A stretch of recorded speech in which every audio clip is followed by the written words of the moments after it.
morning and welcome. It is the Steel Toe Morning Show, which today becomes an animated Steel Toe. Well, I guess not fully animated. It's kind of like Who Framed Roger Rabbit this morning. We're going to be doing some live action, some animated. It's Adonis Paul Day on Steel Toe. Welcome, everybody. Good to have you. Oh, we, here in Minnesota, it is now allergy season.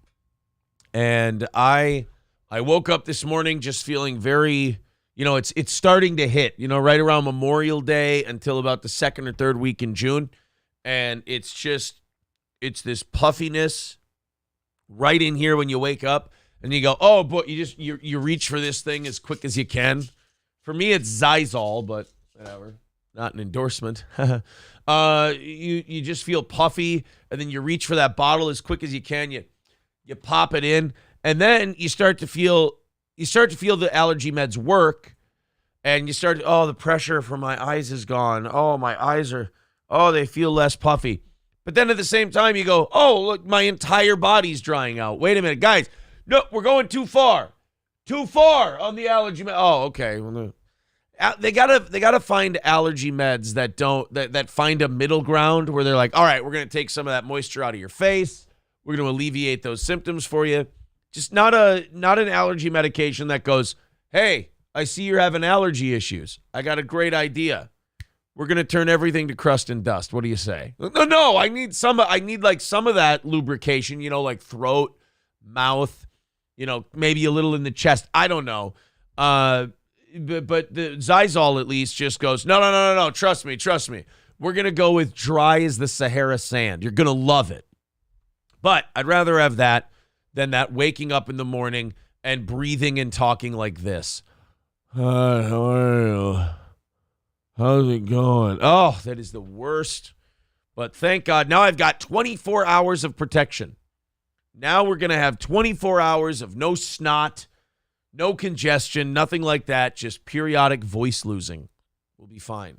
Delco Lou says, have you seen the new Philly mayor primary results? Very happy to see the voters broke for the tough-on-crime candidate. Well, can you get a tough-on-trank candidate? Because it seems like that's what they need at this point. I think the tough-on-crime thing, they need a tough-on-everything guy, and then they can knock things down to where they can go with the tough on crime guy. That is a mess down there, or up there, out there, over there. They've got trank over there because the bums are coming. Right. You get the idea. World War I jingles for today's show. I hope you're excited. Splice Job says, Corey abandoned me. Corey Adam? What did Corey Adam do? How can he abandon you? Zysol B says Grew Vinegar. No, not Zysol B. That is a completely different drug. I can't get my hands on it. Allergy was Sacha Baron Cohen's best character, says Grew Vinegar. You know what? Fuck the rest of you. I like that joke. I like Allergy. Roots Calhoun says, I heard this dope-ass rapper named Devastator calling him Atrophy Paul. Balls Deep says, cut the pill in half, lightweight. Hey, don't call me a lightweight, Mr. Opie Super Chat giver. Not that I care. I will say, this audience is disgusting when it comes to telling on each other. I got a Twitter notification this morning, and fucking Rick it's sending me. He's like, hey, man, here's the link to Opie's live stream. Go to the 30-minute mark and check this out. And it's Balls Deep giving Opie $5. And I'm like, well, that's fine. Like, why would you? Why are we ratting on Balls Deep for giving Opie $5? There's no reason for that. But that's our crew. That's our audience. They just go right in there. And they just go, Aaron, look what this guy did. You little shit. Raymond B says, this show is really good. It's on 5 different stations. Yeah, we're the biggest show out there. It's nothing. We got to add up all the views and add it into one. Not just Rumble and YouTube, but all the people kind of obsessed and looking up to us. Those are my children. You got to count my children's channels too, right? You have to. Hi, kids. Last statue says he needed the money. Oh, yes. Opie needs that $5 badly. There's something charming, I will say, about Opie getting excited about getting, $350 out of that $5 on YouTube. There's something kind of funny about watching a multimillionaire go, wow, $5. That's incredible. Wow, thank you very much. I don't know. I kind of like it. Wronghole Rick says, bunch of pocket watching little snitches. I'm disgusted.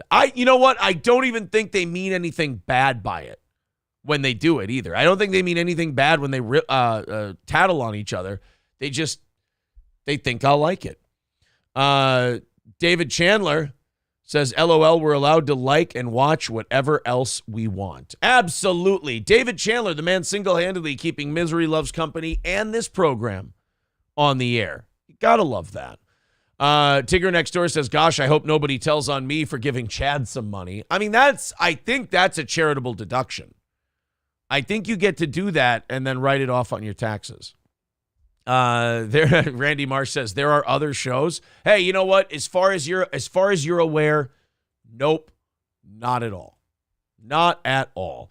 All right, guys, we are kicking it off at 3:35 this morning. If we knock out the 3:35, half hour of overtime. But remember, once we get to Adonis Paul, once we get to the top of the hour, it is we take half, we give half to Adonis Paul for doing the show with us today.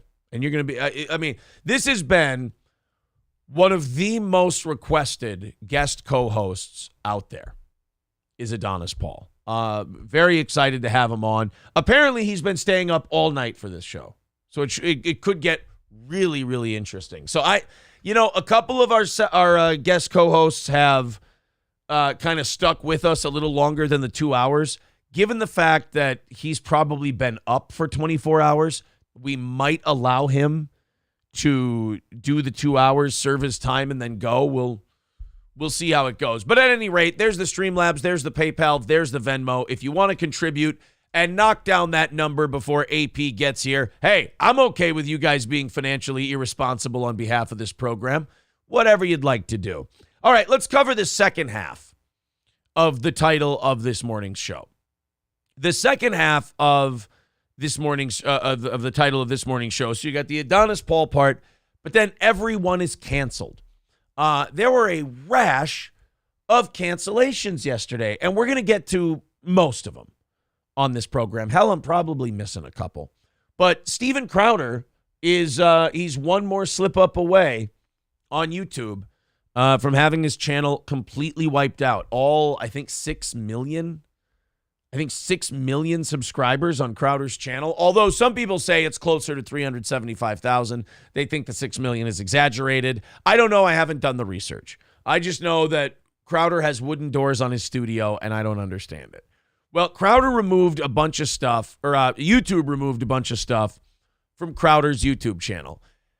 And a lot of it had to do with Alex Jones. Apparently, he had Alex Jones on his show recently. He put it up on YouTube. Now, even MLC, like even Kevin Brennan, who's not the most astute guy out there when it comes to a lot of this stuff, when they had Owen Benjamin on their show, they got themselves a Rumble account and they put the interview on Rumble.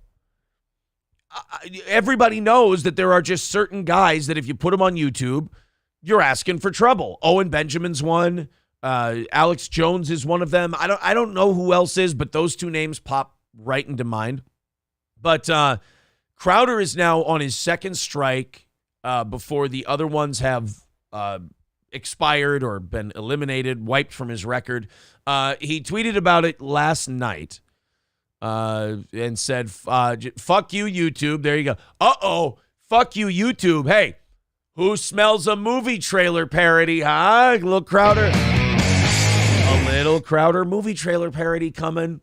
It could be, maybe it'll be taken. Get it? Because his YouTube channel will be taken. I want money now if he does that, by the way. Because that sounds like something he would do. Only it would be really, really shitty. I don't give a shit that we're one strike away from being banned permanently from the platform. That's, by the way, that's why he put it in all caps. He put that one strike away and banned permanently thing in all caps because he doesn't give a shit about it. We will not pacify, we will not kowtow, and we will not stop. Not now, not ever. We say when it's over. Hashtag Mug Club says when it's over. Not some patsy in Silicon Valley. Boy, I tell you, this Crowder's a hardcore guy. Don't miss tomorrow's episode. This means war. The stakes have never been higher. There are two people that when they say this means war, they mean the opposite of this means war. They're going to be coming out very not at war. I mean, they're not going to look as retarded as a fat guy wearing an army helmet on his stream, but their idea of war is they're going to say the same shit about YouTube that they've been saying for years and then continue to put their shit on YouTube. Like if I'm Steven Crowder and I've been treated this way. Now, again, I can't say that Crowder's been treated any kind of way because if you look at it, Crowder's been told what the rules are over and over. And then Crowder continues to stomp all over the rules and just walk all over them. Hey, here at YouTube, we don't go into the making fun of trans people aggressively thing. Well, let me do 5 videos aggressively mocking trans people. And then, hey, we don't allow Alex Jones on this platform. Well, allow me to have Alex Jones on our platform. It's like this is Blob Lorp says it in the chat. This is Crowder's business model. Pretend his show is going down, get a bunch of viewers, and try to get them on Mug Club. And then he'll go on the next day, and he'll just do his show. Crowder goes, oh, this means war. We're on a war footing now. Look out, Crowder's at war. And then he'll come on and just go, hey, everyone, join Mug Club because YouTube's a bunch of meanie heads. That's about what you get out of a Crowder war. I think the only thing less threatening than a Crowder war is a Tim Pool war. If Tim Pool comes out and says, well, now it's war, it's going to be Tim Pool gives a lukewarm, slightly right of center opinion until people make fun of him for being a pussy. And then he's going to go further right until he goes, okay, is this good? Is this good? Am I warring right? Am I doing the war right? In fairness to Crowder, he doesn't do that. He just douches it up from Jump Street. And you can either go with him or not go with him. But I mean, Alex Jones is a clear no-go area for your YouTube channel. Revenge of the Sis had him on a while back, I think last winter or even last summer.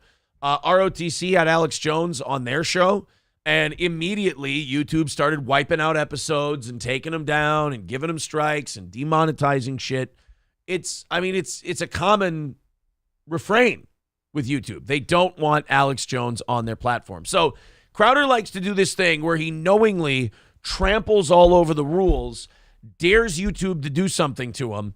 Then they do something to him, and he goes, oh, this isn't fair. How can you guys do this to me? Why would you do this about me and punish my channel and give me a strike and suspend me? It's like, because we do this to everybody that does this. We're not targeting you, asshole. You keep telling us, yeah, we're at war. Fuck YouTube. You guys suck, and your rules are gay, and we're going to break all of them.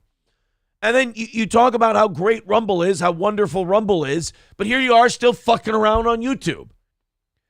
Crowder is like a guy who thinks he was in a bad relationship, gets out of the bad relationship, gets a new girlfriend. Is actually a lot more true to life for Crowder than I thought. I thought this would be more metaphor, but anyway. He goes and gets a new girlfriend, but he keeps texting the last one to tell his ex-girlfriend just how happy he is and how great everything is. It's like, if everything's so great, why are you still texting me? And that's his relationship with YouTube right now. Fuck you, YouTube, you piece of shit. This means war. And YouTube sits there going, aren't you gone yet? I thought you were leaving. Like, that's me with pretty much every steel toe hater. Is they're like way down here, and then they're like, I'm going to get you, steel toe. I hate you. You can't make your whole life about me and then tell me that you're anti-me and you're going to get me. You kind of look like a phony, and people like that get exposed, and their numbers go down, as they're doing now. Crowder's got the same problem with YouTube. Crowder sits there and goes, I'll get you, YouTube. I'm going to fucking destroy you. And they'll be like, dude, you're still here? We've given you strike after strike. We've made it pretty clear that we don't want you here. And he's like, well, this means war. But it doesn't. It's not war. We're openly trying to tell you that we really don't dig having you here. And we're going to keep an eye on you. And if you slip up in the slightest, we're going to strike your channel. He's going to make them give him that last strike. I mean, if Crowder really is being treated this unfairly by YouTube, wouldn't anybody with a modicum of dignity just go, I'm out then. I'm leaving. Which is what he was supposed to do. He took that Rumble deal and he went, yeah, fuck big tech. I got Rumble money now. We're going to Rumble. So big on Rumble, he crashes the site some days. Got to give him credit. He's got a big audience. But then he keeps going back to YouTube. Imagine you're Rumble. You're Crowder's new girlfriend, and he's sitting here bitching about something that YouTube is doing. Meanwhile, Rumble is like, hey, I thought you were with me. Why are you complaining about your ex-girlfriend? Because she's a stupid bitch whore, and I hate her. Well, yeah, I know, but you're with us. Like, can't you just enjoy the carnival with us? We're not striking you.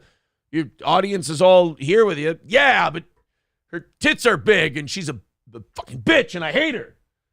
Crowder, just focus on what you got, not what you don't got, like a YouTube channel and a wife, things like that.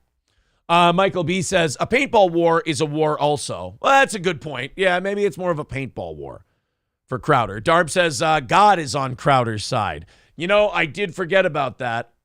I forgot about the God advantage that he has. Hulkamasha Baby says, nothing is over.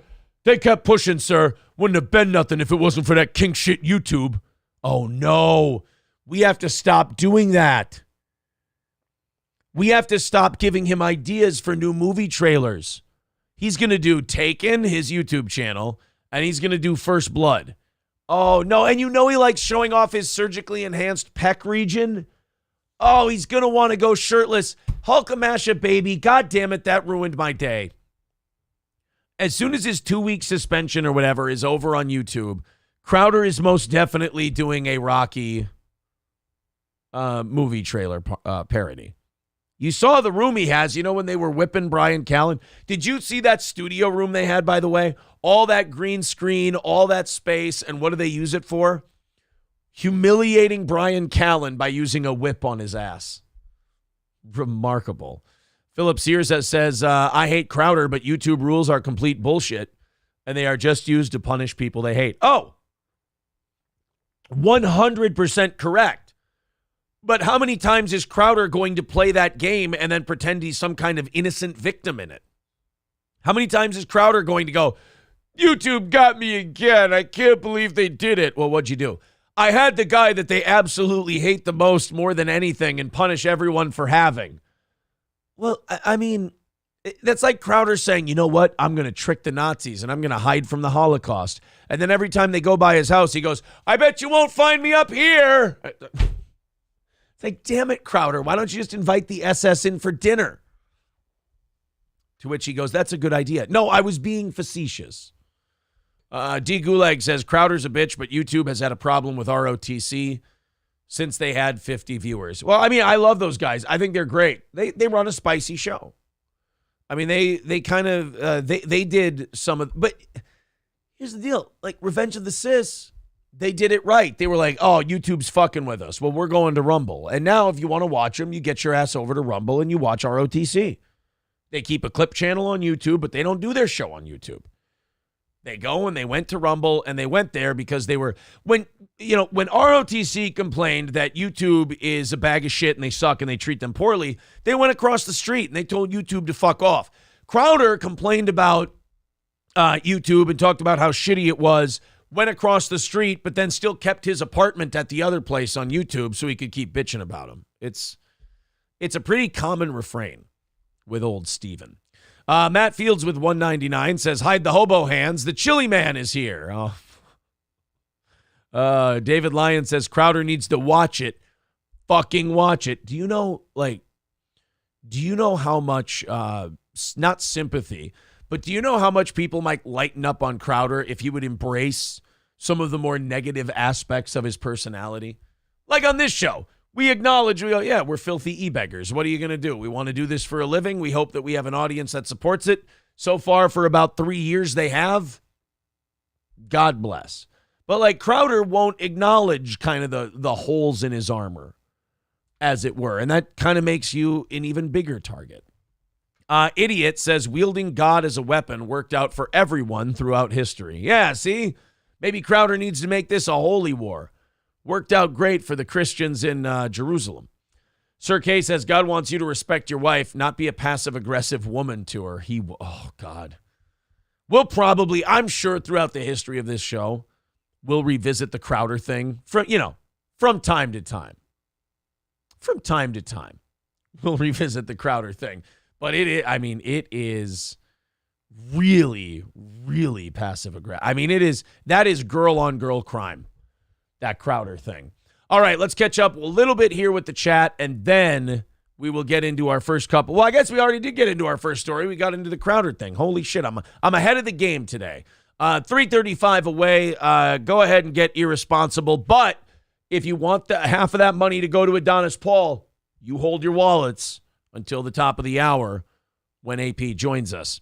AP can go hard in the paint also, says Michael B. Well, why do you think he's here? Aaron fucks April sounding like Vince McMahon says, why haven't you got fucking Watch It as a sound drop? Great question. Because I'm a hack and I'm terrible at my job. Victor, can you get me fucking Watch It, please? Appreciate it. Hobo Chili Recipe says, Virgie makes Dr. David Duke and Reverend Farrakhan blush. Kim, Black's blood. Every time. Hobo Chili Recipe can get me to read it. As long as he suckers me in close enough. Hobo Chili Recipe can get me to read it. Son of a bitch. So yes, Crowder is one strike away, apparently, from being done with YouTube. Best of luck to poor Steven Crowder. I mean, if you didn't know, Crowder is a victim. He's always being picked on and bullied, and now he's going to go to war, and I can't wait to see Crowder's idea of war. Well, guys, in about a year, you're going to be voting again. About a year and a half, you'll be voting again. Are you excited? Aren't you pumped? Aren't you ready to make a difference out there, guys, and cast your vote for the next guy who's going to make you feel like you're invincible and can beat the world and then completely disappoint you and leave office before you know it and realize that probably about 11% of the shit he said came true? Well, a year and a half until you get to do that song and dance again. Donald Trump is saying that if he's elected president, he is going to release all of the JFK assassination files. Oh my God, that's huge news. We got to elect that Donald Trump guy so he can have 4 years to release all of the JFK assassination files if he's brought in as president. I mean, could you imagine if Donald Trump had 4 years to get around to doing something like that? He'd probably have it done year one. We got to give this hotshot new kid 4 years so he can let loose all of this JFK stuff. What a wonderful idea. I wish somebody would have thought of this maybe, I don't know, like 7 years ago. That guy, if we would have had that Donald Trump guy as president 7 years ago, we could know everything we wanted to know about the JFK assassination files. I think, in all seriousness, I think what Trump's thinking this time is that he's going to be in his 80s. And then he'll be like, look, I don't have a lot of time left anyway. So if they blow my head off for releasing the JFK stuff, how many years am I really getting cheated out of? I just really love when incumbents, or like in Trump's case, people who have had it and lost it and are trying to get it again. I love when they tell you what they're going to do. Like, hey, you ready for this groundbreaking shit I've got for you? Oh, just wait. I'm going to release all of the Kennedy assassination files. Now, correct me if I'm wrong. Didn't he threaten to do this before? Like when he was president the first time? Didn't he say that, like, oh yeah, everything on UFOs, although didn't he? I think he might have done that. Everything on UFOs, everything about JFK, we're going to release the whole thing. God bless, man, we got to get this guy back in there because, I don't know if you guys know this or not, but the application process for letting all that stuff out is 4 years and 2 days. Oh, missed it by that much. People buy this shit, though. Like, they'll listen to an incumbent go, guys, I got a great idea. We're going to get in there and we're going to do this, that, and the other thing. And you're like, you can do that now, right? Because like Biden, he has the House and he has the Senate. Well, no, he doesn't have the House anymore. But he had the House and the Senate for his first 2 years as president. And he could have tried to push through anything he wanted. So if Joe Biden runs for re-election and goes, well, I'm going to do this, and I'm going to do this, and I'm going to do this. Like, when were you waiting to pull this rabbit out of your hat? Was this going to be, were you just waiting to spring this on us? Were you saving something for Act 2 so you didn't burn up all the material in Act 1? I just love the idea of people who have been powerful before going, if you make me powerful again, I'll do a bunch of shit I said I was going to do that I never did. Hey, guys, let me talk to you for a minute. I'm running for president again. It's me, Donald. You guys don't like this immigration thing? I got one word for you. Check this out. Wall. Right? Let's build a big wall on the border. It'll be the best wall you've ever seen. Mr. President, didn't you say you were going to do that last time? Yes, but walls take 4 years and 2 days to build. So therefore, I missed by a couple of days. You guys, all you had to do was reelect me, and I would have had it. Jonesy says, I can't believe no malarkey worked. I don't think it was no malarkey that worked as much as it was the Chinese releasing a deadly virus on the world, and then politicians here using that as an excuse to shut down one of the greatest economies we ever had going. I think that's what you mean by no malarkey worked. By no malarkey working, it basically all the malarkey worked that they attempted. Those ain't real dudes says Republican Party fucked Trump in the first 2 years. Republican Party, that's a weird way of saying John McCain by himself. He did, man. One of the most cold-blooded moves in political history is like the Republicans have the votes to overturn Obamacare, and Trump just needs McCain. All right, there we go. McCain, he hated Obamacare. Remember when Obama made it, he shit on it and hadn't stopped shitting on it since, and we need to get rid of this. But Donald Trump was a big meanie head to John McCain. So John McCain walked in there, and instead of voting yes, he made a big show of him walking in and just went thumbs down like it was pro wrestling, killed the elimination of Obamacare, and stuck it to Trump. And, you know, when we say things like this country is run by sociopaths who don't really give a shit about any of the people they represent, that would be a great illustration of what we're talking about. Is John McCain going, yeah, I know I represent Arizona, and I know most of my constituents have wanted to get rid of this law for a long time, but Donald Trump was mean to me, so go fuck your mother. Oh, that's good. Well, at least you two could keep your pissing match going while everyone pays more for insurance. Thanks, buddy. John, don't hurt me, McCain.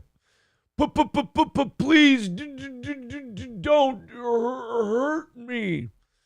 Aaron Fucks April, sounding like Vince McMahon, says this was Batista giving Triple H the thumbs down. Yeah. Didn't Rambo rescue McCain? Yeah, he did. He did. I think it was John J. Rambo who pulled John McCain out of there. Special K says McCain also hand-delivered the Russian dossier to the FBI. What a great guy he was. Yeah, and not only that, the special counsel Durham came out 2 days ago, came out on Monday, and he goes, yeah, not only did the FBI betray their ethics and do something that was completely outside the interest of the public, but they based their whole investigation on information that they got from the Hillary Clinton campaign. So literally the political opponents of the guy they were investigating talked a bunch of shit about him, and the most powerful law enforcement agency in the country went, all right, we'll look into it for you. Boy, that's got to be nice. I don't understand why people say that the FBI is in the pocket of the Democratic Party and they call it a deep state and shit like that. I don't understand why they would say something like that. Hillary Clinton can literally go to the lunchroom with the FBI and go, did you hear this about Donald Trump? Did you hear what a piece of shit he is? I heard he did this, that, and the other thing. And the FBI will stand up from their plates and they'll go, guys, we're cutting lunch short. We got to start an investigation on Trump. We got really hardcore evidence from someone who hates his fucking guts. Perfect. That's like investigating someone's dick size because their ex-girlfriend said it's small. And you're a liar. Sorry. Citizen M says it's not Trump's fault China didn't pay for the wall. There was no wall to build. It's like a spinster getting angry her dad never paid for a wedding. Zing. There you go. Special K says, and we don't get our tax money back from that waste of an investigation. Well, I mean, technically that money never existed. So there is that. I mean, if the money never existed, can they really give it back to you? It's pretty much all being debt serviced at the moment. 3:35 away from this morning's goal. Who wants to kick it off over on Streamlabs, PayPal, Super Chats, and memberships and all that stuff? Who wants to kick it off before Adonis Paul gets here? Knock that number down just a little bit before we get to AP. So Trump's going to unleash all of the stuff about the Kennedy assassination. Guys, don't worry. All you got to do is vote for him again. That first 4 years he tried, but, he was just kind of learning the ropes, I guess. And now he's got this thing down cold, and he's going to release all of the Kennedy shit. And then they'll probably kill him for doing it. But, I mean, if they release all the Kennedy stuff, are they really going to include the real reason why he was killed? I mean, they're not, I was going to say they're not dumb enough to put that in writing, are they? But then I realized who I'm talking about, and they're probably dumb enough to put it in writing. We killed him because the mob got him elected, and he was supposed to open up Cuba, and he abandoned it. He then wanted to shrink the military and not get involved in so many foreign escapades. We had to kill him. He was bad for business. Like, I don't think that's going to be a document that they find in all this. But, like I said, best of luck to him. $4.99 from Hobo Chili Recipe says first and gay. Well, hey, that's holy shit. Not only is he first, but he's giving us diversity. David Lyon says it's 4:30 a.m. and I'm spending money on Steel Toe Morning Show. I mean, spending money on this level of entertainment, let's be honest, it's not a bad investment. Cunnin Stunt says he released about a lot, but near 5,000 pages. But I get it. Make all sound dumb. Oh, no, I do a comedy show, so I'm just making fun of him. That's really, don't worry, Cunnin Stunt. There is no agenda here that is not clearly skin deep. Groove Vinegar says Israel killed him for JFK denying them the nuke. Yeah, everyone's got their theories on why Kennedy got killed. I think it was a military-industrial complex thing, but it could be a myriad of... I mean, really, if you think about it, probably every president, and they don't know it, and they'll never know it until the day they die, every president has probably done shit that made like a shadow government have a meeting and go, what do you think? Do we take this motherfucker out yet? No. We'll be fine. Like, it probably happens 3 times during everyone's presidency. How many times has it happened to Biden already? And they're just like, look, Kamala is just as dumb. I mean, we'll be able to control her just as easy, and she doesn't have Alzheimer's. And let's wait a little bit. We'll see. Michael B. says it was the Bay of Pigs deal. I do like the idea of the mafia hit thing. Like the idea that the mafia can get the president because he didn't open up Cuba. But I don't know. I'm basing a lot of that theory on The Godfather Part 2, so I don't know how much water that one holds. Sean Raff says Trump was assassinated in a different form. Yeah, that's right. We've done worse than kill you, Mr. Trump. We've hurt you. Cocktiff says, who gives a fuck? How's your investments and fuel economy going? That's true, too. Like, how much time do you want to spend pitching to voters that you're going to release a bunch of JFK stuff when gas is up over 3-something? And, the cost of groceries has gone up hundreds of dollars a month. I don't really know how many people are really giving a shit about, maybe when the Trump economy was going, they're like, yeah, fuck yeah, release that shit. Now they just kind of be like, hey, priorities, guys. Priorities. David Lyons with $4.99 says Kennedy had meth shot into him, and it gave him an unexpected spiritual awakening. They had to give him a different kind of shot to turn him back off. Oh, really? Just meth, huh? I don't know many people who do meth and have a spiritual awakening. I know people who do meth and then can't eat solid foods after a couple of years. But I haven't heard that one. Fauci's Pangolin says they killed him because all of the government was screwing Maryland and John had a huge rod and he was wrecking everything. Well, see, now, finally, a common sense reason why JFK was shot. Well, now it makes sense. Scotty Retarts says AP is the shit. Best show on the net. No offense intended. Oh, none taken. If he's got the best show on the internet, then I'm glad to have him as my co-host today. Then I get a little, what do you call it? I get the Adonis Paul rub, which is always nice. Adonis is going to be here in about 20 minutes. And remember, once Adonis gets here, be generous because half of everything we bring in while AP is here goes right into his pockets. 3:30 away from today's goal and 30 minutes of overtime. If you feel like chipping in, there's the link in the chat. All right, couple more stories, then we'll send AP the link here. Jeff Bezos. Matter of fact, we probably could just send it to him now. I always make it an hour later so that our guest co-host can sleep a little bit, but I think he's up already. I think he probably, you know what? We'll do one more. We'll do this. This is kind of a fluff story here. We'll get the fluff out of the way, and then we'll bring AP in. Ken of the North says, hey, I wear steel-toe boats. Maybe this is the show for me. Welcome aboard, buddy. Come on in. All right, Jeff Bezos has a $500 million yacht. You've seen his boat, right? Look at this. Look at this bad motherfucker. I was watching a video this weekend. Somebody sent me a video of a Jeff Bezos interview from like the mid to late 90s when he was first starting up Amazon. What a fucking wiener guy he was. Like he was just 100% wiener guy, just like a dork and balding and glasses. And he looked like a guy who would start a bookstore. And now all of a sudden he gets into his 50s or his 60s. And the guy, like, clearly on, like, in my opinion, clearly on, like, TRT or some kind of human growth thing. And he's looking all jacked. And his new girlfriend has just, like, the biggest fake tits. And, like, you know, just like, toned everything. And they're both in there. Well, she's in her 40s, I think. He's in his 50s or 60s. But, like, the guy is Benjamin Buttoning the shit out of his life. I think he does money correctly. Like, a lot of people have money. And they let themselves turn all saggy and shitty and awful. And Jeff Bezos is like, no, shoot me up with like elephant steroids and I'll pick up a couple of dumbbells a couple times a week and I'll get shredded as shit. And he buys $500 million yachts. And apparently this $500 million yacht that he has doesn't have a spot for a helicopter to land. So, problem solved. He bought another smaller yacht that he could have follow his giant, bigger yacht, and that one has a helipad on it.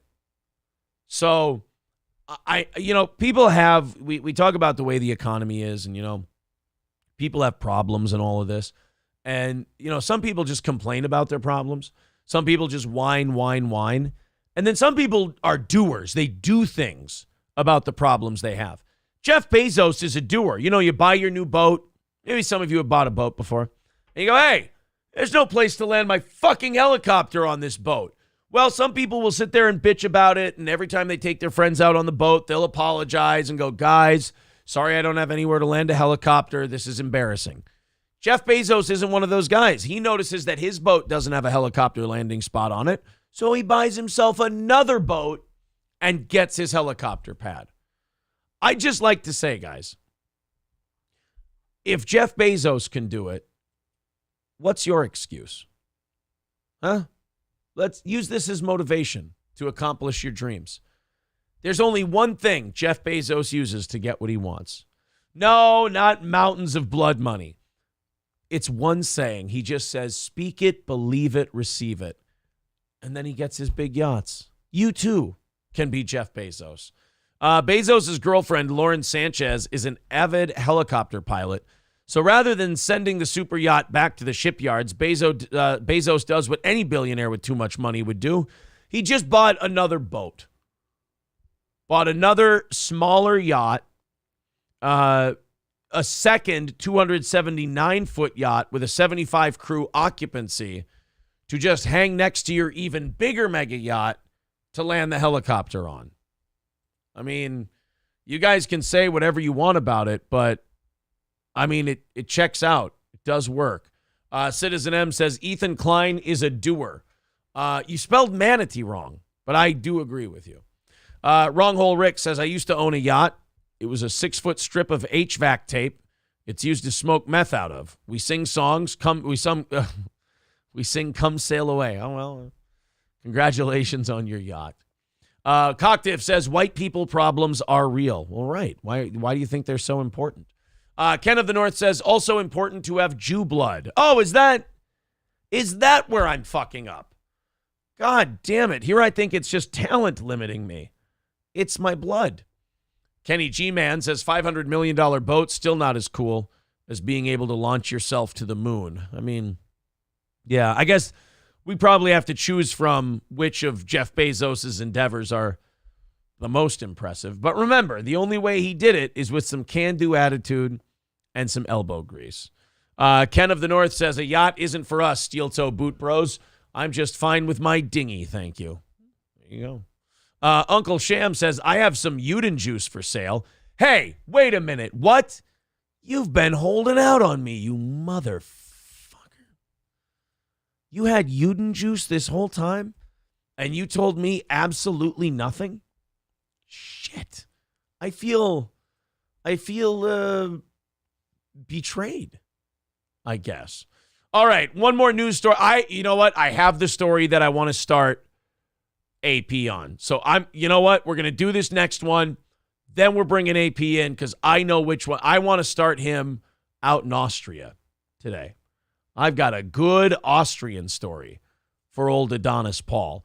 Before we get to that, 3:30 away from today's goal. Everybody hit like. Everybody fuck with that algorithm a little bit. Hit the thumbs up. Get it to 150 before the top of the hour. And we welcome Adonis Paul. All right, Florida story. Let's go to Florida real quick.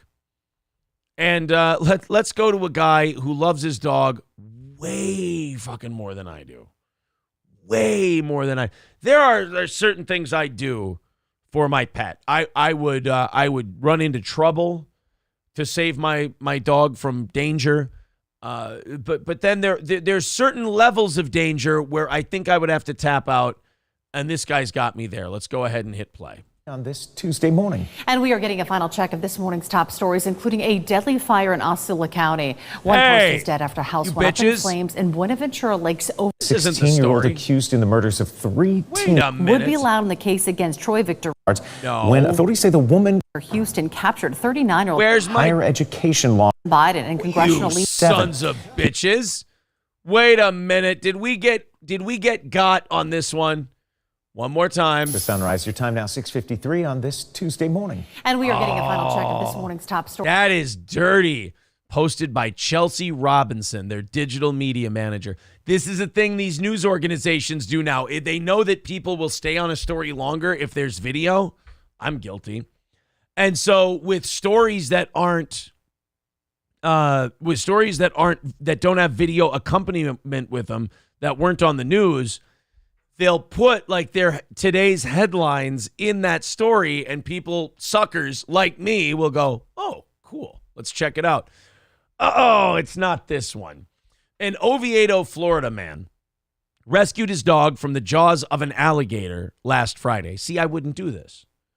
This would be one of those things where I'm like, yeah, you know what? You go, you pay a couple $100, we can have a brand new dog. This one won't have hip problems. He won't be so retarded that he runs in for a mouth hug from an alligator. I start weighing the pros and cons before the dog is even clinically dead. Like I see him go, I see the gator and I see the gator's jaws snap onto the dog, and I go, well, time to start figuring what breed we want next. Kids, no, don't come in here. What do you guys think? Another dog? Another dog sounds good. I ain't going in and fighting an alligator to rescue a dog. Fucking dog trying to put me in shitty positions. According to the city of Oviedo, a boyfriend and girlfriend were walking their dog at Riverside Park in the back along the Little Econ River where an alligator snatched the pup. Oh, see, that's what happened. This guy was in front of his girlfriend. He couldn't let an alligator cuck him, so he was kind of forced to do something. I mean, that's like that guy at the Guardians game that we were watching on the evening show last night. Remember the guy at the Guardians game? He had the wife, and then the wife spit on a guy, and then that guy smacked that bitch in the face. And then the husband kind of rolls his eyes, and he's like, ah, shit, now I got to get involved because my chick got hit. I know it's her fault, but I'll never hear the end of it if I don't try to defend her. So he goes in and tries to fight that guy, and of course gets fucked up because the man has I just got spit on rage. Your women will do stuff to you that will make you jump into things that are none of your business just so you can clean up their mess. And if you don't clean up their mess, they get to emasculate you with that fact for the rest of your life. It's wonderful. Stitches or bitches is what you get to choose. Florida Fish and Wildlife came out Sunday to trap the 12-foot gator. The man jumped on the alligator's back to free his dog. Dog owners are highly discouraged from walking their pets near any body of water due to the dense alligator population in Florida, especially during mating season. All right, the gators are, doing all that fucking. They're going to get hungry. And if they're hungry, they'll eat anything that walks by, including your dog. Hobo Chili Recipe says, I'd fight a dog to rescue an alligator. Aw, that's very sweet of you. Amy Staley says the chat was going so fast and I don't have my glasses on. I just kind of gave up. Oh, never give up, Amy. Never give up. David Lyon says, I have a high rise on my yacht with a helicopter pad on top of it.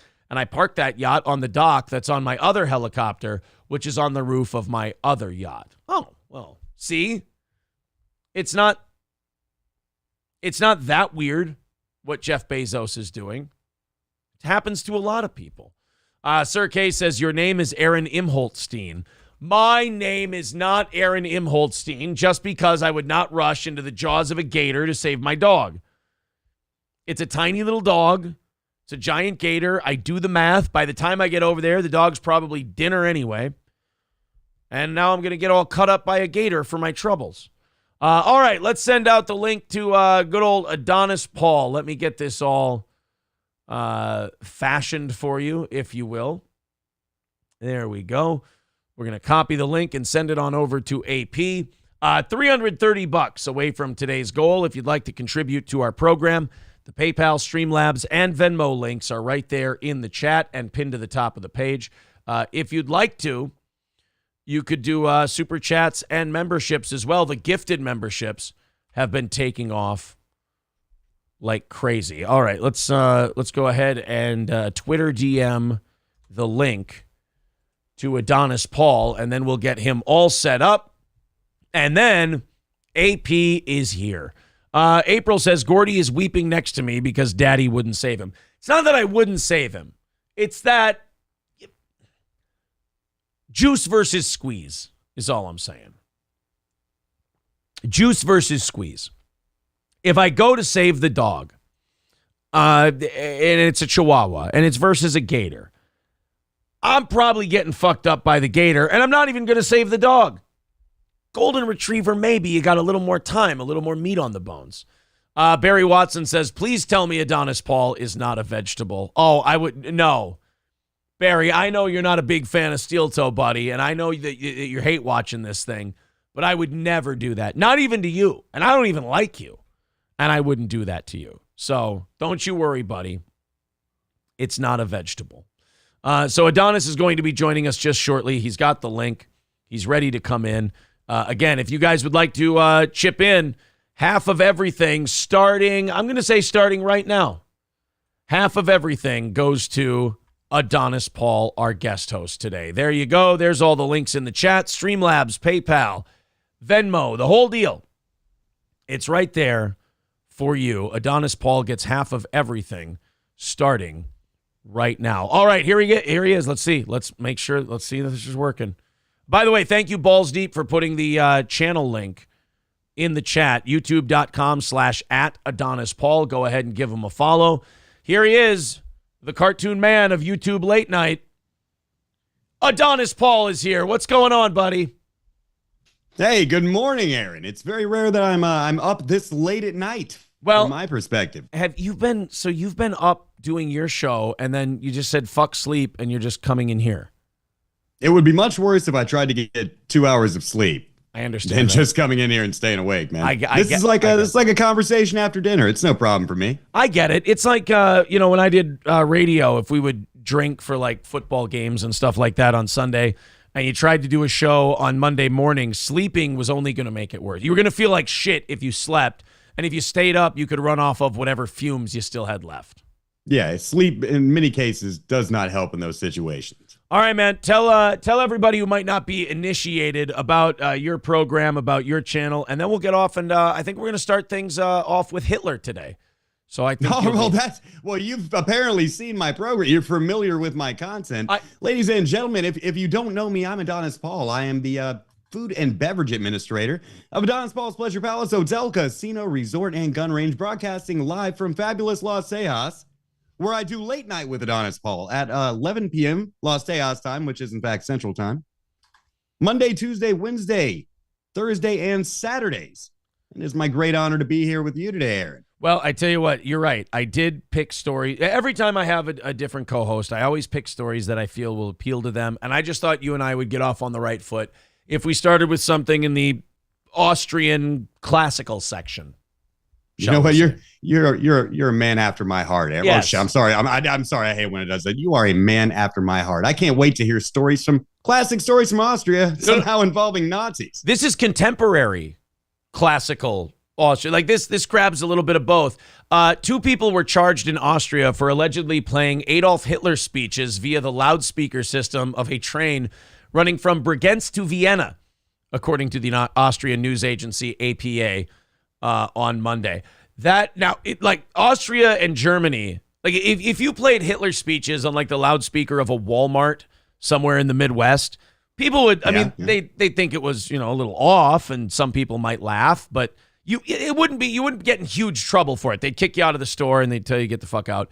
But in Austria and Germany, like that's a felony. Like you do anything Hitler related in Germany or Austria, and they throw you in jail. They're so they've been so shell shocked by the Nazis and what that did to that part of the country, or that part of the world, that they arrest you on site if you even like put a swastika on a building. Well, it's a little bit different when those people killed your grandparents. It's not so funny. Yeah. But before we get into this and get with the topical light comedy about this, Aaron, I think we should both clear up we're not Nazis. Oh. Just before any watchdog groups, get mad at what we have to say here. We're not Nazis. I am not a Nazi. Are you a Nazi? I'm not, but I don't like to just throw it out there irresponsibly like you do. I mean, I'm a businessman and I don't want to cut audience out. Okay, fair enough. I play it like Trump after Charlottesville, Oh, okay. All right. Yeah. I got you. Yeah, I like to do the thing where, hey, excellent people on both sides of the train. That kind of thing. Well, let me ask you this, man. I mean, do you really feel unsafe in a train playing Hitler speeches? I mean, have you been on public transit lately? Yeah, I mean, it's one of the least dangerous things about the train. I'm thinking that it would probably maybe run off a couple of undesirable elements from the train. I mean, okay, try to imagine this. If in New York City, David Allan Coe's 18 X-rated hits was playing on the subway, and Jordan Neely heard those songs coming out of that train, do you think he would have got on? Oh my God, we could have saved. Would he still be alive today, Aaron? We could have saved a life if we could have David Allan Coe on the subway. And that is the equivalent in Austria. They're trying to save lives. They're just trying to help. I don't know. I like it. I mean, having used public transit in cities, man, I have to say it would discourage a certain element that I fear when I have to use a train. Yo, motherfucker, he said working like a what for my room and board? That's right. That's right. Fuck off this train. Yeah, David Allan Coe in the subway could actually save everybody a lot of money. Maybe sing-alongs. I think it'd be a lot of fun. Daniel Penny would be out $2 million though, so there is that part. I mean, well, you take the good with the bad with these things, man. Nothing works 100%. I suppose. But while it is insensitive It sure is funny too. I mean, it sure is funny. You gotta have a sense of humor about these things. Yeah, I mean, to me, it's funny. I'm not in Austria, and besides, nobody's gonna play a Hitler speech on the loudspeaker of a train, and then all of a sudden, everyone in Austria is gonna go, "Oh, you know what?" I think there's this tourist attraction in Austria that has to do with trains, that has a train track outside. Now, it wasn't the train that goes there, was it? Because that would be horribly insensitive. That would be really insensitive. But it's not like you're going to play the Hitler speech and then everyone's going to go, God, you know, he had a point. If I just would have, I haven't really listened to the speeches before, but now that I have on my commute to work, I feel like we missed an opportunity. I mean, that's how it worked with me. Oh, sorry. Yeah, everyone my whole life told me this Hitler guy's crazy. Then all of a sudden I saw his speeches and I went, well, I mean, okay, there's that part. And there's that, okay, that might be a little too far. But, you know, economically, we could use a little revitalization. Look, can we get the trains running on time and the burning down of clinics that change sexes without locking all the Jewish people in camps? Because I think that was what really bothered people. If we just leave that part out, I have some viable new options. Everybody wants to end the military-industrial complex, but nobody really wants to end the military-industrial complex. No, it's too fun. No. Hitler speeches and like Aben Cooper's monologue in Red State are the two where, you know, I watch those two now. Like the more the trans shit happens, I watch Aben Cooper's speech and I'm like, you know, this guy, every time I watch this movie, he becomes less of the bad guy. Yeah, I'm starting to think we need to start locking people in electric cages and praying to God. Yeah, exactly. It's getting there. And things are irrational, my friend. Look, say what you want about Aben Cooper. The guy could talk his fucking balls off. I watched Red State and I'm like, man, maybe not the subject matter. Well, now the subject matter. But if this was church, I mean, I might stay awake. Yeah, as somebody who was raised Catholic, I could definitely get into going to Red State Church. Yeah, me too. Like if that shit was boring. Yeah, if they brought Aben Cooper into a Catholic church, you'd be like, oh shit, all right, I'm listening. I mean, this. Yeah, it would wake you up. Yeah. You know what the Catholics do to keep you awake when you're in mass? They make you do calisthenics. Stand, kneel, sit, stand, kneel. And that's purely to keep you awake. And yeah, and that's before the fingering. Yeah, and then they tell you, well, no. There's the pseudo snuff porn involving the Lord, and then comes the fingering. That's in the closet when you go tell daddy how bad you've been. Well, no, it's because with the Catholics, they don't want to do that kind of shit out in the open. That's bad form. It's it's inappropriate. That's X-rated stuff. They like to bring that behind closed doors so that the rest of the parishioners don't see it. It's and now we're right back to why the Hitler speeches were a good thing. Orange Goblin with $5 for Adonis Paul says, for a fun show, I like the way it looks this morning, brother. Thank you, Orange Goblin. Also, let's a quick thank you to Hobo Chili Recipe with $9.99. Says, hi, AP, first time, long time. Adolf Hitler, tragic character or just misunderstood? I blame it on Mussolini. That Olive Garden dictator was whispering chicken magic in young Adolf's ear. Well, I'm afraid I'm going to have to make my official answer that Adolf Hitler did some very bad things in Europe before I was born. I don't know exactly what he did. I've heard some rumors. Yeah. But I believe everything I've ever heard from the mainstream media about that war. And I think you would be a fool to question any of it. Me too. And I want to say this unequivocally. I'm going to go a step further than Adonis did. And I'm going to say Adolf Hitler, bad guy. Yeah, pretty mean guy. Heard some bad things about him. Nicholas, thank you for the $5 over on PayPal. Thank you very much for your generosity. Adonis Paul is here. As you know, when we have guest hosts, half of everything you contribute goes to them. So the two suspects who were not identified also blasted the Nazi salute via the train's intercom several times on Sunday. Oh, shit. Wait a minute. Is the train's horn digital these days, or does it still work by steam? Because that would be hilarious if they were just trying to toot the horn and it did that. Oh yeah, like a it custom is a train after all. Yeah, they pull the old string and you just get that. What would have been even funnier is if you're on the train and then people got carried away by the charisma, and by the third or fourth HH, you actually had a couple people raising their arms and going, "Oh fuck, sorry, oh my." Boy, they're locking Jewish people in the back two cars. They're like, "Oh shit, this stuff is effective. I see why it's illegal here." Oh my, I just got. It's like the Macarena. It's just, it grabs me after a while, and I just kind of join along, and I don't realize the evil I'm doing. Man, they convinced kids to cut their penises off getting Nazism to take off isn't the hard task you might imagine it to be if you really put your mind into it. Yeah, Nazism is not. I feel like it would actually not have as hard a time catching off if you branded it right. And we're not encouraging that. We're just saying that's why it's dangerous to play Hitler speeches on Austrian trains, because you can get, that's how Nazis are born. Thank you for clearing that up on post-Crowder Second Strike Day. Yeah, it's implied. I wanted to make sure I wasn't to blame for anything that happened to your channel today. Fucking Crowder bitching about YouTube while he has a deal with Rumble and then say, we're only one strike away from being gone. I thought they were the devil. I've never seen a guy do more business with the devil than Steven Crowder. And no, AP, I mean YouTube, not anyone else when I say devil. Okay. Just making sure we're on the same page. We're on the same page. I mean, literal, we're talking about subways, we're talking about trains. Yeah. You're talking about real devils, I'm talking about real rats. And, although I do not see it as an insult, consider the rat world a rat lives in. It's very hostile. They have to survive. Would you greet the rat with a saucer of milk were he to walk in this door right now, Aaron? That's the question we need to ask. And I didn't know I was getting paid. So you want me to help you out here for a second? Yeah, go ahead. Check this out. Ladies and gentlemen, Steel Toe Morning Show is the best morning show that comes on between mine and Daywave. And the viewers have done polls that back that up. Ladies and gentlemen, contributing to the show to keep this kind of entertainment on the air is not only necessary, but it is your patriotic duty. And the few dollars you spend here, you'll never notice it gone. It'll be gone before it'll be out of your account. It's like a candy bar, but it does add up and it does mean a lot. And it does keep this type of unsponsored, unfiltered entertainment on the air day after day for you. Don't take it for granted. Make sure it stays on. At stream whatever his payment processor is.com in the description. Links in the chat. There you go, buddy. Oh, thank you, AP. Dub with $5 says 07. See, that shit works. I did that for you. And I appreciate it. And I'm going to call upon you to do it many other times, believe me.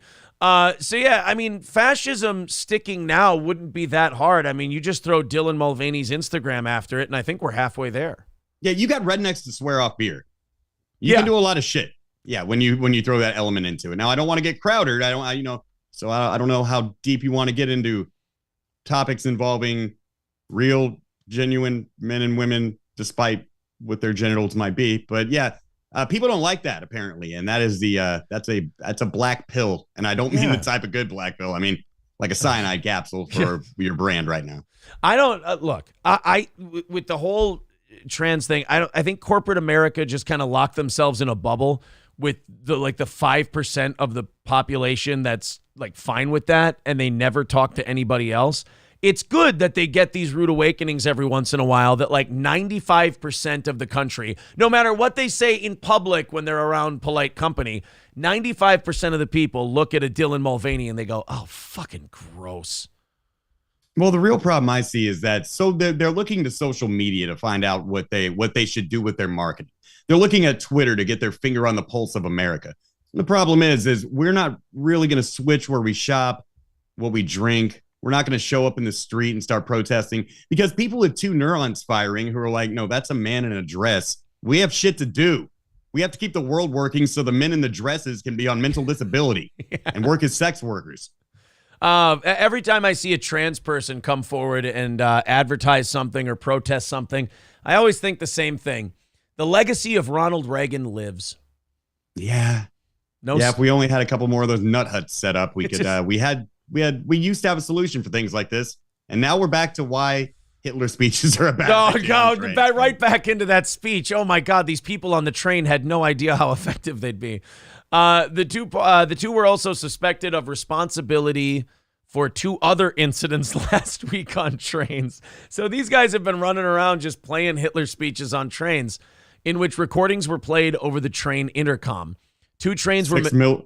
I'm sorry. Go ahead. I was going to say 6 million were actually affected by this. I'm reading about it right now. Really? Because I saw it was closer to 375,000. Yeah, no. You there we go. You can't say that. No, it was 6 million people on this train. Oh, because I saw that. Well, God, how are you going to fit? Because I was just looking at the mechanics, the schematics of the trains, and in order to fit 6 million people on these trains, you would have to pack them really deep every train running 24 hours a day, you'd still have to add about 1,300 more trains. I don't understand how you got your math.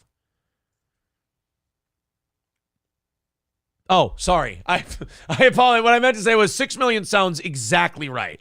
6 million is perfect. I mean, there you don't want to question these things because that's how misinformation gets started. But if we were going to play Hitler speeches and we were going to corrupt 6 million people on these trains, the whole train is built out of metal. Why are the doors wooden? I mean, why are the smokestacks not connected to the trains? I'm not an engineer. I don't know how these things work. Look, I just know that these trains are responsible for a lot of bad things that happened that I never have had questions about ever in my life. And it's quite frankly, it's above my pay grade to even ask a question. Yeah, I'm not an expert on that. I just make jokes on the internet. Exactly. The two are also suspected for 2 other incidents last week. 2 trains were manipulated to broadcast a nonsensical, confusing mix of children's songs and old, flawed announcements. What? So wait a minute. These guys play, so they get on trains and they hijack the audio equipment and they just decide that day, are we doing wacky Barney songs or Adolf Hitler speeches? Yeah, that's literally my show prep. I don't know if you caught the program, but yeah, that's literally my show prep. I think I need to talk to these guys about their gimmick infringement. I think, you know what? I think you should definitely get on the phone with a lawyer. This does sound like a little bit of a copyright issue. I love this. I love when news stories do this. It either shows that they're just covering their ass or it shows that younger people are so fucking stupid they might not know about this. In the middle of the article, they take a break to go, Adolf Hitler was a dictator in Germany, born in Austria, which the Nazis annexed in the Third Reich in 1938.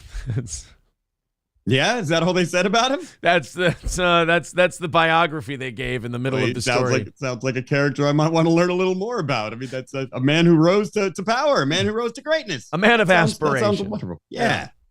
I want to be inspired by this man. Did he write any books? He wrote one. He never followed it up. It was a bestseller, but I guess he got it right the first time, and he decided why write a sequel. He's like Napoleon if Napoleon had a bad banking experience, I think, is about. I think maybe we said everything we had to say in Mein Kampf. Hey, Adolf, that first book, I mean, it did really well. Yes, it did. I'm very happy with the success. How about a sequel? I really feel like thinking about going back to painting. Yes, not only that, when the artist has expressed himself thoroughly, there's no need for a sequel. So thank you, Mr. Rosenberg, and I appreciate you getting me that book deal, but I think I'm going to retire my pen for a while. I only have one more idea, and it involves books about wizards that will trigger ladyboys. Yes. Oh, my God, that's a great one. Could you at least write down the cliff notes in case we don't get to it? I hear there's some Russian vehicles that are getting close. Oh, I would love to. It will be my magnum opus. I mean, sure to do that right after me and Ava get out of this closet. Goodbye. People in the chat are bringing up Adolf Hitler's micro penis. I mean, ladies and gentlemen, these are just rumors. We cannot confirm them. Yeah, I don't know where either one of his balls is right now. It might be an Albert Hall. It might not be an Albert Hall. But who are we to ask these questions? Right. Aaron, this is why in the beginning, I wanted to make it clear we are not Nazis. I knew when you went down this road. Look how effective the Hitler speeches are. Look at your chat right now. Oh no. You've just created the Fourth Reich. Oh, no, guys. No, guys, I'm sorry. When I brought up this story, I meant it was a bad thing. You shouldn't do that. It's very disruptive to the travel process. David Allan Coe songs on the train, that might help. Hitler speech is bad. Guys. No, that you have completely misunderstood me and my new friend Adonis Paul here. We were saying that this is all a terrible. I think what we meant to say was these two jokesters should be locked in Guantanamo Bay and we should never let them out. Yeah, and don't give them a live stream either. No. We'll both be out of work if that's the case. Half of everything goes to Adonis Paul. There's all the links in the chat if you'd like to contribute, chip in, and help out today. Now, Adonis Paul is staying up for about 24 hours to do this program. So, make his insomnia worth it. Please make it financially viable for me to stay awake and make jokes about Hitler. At stream, whatever his payment processor, Streamlabs.com/the payment processor down there in the description. Hit it right now and make sure that you take part in the free Give Aaron Money program. Streamlabs.com/Steel Morning Show. The PayPal and Venmo links are up there as well. Steel Toe Media Inc. on Venmo. Super Chats, memberships, Rumble Rants, the whole deal. Have you ever heard of the Ukrainian midget girl who would get adopted by families as and pretend she was a little kid, only to basically turn into a lifelike Chucky doll that wanted to murder them? I vaguely remember something about this story. Yeah, so back in 2010, this guy and his wife adopted a 6-year-old Ukrainian girl. But then eventually this 6-year-old, this dwarf, started making threats to murder them and their entire family in their beds when they slept, which started to set off some alarm bells for Michael Barnett and his family. They started to think maybe this isn't a 6-year-old anymore.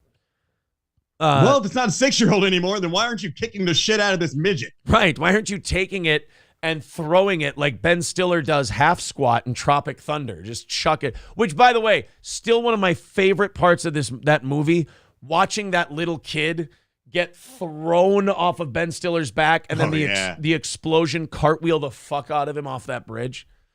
The big chunk, yeah. That was fantastic. Well, Aaron is somebody who's raised a child. And it's currently, you can see my son's here. I've got another one I'm raising right now. Oh, it's a good kid. I can tell you that it is critical to raising a child that they think you will. It's not that you should never physically abuse your child, but your child should be under the impression that you would. And if you find out that child is actually a Ukrainian midget and it's over 18, you punch that motherfucker over the fence just like you would if it was your own child and he turned 18. Time to go face the world, boy. Exactly. Well, free room on board here. I'm not being killed by a midget. I don't even understand how you can get killed by a Chucky doll. Yeah, I never understood Chucky. Like, how easy of an opponent is that to defeat? I mean, you kick it. Yeah, you kick it. You pick it up by the hair and you just swing it around into the walls. There's so many ways to kill Chucky. He's got one way, making you fall down and then using his shitty, clicky action figure chopping action to stab you to death. You've got like 950 ways, and like 925 of them don't even involve touching the fucking thing. The only thing that doesn't destroy Chucky is biodegradation because he's plastic. That's it. Yeah, you can't just throw him in a landfill somewhere and say, "Oh, we're done with him." That's not going to do it. And you know what? Let me tell you something about Ukrainian midgets. I've killed a few of them myself, even softer than Chucky. Really? See, That's right. I would have thought they would be dense, low center of gravity, perhaps a little bit of a tough opponent, but you're saying no. But they don't have the brain pan. They just run at you like video game characters in a tower defense game. That's true. The only real challenge is trying not to laugh. Yeah. Ukrainian midgets, you don't even need the weapons upgrade. You don't even need a lot of XP for they're so cute and round though. It's like trying to fight David Lucas, who can really, you can't do it. Well, Investigation Discovery decided to make a documentary on the family that adopted the Ukrainian midget that claimed to be 6 years old, but really just wanted to apparently fuck up some Americans. I thought we'd play this trailer today because I remember when this story broke, I was doing radio at the time, and this was just a while. Like it fucked this guy up for a while, knowing that the child that he adopted to start his family ended up wanting to murder him and his wife. You were changing this grown midget's diapers. Well, all I hear, but again, I had to give a disclaimer before the Nazi thing. I want to give another one now. All I really hear is a disadvantaged, marginalized, trans age person that's being oppressed. That's being oppressed by this family who just won't let her be herself. Oh my God, you're right. This family's committing a hate crime live on a documentary. All right, let's check it out. Let's see who you guys side with. They're probably going to, it's a Daily Mail, so they're going to throw us like a 5-second ad here before we can, yep, there it is. 3, 2, 1, here we go. You're going to get the truth. I will pre-warn you, you might not like the truth. You're not going to like the truth. What? You and your wife were almost murdered by a Ukrainian midget posing as a 6-year-old. What about this is going to be controversial for us? Well, I don't think anyone's on the other side of the you shouldn't pose as a child if you're a midget, move into someone's home and murder them issue. But Yeah. I actually, this is exactly the type of shit I want to watch. I think they're wrong. Yeah, you won't like the truth. I think I will like the truth. I think the truth is going to make me laugh my ass off at you dumbasses who couldn't tell the difference between a baby and a full-grown midget. JJ Stoner can tell you the difference between a baby and a midget. Well, in fairness, who really pays attention to midgets? I mean, they really are. They can sneak up on you. I mean, who really? What? Well, yeah, midgets are dangerous, but what kind of negligent shit parents are you admitting to being? When you couldn't figure out that this is a full-grown ass midget. This isn't a Ben Stiller movie. What the hell? When you walk in on your Ukrainian midget 6-year-old shaving her pussy and armpits, you know that something's awry. Loading an AR-15 and muttering to herself about the goddamn Vatniks. Putting fucking grease paint on her face and going. That's right, getting on there doing shit on Twitter with NAFO. Yeah, oh, they're terrible. They're terrible. I don't trust any one of them. I mean, midgets, not Ukrainian, Slava Ukraine. I mean, we're not allowed to say anything else. We don't get our Google checks. So what I'm going to say is midgets are terrible. Yeah, this is just one of many reasons you can't trust them. Glory be to the Azov battalion, but Hitler was a bad guy. I just want to make sure that I have both of those things that you're supposed to say on YouTube. It's not confusing at all. All right, let's find out how a Ukrainian midget outsmarted you two first worlders. We were in a very tight-knit family. April 26th, 2010. That's the day that we adopted. Look at that thing. It's got crow's feet. How did you confuse that for a 6-year-old? Well, I mean, from a war ravaged gut, war will change a person, man. Yeah, it grows you up quick. It turns you into an 80-year-old midget. You're only 6 months old. The parents adopt the kid, and they're like, I don't know if it looks 6. Oh, no, honey, it comes from a shithole. It ages you terribly. I saw it on TV. It's a terrible thing. The child's carrying its own fucking flask, man. There were clues.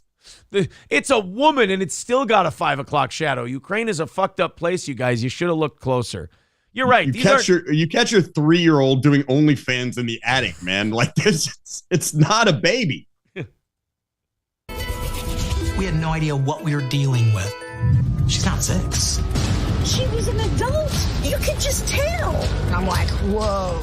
Natalia. Well, hold on. Wait a minute. Why is this random midget here?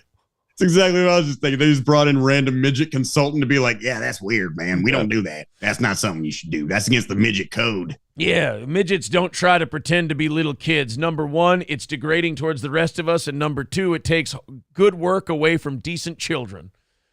How often does this happen? Is this like if you have a twin brother and maybe you all switch off and fuck the same girl one time? Like, is that like how often does this midget switch with a child happen? Yeah, exactly. It's this easy. And why are we doing the evening news bit where we just find random midgets to go, it's fucked up, bro? All right. Midgets are like roaches, man. If you catch one, there's 1,000 in the walls, man. Like there are people right now raising Ukrainian midget spies in our country. Yeah, I hear once you find the midget, it's actually too late. Yeah. Well, we're looking at the issue now 12 years later, man. These are now full-grown predatory midgets on the prowl in America. I actually read once that once you actually see the midget in your home, your foundation is already compromised. Oh, you know what? Hold on. That was a Terminix commercial. That's termites. I always confuse that. That's termites, not midgets. They work about the same way. They have a queen. They live in a hive. I mean, they're the same creature. That's a good point. Yeah. Midgets, and now that I think of it, midgets and termites have a lot more in common. Large quantities of people rooting for their extermination for the safety of their household. Live on fiber. Yes. Continuing on with the murderous adult Ukrainian midget that got adopted as a 6-year-old. Natalia was told her new birthday at the orphanage in Ukraine. She threatened to stab my sons. I definitely didn't feel safe around Natalia. You've adopted a kid and now they're trying to kill you. I mean, it's the stuff of a horror movie. You know what? This poor teenage boy that they had, this full-grown teenage boy, it's like one of those TV shows where nobody believes you and you're trying to tell your parents like, no, the fucking kid you adopt is a psycho. And they catch him. They made that movie. It's called The Good Son. They catch him kicking the shit out of the midget and they punish him. And he's like, you don't understand. It's a 38-year-old Ukrainian man. She tried to touch my cock. She's going to kill you. And they just hold on. Let's re-examine this issue. Okay. Hold on. How old is this midget realistically? Like in real world, how old is this midget? I think they were in their 30s when they pulled this shit, like 10, 15 years ago. So you got a third first. Okay, let's also address that this is not the first woman that's a little older than they say they are that Ukraine has sold to Americans. But okay, imagine you're the boy and you find this out. Maybe a deal could be arranged, that's we don't have to tell mom and dad about this. I mean, after all, this ain't no 6-year-old. This is a fucking 36-year-old. I mean, we're not blood related. I'd have tried to make that deal when I was 13. I'd have taken anything. Yeah, exactly. And I mean, also knowing like the hashtags and the search items that are popular on Pornhub now, you guys actually could have done some business here. Oh, you'd have been ahead of the game. Oh, back in 2010. Yeah, way ahead of the game. Are you kidding? That's quote stepsister porn and midget porn in the same place, man. And that's rare. You don't get that everywhere. That's homepage material. This girl even being this way is kind of reality TV's fault if you think about it. I mean, this is what poor, mentally damaged Ukrainian girls do when they get turned down for 90 Day Fiancé. Yeah, but now the 90 Day Fiancé wouldn't take her. Now she can be on what was that one with the pageant kids? Oh yeah, fuck, pageant moms or the one where they were waxing. This is for her. Put her on there, and then if she kills some of those pageant moms, who's gonna give a shit? Oh, we would root for her. Right, exactly. She would have been a babyface on that show. All right, let's see if the brother got through to his parents in time. She tried to poison and kill my wife. One night, I opened my eyes, and Natalia is standing at the foot of the bed with a knife in her hand. You weren't supposed to wake up. I mean, that's not really an indication that it's a midget. I can't tell you how many times I've woken up and my child has been standing there with a weapon. Yeah, my kids stand over me with a baseball bat all the time, and they put their hand on my forehead and they whisper, "Go back to sleep." Yeah, that's teaching readiness. Yeah, we were all kids once. Okay, we get it. We all did kid shit once, like take out the gun and point it at our parents when they were asleep, shit like that. So far, there's no red flags quite yet. She's just a rambunctious kid. Yeah, I'd have gone full Karen Hill on that shit. You remember that part of Goodfellas where she's pointing the gun at him when he wakes up? This is what I get trying to kill me on the street every day. I got to come home to this. My little sister pointed a gun at me. I'm sorry. Or the Ukrainian equivalent. Yeah. She's tiny. These stories don't make sense. Whoa, easy there, stubby legs. Let's not go. Look, those who live in midget houses shouldn't be throwing leg burns. All right? I got nothing. That was the same joke I was going to tell. Oh. Good job. She's tiny. Oh, okay, braggart. What are you, 4'7"? Yeah, everything's relative, fuckface. Yeah, look at the cock of the walk over here. You just don't know the true brunettes. The prosecutors went to Ukraine. Слышишь, тут приехали молодые люди насчет твоей Наташи. To track down Natalia's biological mother. I'm charged with 2 counts of child neglect. Is that correct? Maybe there's more than one villain in this story. Wait a minute. So the parents ended up... How can you get charged with child neglect when the person's in their 30s? This should be an easy case to beat, dude. Yeah, I don't think they're going to... I think that's probably going to end up getting dropped. Yeah, I'm thinking that he's going to be okay. Yeah, not trying to spoil it, but I don't see Luke Skywalker dying in the end of Star Wars. Look, he's in the documentary, so it had to go at least halfway decent for him. Michael accuses Christine of beating Natalia. My mom is definitely not 100% innocent. Bye-bye. You lied because she told you to lie. Yes. It's like a Rubik's Cube. Just when you think you have it solved, you find out you don't. Good analogy. Oh, shit, I paused it just before the dad lost his shit. I should have checked that out. But wait, didn't they say that the midget tried to poison the mom? So if the midget tried to poison the mom, and then the mom's accused of beating the kid, but the kid's actually a midget that's hell-bent on poisoning her to death, I mean... Clear case of self-defense. If I've ever seen it, right? And what's assault for a midget? What'd she do? Put her the heel of her palm on the midget's head while it swung at her? I mean, that's hardly abusive. I mean, this really is a horror movie, man, because what do you do if it's a really convincing-looking midget that looks like a child, right?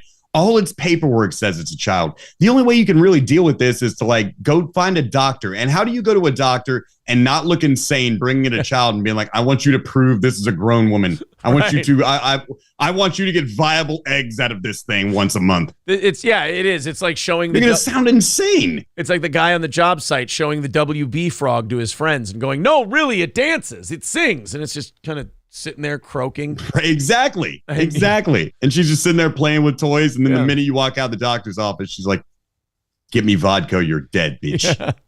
No, doctor, I swear to God, she's 33 years old. Listen to the way she talks. Goo goo gaga, doctor? Oh, for fuck's sake. I'm sorry. You know what? I'm very busy today. You got to leave me alone. Make an appointment next time. Then she I can't keep circling back to this, Aaron, but do you know who was one of the pioneers of ravaging the lands of Ukraine, of what is now Ukraine? Oh, no. Did you know? They are also not strangers to hearing certain speeches over loudspeakers coming at them. I'm just saying. That's very true. And if we really want to take it back to that era again, there's a particular doctor from Central Europe who is very keen on working with the midgets and whatnot. He knew just how to help these people. Yes. Oh, no. This is for the next ones. I think as soon as you close the door to that doctor's office, she just looks up and she goes, "You pull any shit like that again, and I will cut your fucking throat. Do you understand me? I'll kill your fucking cat when we get home. Nobody's going to believe you." It's like having a doll that talks and you're like, the doll's talking, and it just lays there. The minute they leave, it's like, nobody's going to believe you, bitch. How do you not go to a walk like in a field and then just sprint back to the car? I mean, you can beat stubby legs back and then just take off. They have no idea how to get home. Arrange a little accident. Take it to the farm. Yeah. Oops. Look, the child got out from underfoot, fell down the stairs. It was nobody's fault. Yes. It's like a Rubik's Cube. Just when you think you have it solved, you find out you don't. We were all abused. This isn't how you want to go out, man. It's going to be okay. It's going to be all right. A producer comes around with a blanket and just kind of slowly puts it over his shoulders. Hey, look at me. The midget can't hurt you anymore. The fact that a midget was hurting you at all is funny enough. There's no escape from this for this family where I'm not going to laugh at them. Yeah, you're victims. You were taken on a ride. There was a giant scam all around this. Your lives were legitimately in danger and you were in fear for them. But unfortunately, there is absolutely no universe where this isn't hilarious and you're not the punchline. This guy is so rooting for Putin. Big time. Oh, yeah. This will turn you against Ukraine in a second. Yeah. It's doing it to me right now. I hate this. Did you want to hurt them? It's all going to come to light. Be very good if you That's always a non-crazy person's answer to the question of, did you want to hurt him? Well, I guess to find out, you're going to have to buy my book. All will be seen in time. Oh, well, I'll put that down as a maybe. It's fucking Europeans. All will be revealed. Yes. Did you want to hurt them? Who really wants to hurt anyone anymore? When is it hurting and when is it self-defense? Life is pain, comrade. Yeah. Did you want to hurt these people? It depends what their threshold and tolerance for pain is. Depends when they give me numbers to bank account. Maybe we hurt them, maybe we don't. It's really up to them. Yes. I will do... she's trying to kill us. I will do far worse than kill you. I will harm you. Death will seem like sweet release. But what was the midget getting out of this? Was there money, or was it like, okay, if this was a movie, this would be something you did to, like, because these people had bonds stashed in a safe somewhere you're trying to find. Like, yeah, they just adopted a crazy fucking Ukrainian. So it's just a random horror film, just a slasher film. It just wants to kill to kill. It's a Sith. It just gets more powerful the more evil this little midget gets. Yeah, exactly. It's fucking Slav Yoda. Great. Execute order. I'm actually 66. Oh, no. be very good if you just quit talking. We're in deep, deep trouble. Well, kicking down the stairs, we said we're not going to say, right? Well, wait, I got to hear that one more time. Well, kicking down the stairs, what? Trouble. Well, kicking down the stairs, we said we're not going to say, right? That was my plan. That's a great plan. They should do that. They kicked the midget down the stairs? I'm concerned. And you didn't film it for the rest of the class? Well, that's a problem, but I'm kind of distracted by how scared I am about one thing I'm going to bring to the table now for you to think about, Aaron. Yeah. Have you ever seen an Asian midget? How many Asian children get adopted out of China a year by American families just trying to help poor people? A lot. Have you ever seen an Asian midget ever? The only thing I can think of, what was the thing from Fantasy Island? And I'm sorry to call midgets things, but tattoo. But I think he was like a New Zealander or something. Oh, I don't okay, think he was see, an East Asian, like a dragon person. Yeah, you never see any Japanese midgets. Yeah. You know why? Why? Because they ship them here as fucking children to adopt them. We have an entire army of Chinese midget sleeper agents in this country right now being raised by well-meaning, altruistic Caucasian families that want to adopt the foreigners so they can feel good about themselves. And you never see it coming because nobody suspects the midgets. And meanwhile, nobody suspects Asians. Speak for yourself. The baby face in this story to me is actually the mom. I feel like she got threatened with the poison. She kind of figured out what this little Ukrainian midget was, and she started kicking it down the stairs and beating the shit out of it and trying to, cut it down to size. And that's do the right thing. Yeah, that's when the whole thing went sideways on him. Oh, still my microphone on. You got a seatbelt? Whoa. Buckle up. He was showing how he disciplined the child. No, I've seen that. That's a fighting technique he's doing right there, man. I saw that in Creed 2. That's what you do right before you get up and knock that little midget the fuck out. Yeah, I think, I don't know. Just judging by that trailer, I think that might have taken a toll on that fella. Yeah, didn't come out of this parenting experience the same, man. You think he'll jump back into adoption? Look, at first you don't succeed. I think he's probably going to take some time for himself, Take a little me time, maybe go to an Airbnb, do some fishing. He's going to take a little me time, I believe. After a midget tries to kill you, I think anybody's due their 2-week vacation. For sure. $10 from Yule Gibbons. Thank you very much. He says, fell asleep and woke up to AP. Prost. There you go. Thank you very much.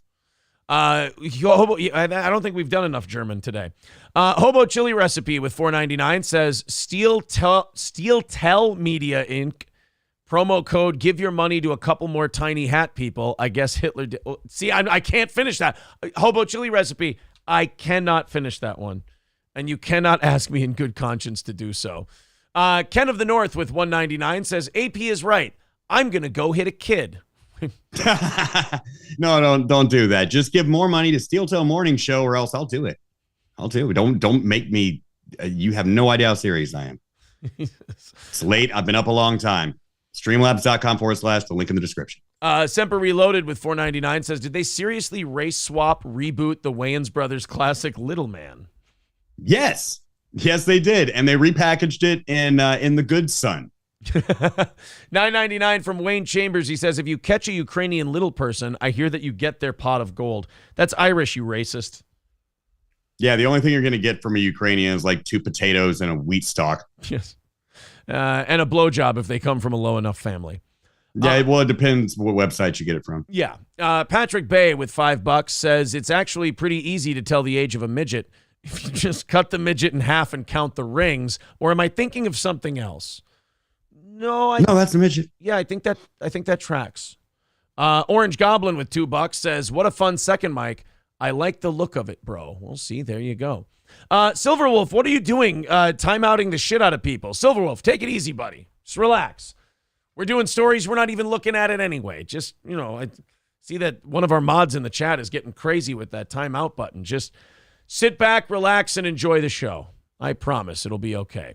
Bearded Trucker with $5 says 2009 movie Orphan is this story. I've not seen Orphan, but thank you, Bearded Trucker. All right, I think we're all caught up. Streamlabs, PayPal, Venmo, Super Chats, memberships, half of everything this morning goes to Adonis Paul. All right, we got to open up these 7 o'clock hour stories really quick. We've got a lot still coming up this morning, including, and I love that this is all you have to say anymore in terms of, and we'll bring Adonis Paul back up here in just a second when we get these all opened. I don't want you to hear the dingy sound as we open up the links. There he is. Now he's back.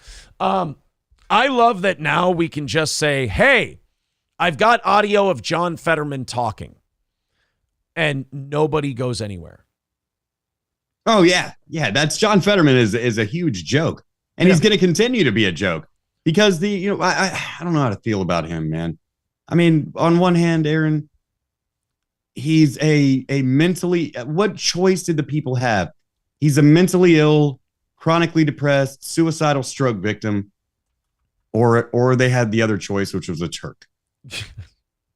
And not just any Turk, a Dr. Oz, a peppermint oil shilling Turk.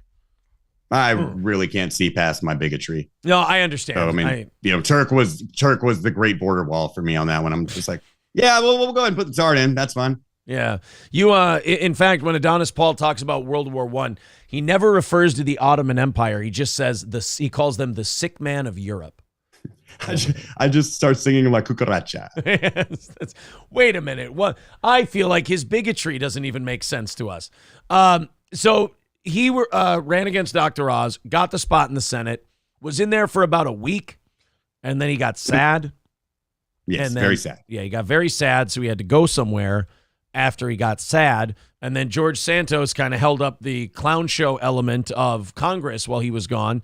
And then Fetterman came back, and then Santos went away. He got arrested because they found out that the Biden family members had opened 20 shadow accounts to get money from millions of dollars from Chinese, Ukrainian, and Romanian nationals. So clearly, because of that, George Santos had to be thrown in prison. It makes sense to me anyway. So John Fetterman has been put on a few subcommittees, kind of like John Fetterman gets put on subcommittees the same way like your little brother gets put on your baseball team. You know, your parents don't want to watch him. You're already doing something, so you're going to be out of the house already. Take your little brother with you, and we'll let you stay out later. How many people do you think have to apologize for Fetterman when he whoever brings Fetterman? Do you think they have to apologize like you would have to apologize for your little brother to the other representatives? Like, yeah, dude, I'm sorry, man. Fucking Pelosi made me bring him. You check the teams after tryouts, and you go, all right, okay, I'm on this team. Let me get to the Fs. Fournier. Yes, we're good. Guy looks on the other team. All right, we've got, all right. Fetterman. Fuck.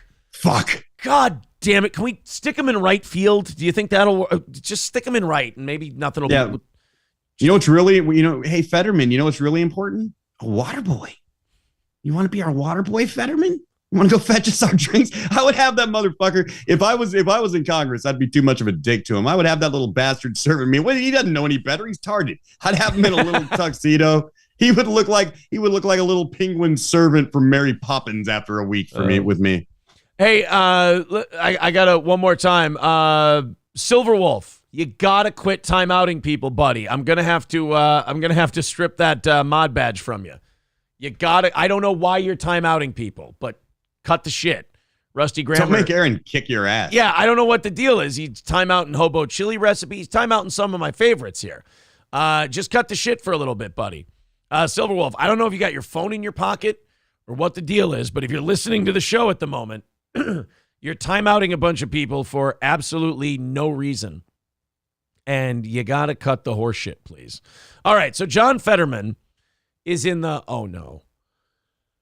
They gave him a spot. This isn't even a subcommittee. He's on the Senate Banking Committee. So John Fetterman is part of the committee that oversees and helps regulate banking, which I don't know if you guys have been following along. It ain't doing too hot.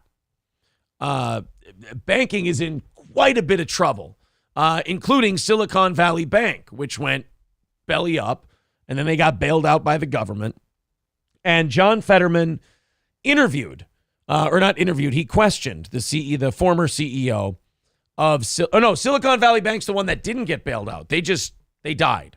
The one in the San Francisco One Republic or whatever, just got bailed out. But John Fetterman got to ask the former CEO of Silicon Valley Bank a question. And, well, guys, Christ, take a look. Is it staggering? Is it a staggering responsibility that that the head of a bank could literally crash our economy? Wow. Attaboy. First day on the internet, Fetterman. Just learned that today, huh, buddy? Can't sneak anything past this guy. All right. Now wait a minute. I just want to ask you guys a question.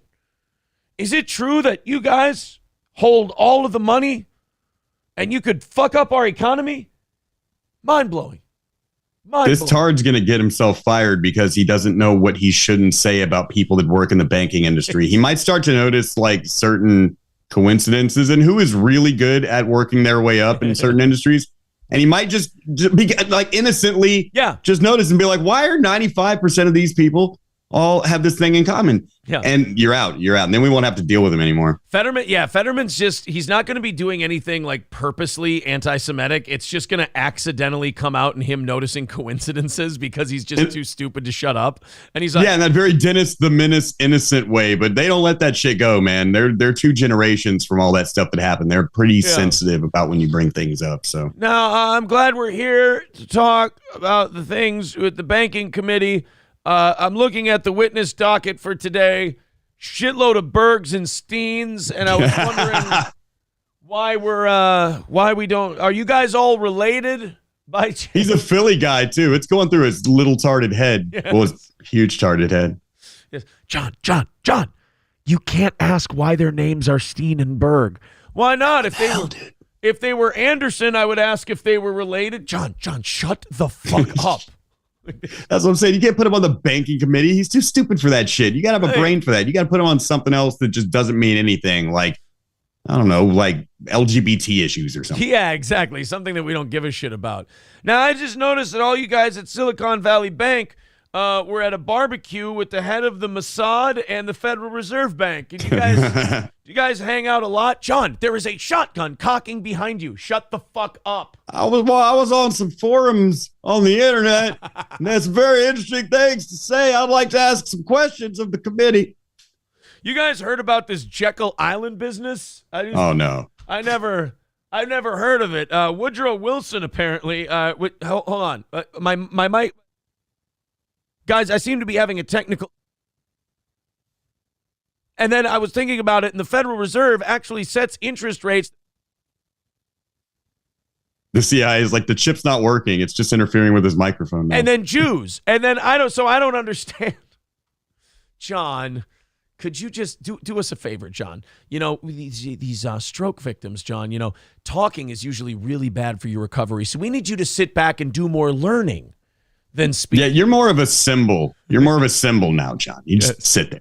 A symbol that we were terrified of losing the Senate majority. So we're just trying to include people that look like indie wrestlers. Okay. It's astonishing. That's like if you have. Good to see superstar Billy Graham made it out of the ICU. Yeah.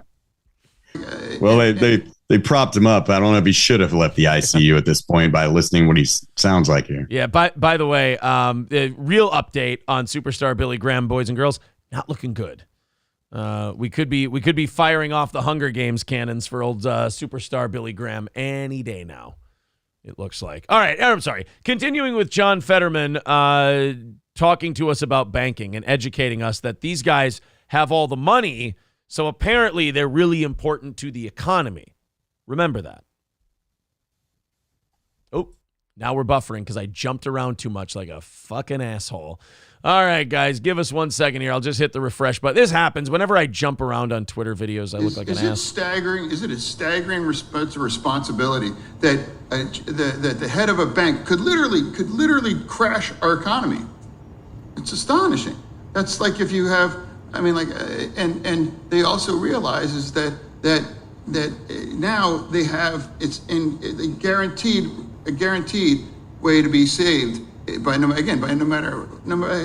how, you know. God. Which one of us is gonna do today, Junior? Do you want it? Yeah, you can have it. Go ahead. All right, today, Junior. Oh, Jesus. More than that, Aaron, I'm reminded of Wayne's World 2. Do you remember when Wayne is going to stop Cassandra from getting married and he stops in at a little gas station and he says, "Where's Gordon Street?" And then this guy comes out and he can't do his lines. And he's, Gordon Street. Yeah. And Wayne looks right at the camera, breaks fourth wall and says, "You know, I think we can do better than this. It's a small part, but can't we do better than this?" They bring in Charlton Heston. Yeah. Can we get somebody other than... Can we get Heston? Can we get Heston? I think the two of them in their current states both have the same ability to speak properly. Heston's a skeleton, and Fetterman is essentially just a bag of bones with a blue D stamped on his ass at this point. So it's you know, isn't it appropriate that this kind of control should be more stricter? Yes. That's a great question, John. Shouldn't the controls on the banks be, and I quote, more stricter? We could use some more I think sure, why not? I'm just finding out that the people with all the money could crash our economy. Yes. So yes, perhaps we should keep an eye on them and know what they're doing. Yeah, before they just take all our houses. That's probably a good idea, John. You know, you thought about this while you're in the hospital, huh? Yeah, we started off with while he was in the nervous hospital. We started this by mocking and ridiculing and making fun of stuttering John Fetterman's mental status.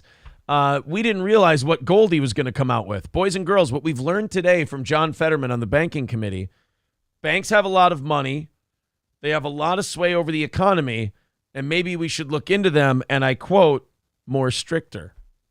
But don't worry. Do we really need this substitute hard we laugh at while Trump is back now? Like, now that Trump is back into politics, do we really need Fetterman? Can we get rid of him now? Are you kidding me? I want Fetterman running in the Democratic primaries and rig it to where he wins, because I want to see a Trump-Fetterman debate.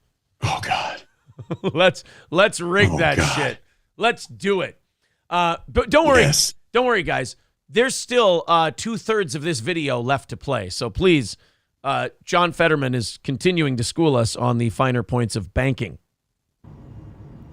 To prevent this kind of thing from going?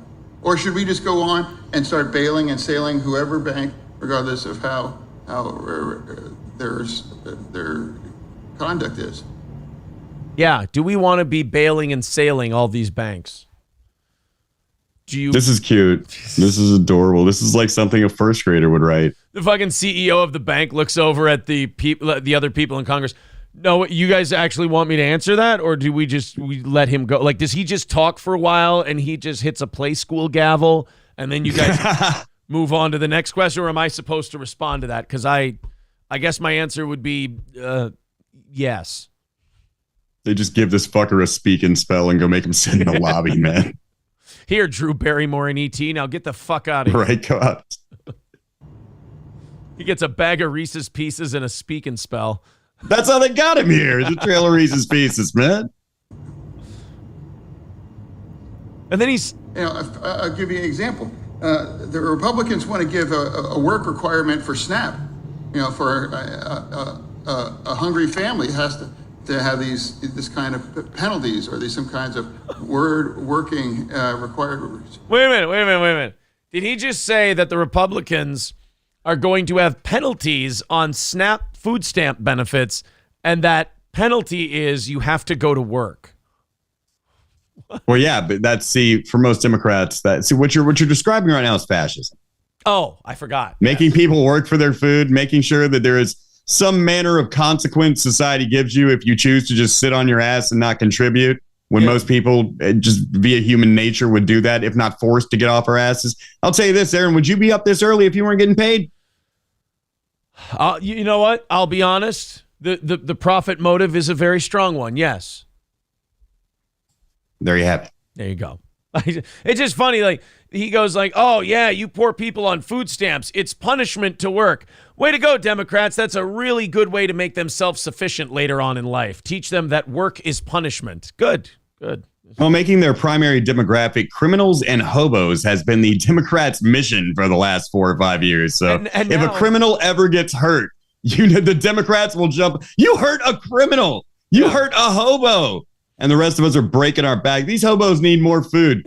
There are guys out there right now working 2 shifts, eating ramen and bologna. And somebody who stays at home all day and doesn't even try, gets more grocery money than this guy. That's a problem, man. What about that, Fetterman? Oh, I'm sorry. You playing with your mobile? That's cute. He's on his back on his little blanket. He's just rolled out of his chair, rolling back and forth. Is it tummy time, Mr. Fetterman? You going to learn to crawl, buddy? It is funny, yeah, when you make your whole voting demographic criminals and hobos, but you're also an efficient political party who knows how to rig the system, so you've created a hobo and criminal printer, and you just crank them off, and you keep turning out, where did all these hobos and criminals come from? Well, it is election time, so... It's an election year.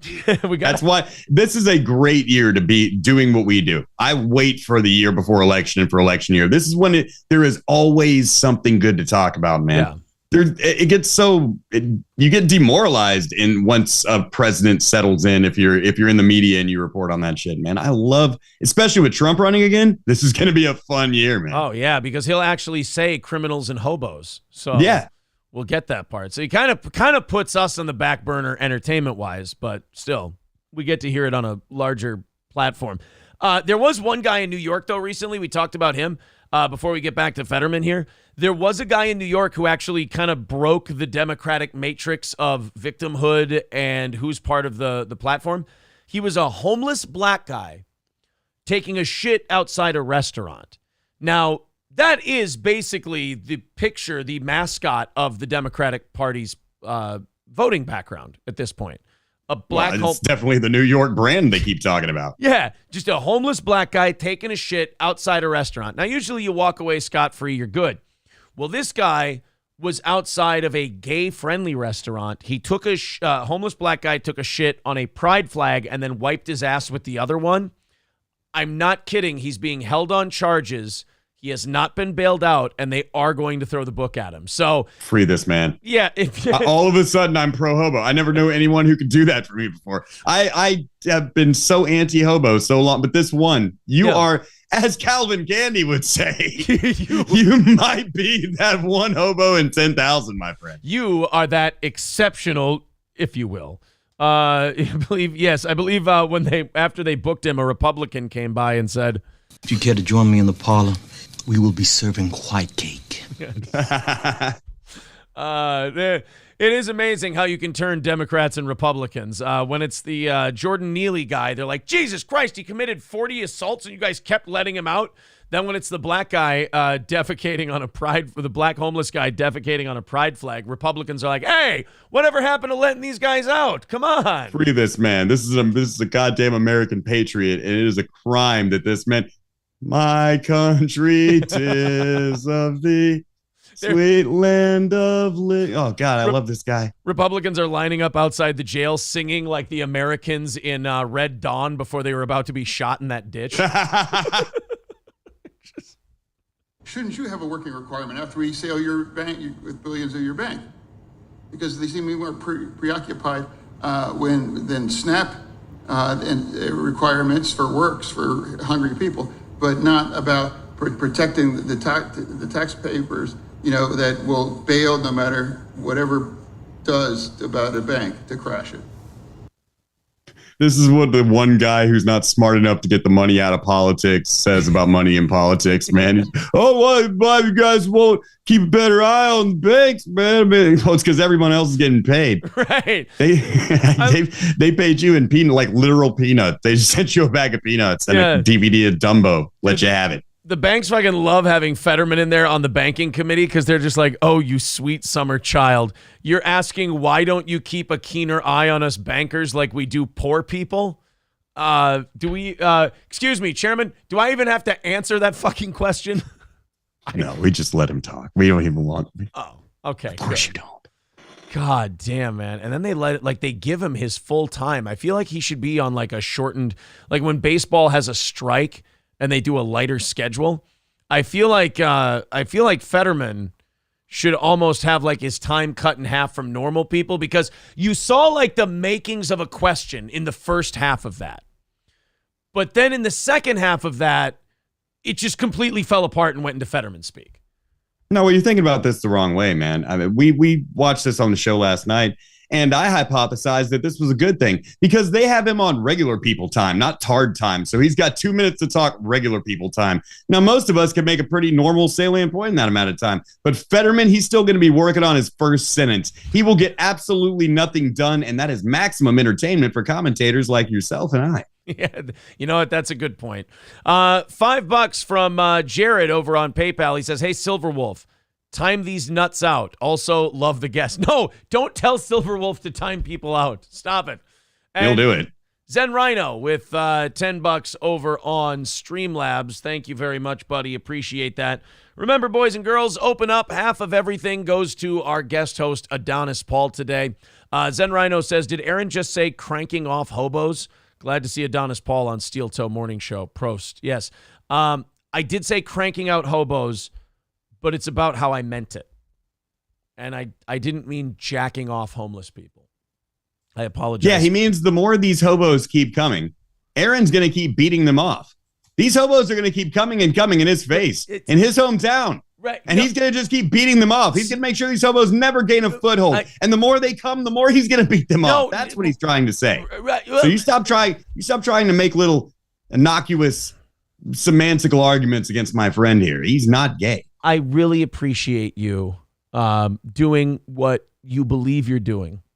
But I will say, I believe now you have hundreds more people now believing that I'm jacking off hobos than I did before. But you know what? That's the exact opposite of what I was trying to imply. And I want to make clear to the audience that you would never do any such thing. Thank you. And I appreciate that very much. And no, to clarify, I will say it myself. I will reiterate Mr. Paul's general thesis. I am not grabbing the dicks of hobos and jacking them off until they come in my face. That was is a misunderstanding. Half of everything goes to Adonis Paul. There's the Streamlabs links in the chat. PayPal, Venmo, Super Chats, memberships. Half of everything goes to AP today. I think the record is Stevie Lou and Gino both took home 270. We'll see if AP can break the record today. There's all the links in the chat if you feel like contributing. I've got breaking news. This came from Keemstar's Twitter account yesterday. There has been an agreement on amount of rounds and glove size in a boxing match. Let me put this up on the screen for you. Ladies and gentlemen, it has been signed. Rich from ReivewTech versus Jeremy from the Quartering is on. Now, I actually got myself tacitly involved in this when I tweeted out, because I box every week and I train some fighters, and I not to brag or anything, but I reached out to Rich from ReivewTech and said, hey, I think Jeremy from the Quartering is a monumental douche. I would love to have you come out to Minnesota and we'll train at the gym I train at, and we'll have all of our trainers work with you and everything else. And he said, hey man, sounds great. We had him on our show. He said, sounds great. I'm going to do that. Let's do it. And then this, and AP, this broke my heart. Rich from ReivewTech, I then saw on Twitter a week later, was tweeting at Sam Hyde asking if he could come to Rhode Island and train with him. No, I know. Oh, that cloud chasing son of a bitch. I know. Rhode Island, that's barely a state. I was originally trying to clout chase and get involved in this thing, and then he goes and clout chases the Sam Hyde so he can train with him. Mother. Okay, check this out. I'll show this guy what an asshole he is, because I know he watches your show. Clearly, if he does that, and he knew that he was turning his back on you, he's watching your show. Now, Aaron, I want you to look me right in my eyes. Are you looking at me? I'm looking at you. Are you ready? I'm gonna show this guy how fucking deadly you are. Are you looking at me? I'm looking. Ready? I'm looking. Oh, I got out of the... You weren't ready. I wasn't. All right, one more time. This is why he's training. I'm ready. I'm ready. No, I said, look, you don't get a second chance, man. This is why he's in Rhode Island. Shit. So Sam Hyde wins again. Motherfucker. Yeah. You can't beat the Candyman. So Rich from ReivewTech versus Jeremy from the Quartering. Now, obviously, last weekend we had Wings versus Boogie. We had Wings of Redemption versus Boogie 2298 or 298, whatever the fuck he is. So now I guess they're going to kind of go with like a lol cow match on every one of their cards. And I have to say, I kind of like it. Like Idubbbz has his, we're going to take boxing seriously and we're going to be friendly and it's going to be good competition, like a beer league softball game. And he's going to do his stupid shit. And Keemstar is going to treat it more like Jerry Springer with a KSI fight at the end. He's like, all right, guys, I got 800 pounds worth of flesh and they're going to punch each other. I got I've got out of shape, worm-like Jeremy from the Quartering versus old Rich from ReivewTech, and we're going to have them fight. Like, Keemstar and Happy Punch kind of understands, like, the carnival barker aspect of this. Oh, yeah, it's an absolute freak show. Yeah, of this influencer boxing shit, whereas Idubbbz is like, no, my wife told me that we're going to take this very seriously, and this is going to be an athletic endeavor, whereas, like, Keem's like, fuck that. Give me two obese retards, and I'll just put them in the ring and let them punch each other in the head. Wife, you say? Do you mean his OnlyFans stripper wife? Is that the wife you're talking about? Hey, I'm not trying to get banned from Creator Clash here. Oh, yeah. I mean, I forgot you're a boxer. I didn't mean to get you banned, get you sanctioned from an entire league there. I apologize. I really did forget that was your game. Yeah, I don't know about you, but I used to watch those, like the content cops that Idubbbz would do, and I enjoyed them. I liked them. They were good. I thought they were good. They used to be good. And now to watch this guy and just kind of watch him become this nebbish, gross, fucking pussy-whipped asshole that he's become. Yeah. A celebrity who doesn't care what you think. He's so into it. He'll kick you out of a sporting event if you insult his wife's side hustle. Yeah, it's disgusting. And then he'll tell you it's not about his wife's side hustle. He tried to defend himself. So recently he released a video on Froggy Fresh not being allowed at Creator Clash. He released this statement to dispel the rumors that it was because Froggy Fresh made fun of his wife's OnlyFans. And he was so hell-bent on simping for his wife and her OnlyFans that he actually gave an excuse that was worse than the OnlyFans when he goes, no, that's stupid. I didn't kick Froggy Fresh out of Creator Clash because he made fun of my wife's OnlyFans. I kicked Froggy Fresh out of Creator Clash because he talked to Sam Hyde. Oh, yeah, that's better. That's better. Hey, Illuminati, hold my beer. Watch what I can do. Dude. With my second statement. Right? He's just like, I can run my shit worse. He's sitting there going, dude, we all would have understood, like, in a way. I mean, it still would have been gay of you, but, like, we all kind of understood, like, okay, the guy talks shit about your wife, and he's, it's embarrassing to you, and you don't like it, so fuck it. You don't want to do business with the guy. Okay, I understand. Yeah, he called your wife a whore. We get it. Yeah. At least I understood that. I was like, well, that's kind of weak. You could probably set it up to where he got his ass kicked for that, but all right, whatever. Okay. I got it. Fine. But then you go, he talked to some guy that, and by the way, Sam Hyde's never done anything to Idubbbz.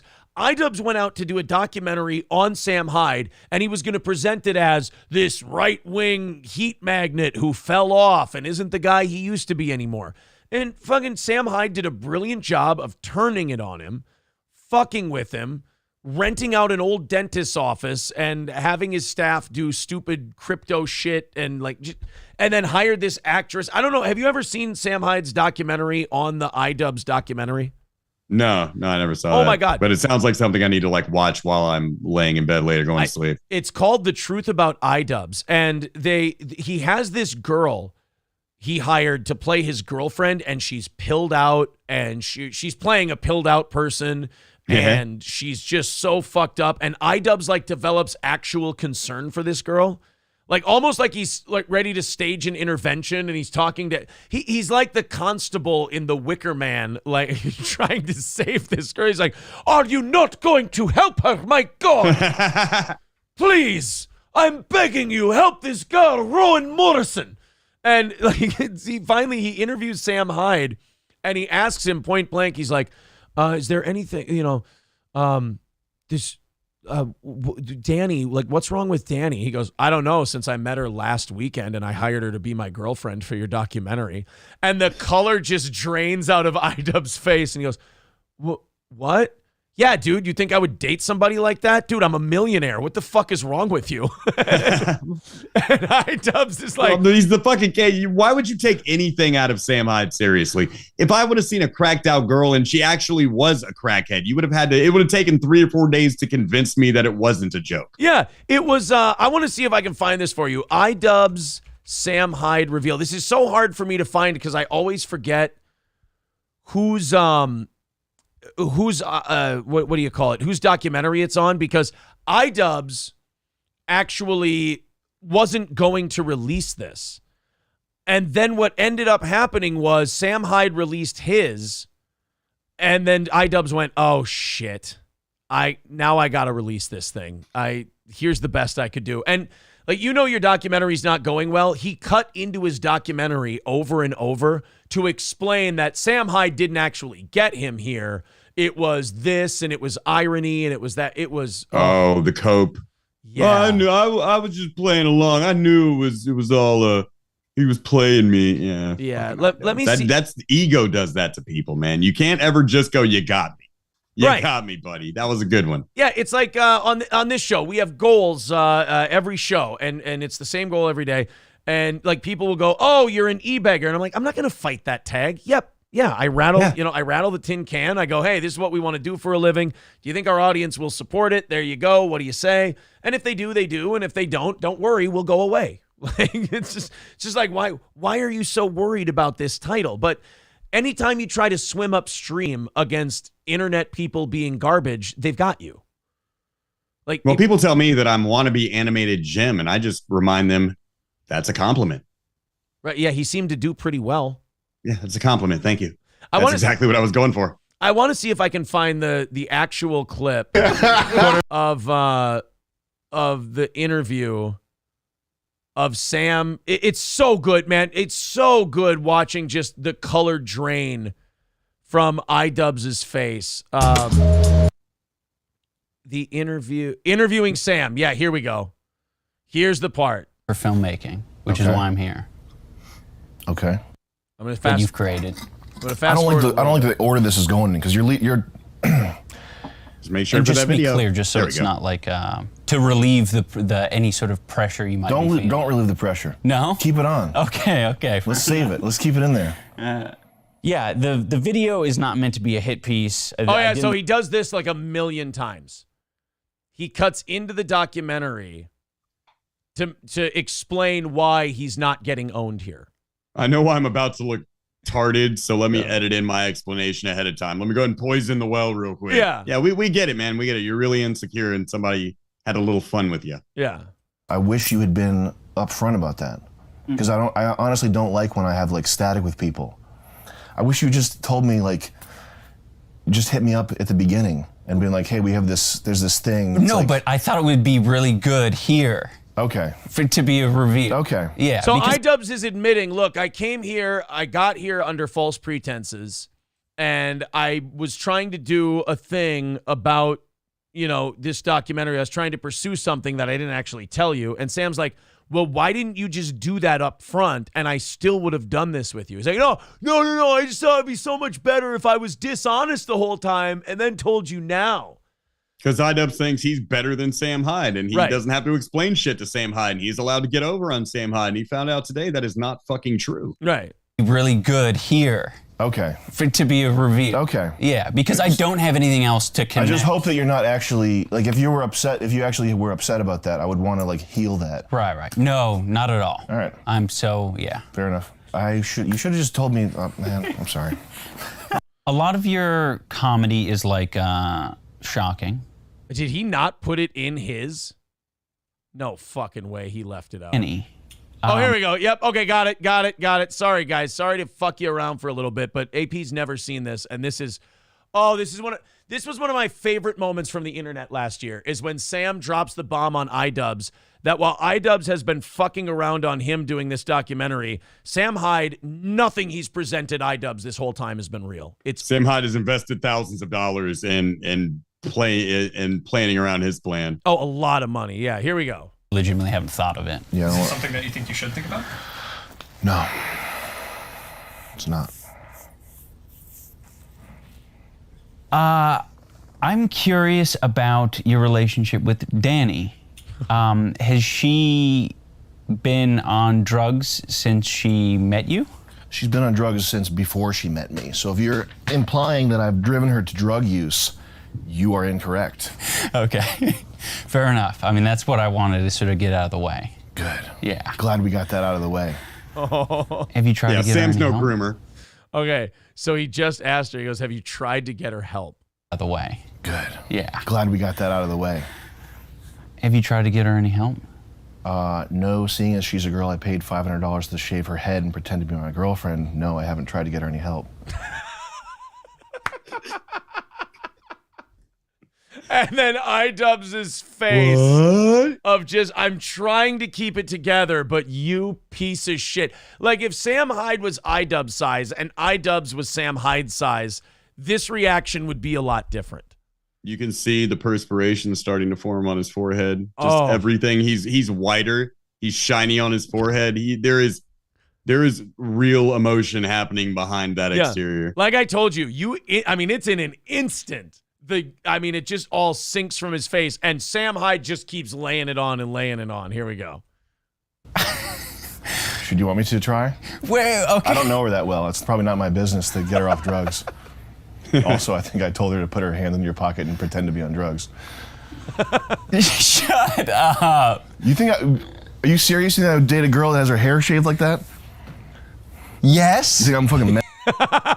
So Idubbbz had this idea of Sam Hyde before he came here, and Sam Hyde totally leaned into it. I mean, to his credit, he leaned into he saw Idubbbz coming from a mile away, and he went, if this motherfucker thinks I'm some kind of psychotic, crazy Nazi, then he's going to get psychotic, crazy Nazi. And when we have this is the Trump probe, man. Yeah. You're going to go in with your preconceived notions. We're just going to play right into that, and you're going to look like an asshole in the end when the report comes out. Oh, man. And he is just getting started here on revealing to Idubbbz how fake this has all been. Because I got to watch this shit later. This is at the end. Like, he has gone days. He spent days with Sam Hyde. They boxed under an overpass. He took him around in a slingshot. He brought him into this old converted dentist's office that he claimed was his office. He's going to reveal it all to him right here. I'm sorry, guys, here. Yes. You think I'm a fucking mental case? Yes. No, actually, I've known her for a long time. And this is so upsetting to me right now. I'm so upset, man. I just don't know what to do. You need to go outside for a second? You need to go get your shit together? I'm so upset, but you're 6'5", 260, so I don't know how to adequately express my anger in front of you. Right, and Sam's just deadpanning this shit. Like, he's looking him right in the eye, too. He's like, no, seeing as I paid her $500 to shave her head and pretend to be my girlfriend and reach in your pocket dumbass, on drugs. What did you think about me? Yeah. You really thought I was this much of a fucking scumbag? And really? He did. That's the problem. He did think Sam Hyde was this much of a scumbag. This is what Trump should have done when the FBI started investigating. Shown up with a Russian flag. That's why he started actually making phone calls to Putin, man. It's all becoming clear right now. He Sam Hyde'd their asses. Yeah. Hold on, guys. I'm just getting out of the shower. Wraps a Russian flag around his balls.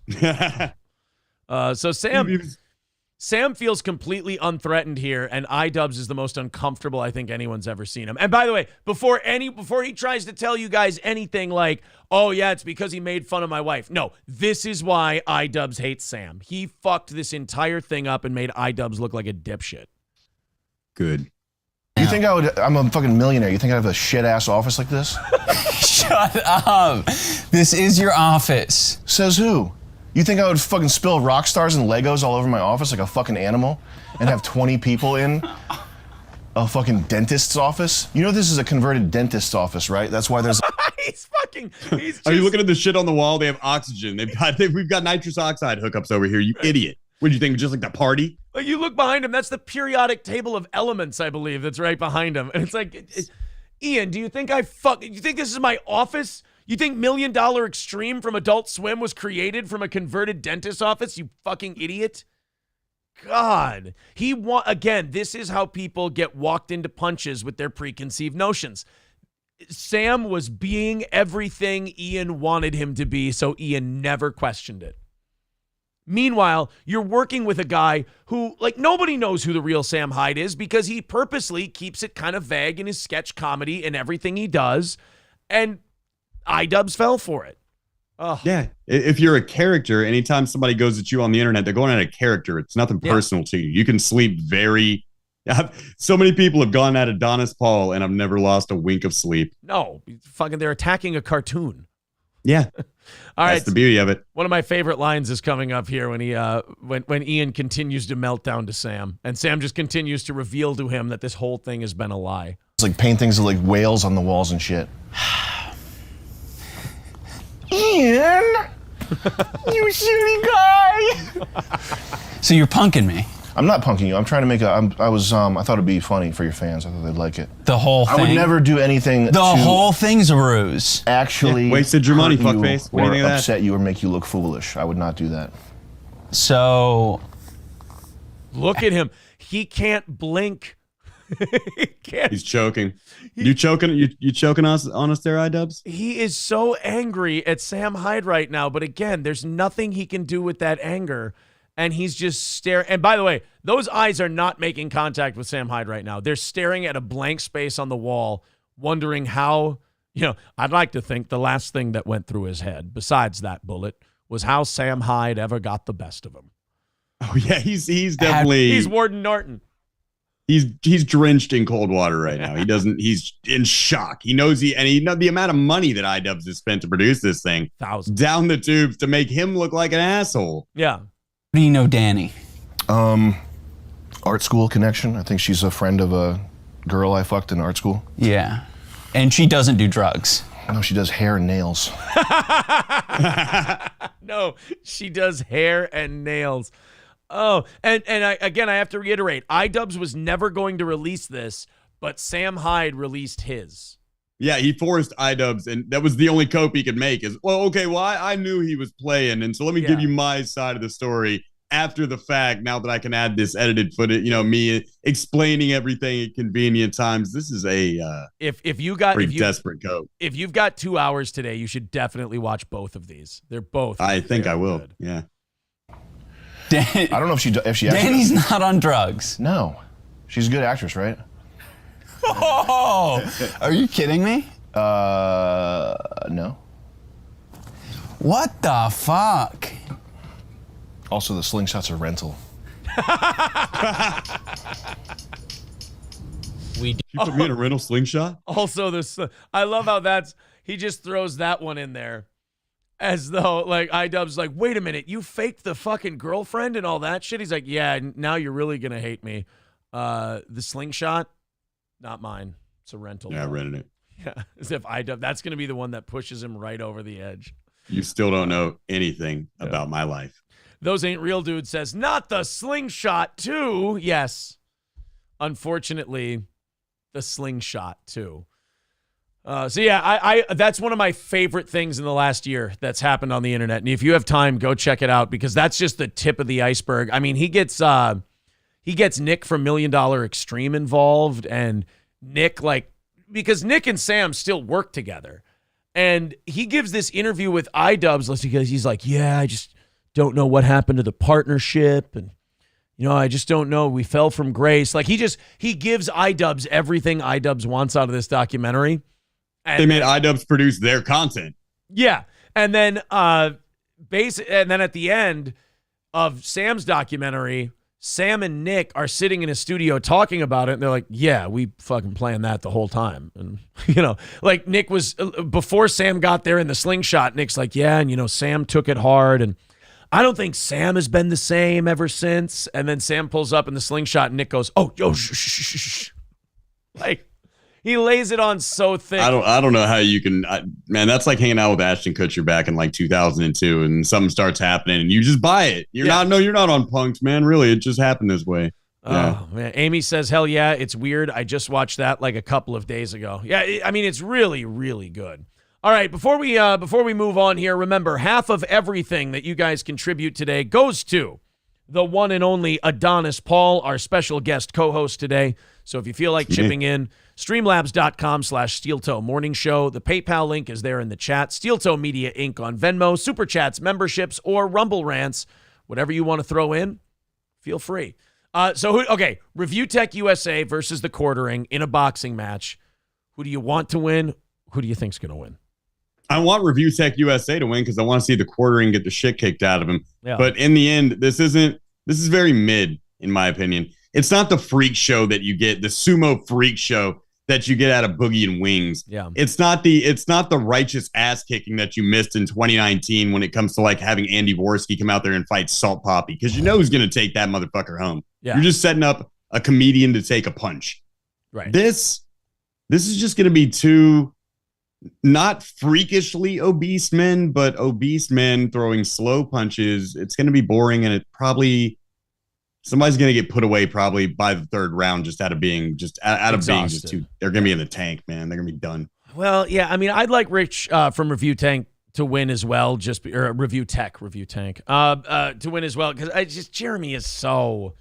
I mean, I'm almost more mad at Jeremy's following than I'm mad at Jeremy, because Jeremy is such nothing. He's such malleable mush, like tofu nothing. The fact that it's garnered a following somehow, it's really powerful to play that whole culture war thing and just sit down and take a side and then never break that side and then convince a bunch of lonely people that, hey guys, we're fighting for something. We're doing this for a cause. And then he built an audience off of that. And again, AP, for the life of me, I don't know how people watch the quartering and go, this is my entertainment.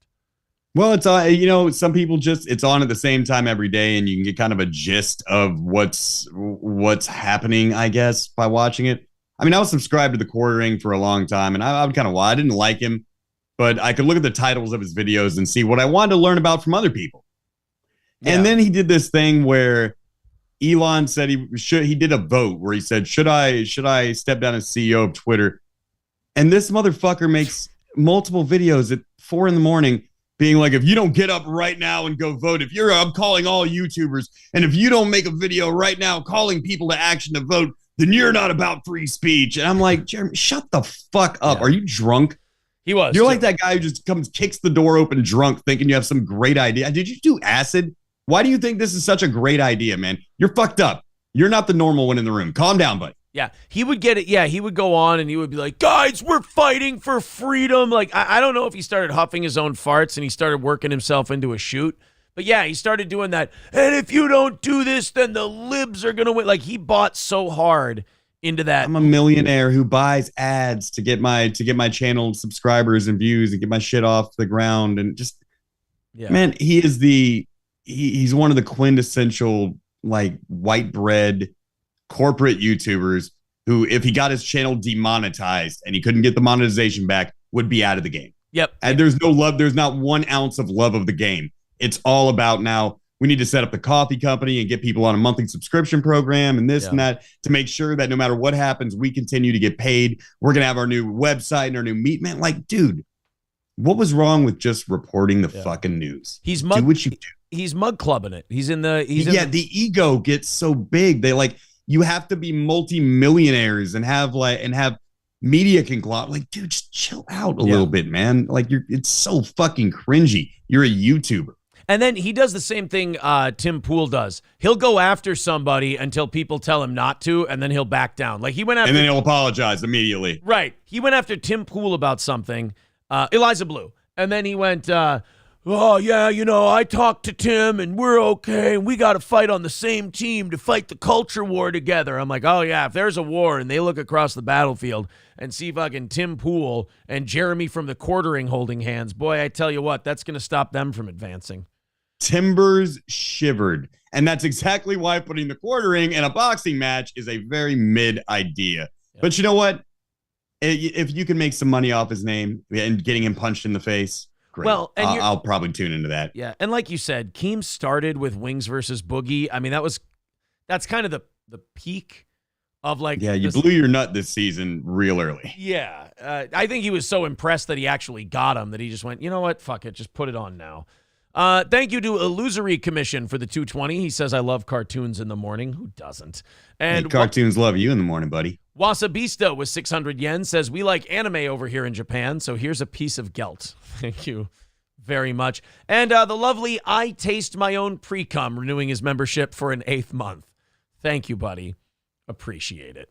All the links are in the chat if you'd like to contribute to the show today. Half of everything goes to Adonis Paul. All right. Get me paid, guys. Come on. We took a break from Klansman type stories. I think it's time to get back into the fabric that is interwoven throughout today's episode. For this one, we're going to Somerset, Kentucky. I don't really need a setup for this one. You know what, guys? Here you go. Enjoy. No, go ahead on your own time. Pulaski County teacher is suspended and under investigation tonight for allowing a student to come into school dressed as a KKK Grand Wizard. That's terrible. You should never do that. That's the most horrible thing I've ever heard in my life. And I don't ever want to see children running around dressed as Klansmen. That could be terrifying to my beautiful black community, in addition to a number of minorities and religious groups that was oppressed in the early 19th century through the early 20th century by the Ku Klux Klan. And I would like to say that neither one myself nor Aaron here avow any of the actions of the Klan ever. I want to say this right now, Adonis Paul. I'm going to go a step further. I am going to disavow this entire story. I think it's wrong. I think it's immoral. I don't think kids should be dressing up that way. That is cultural appropriation. Some people work really hard to become a grand wizard, and for this kid to just put on the uniform as if he's earned it is fucking insulting, and it's stolen valor. Stolen valor. It's stolen valor. This is stolen valor. Grand wizard, my aching ass. This kid has not. I might just be crazy, but I don't think that this kid has hung one. Oh, we lost him. Oh no, Adonis. Oh shoot, he was about to make a point. And that's why it's simply dishonorable for him to be wearing the robes of this organization. Could you do me a favor? You had a little technical issue there when you said that. Could you repeat that one more time for everyone and see if we can get that to come through? I want to see if the problem's on my end or your end. Okay, yeah, I was saying that I really hate. Yeah, see, I just think that. Yeah, I don't. And it should be taught in schools because it's a beautiful. It's not a dark stain on history because they wore white robes. You know what? I think it's a YouTube thing. Yeah. We'll just, you know what? I think people they got the gist of it between the. It's the insurance policy to continue to keep you on the air. I with me understand. as your co-host, sir. Thank you very much. All right. Let's find out why this teacher allowed this student to dress as a Ku Klux Klan grand wizard to school one day. LAX 18's Ricky Sayer shares how the community is reacting in the LAX 18 big story at 11. I just want to point out this was this news company's big story at 11. They were leading off with this. Corruption, no. War, no. Local murders, no. Hey, we got a kid who wore some bed sheets to school one day, and we suspended him. Kentucky. With the school year nearing a close, one Pulaski County school is down one teacher. That teacher should be ashamed of herself or himself. The superintendent tells us a teacher allowed a student to come to school dressed as a member of the KKK. Hey, oh my God. Well, the demographics at your school are clearly different than the demographics at the school I went to if you made it through the hallways wearing that shit. Yeah, I was going to say, like in most schools, this is a self-cleaning oven. You can just let that kid dress that way. And maybe he's just a Catholic knight. Maybe. Yeah, it's the Knights Templar. Yeah. That's what he was dressed up as. They should have ran through the streets yelling, "God wills it," and then he might have been okay. Yeah, you know what maybe he's a ghost. Maybe he should, instead of, just to make sure that all the black students know that he's a ghost and not a Klansman, he should run up on him and go boogie boogie when he's wearing that. They like that. That would really in a horror. That would let them know that he's just a ghost. Yeah. They bring me, I'm the teacher, they bring me in there. Why did you let him dress like that? What, like Guy de Lusignan? We're not supposed to teach the Crusades in schools? Hey, look, if you're gonna teach gay shit in school, I want to teach my culture in school too. The full 360, stand up real quick. Oh, it stopped recording. You know what? Bullshit. That is a terrible KKK uniform. There's no insignia. There's no emblazoned vestiges to show what your ranking is. I mean, that is not a Grand Wizard outfit. That is a ghost if I've ever seen one. I have no idea how many black families he's terrorized just by looking at his costume there, which is inaccurate historically, to say the least. Yeah. He doesn't even have a horse. God, this guy's a bullshit Klansman. See, I'm actually offended at how bad at being a Klansman he is. That's what's going to get this kid, is that black people obviously are going to be a tad miffed at this outfit. But also, you're in Somerset, Kentucky. The white people are going to get mad at you because you put on such a shoddy, shitty KKK uniform. So this guy's going to catch it from both sides.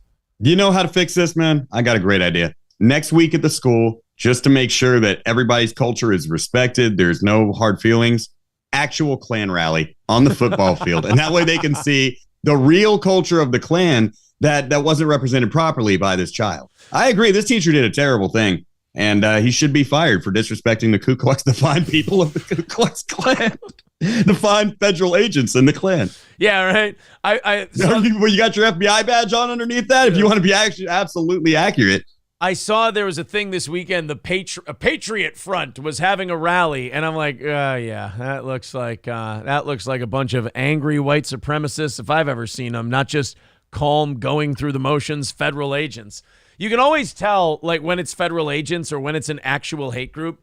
The last time the Patriot Front got arrested for something, they put them all in handcuffs. They were all on their knees for a photo op, but they let all of them keep their masks on. Because everybody knows that when you're arrested, they never make you take off anything that might obscure your identity. Yeah, law enforcement always lets you keep your ski mask on when you rob a bank. Fun fact about that rally, it looked like it was happening in the morning time. It actually was happening at 10 at night. That's how hard they were glowing. Oh, my God. That's right. That's pretty impressive. I mean, I always thought that was a metaphor, but it turns out completely literal because I saw the rally, looked dead of day. You could have fooled me. They say Jesus Christ had the same effect on fools. So I never thought I'd say this to get back to a good spot on this show. Back to the kid in the Klan outfit. Other students shared video taken on a bus. The costume was part of a history project on historical figures. I don't know how the student even thought that it would be okay to even ask to do something like that. Grandparent James. Because his kid's got some fucking balls, unlike your pussy-ass grandkid. He's a prankster. That's right. This kid was like, well, the KKK. It's one of those things where, like, the teacher's hands are kind of tied because they made too broad of an assignment. They're like, all right, guys, come to school as a historical character. And the student's like, well, the KKK is historic, aren't they? He's like, oh, shit. You know what?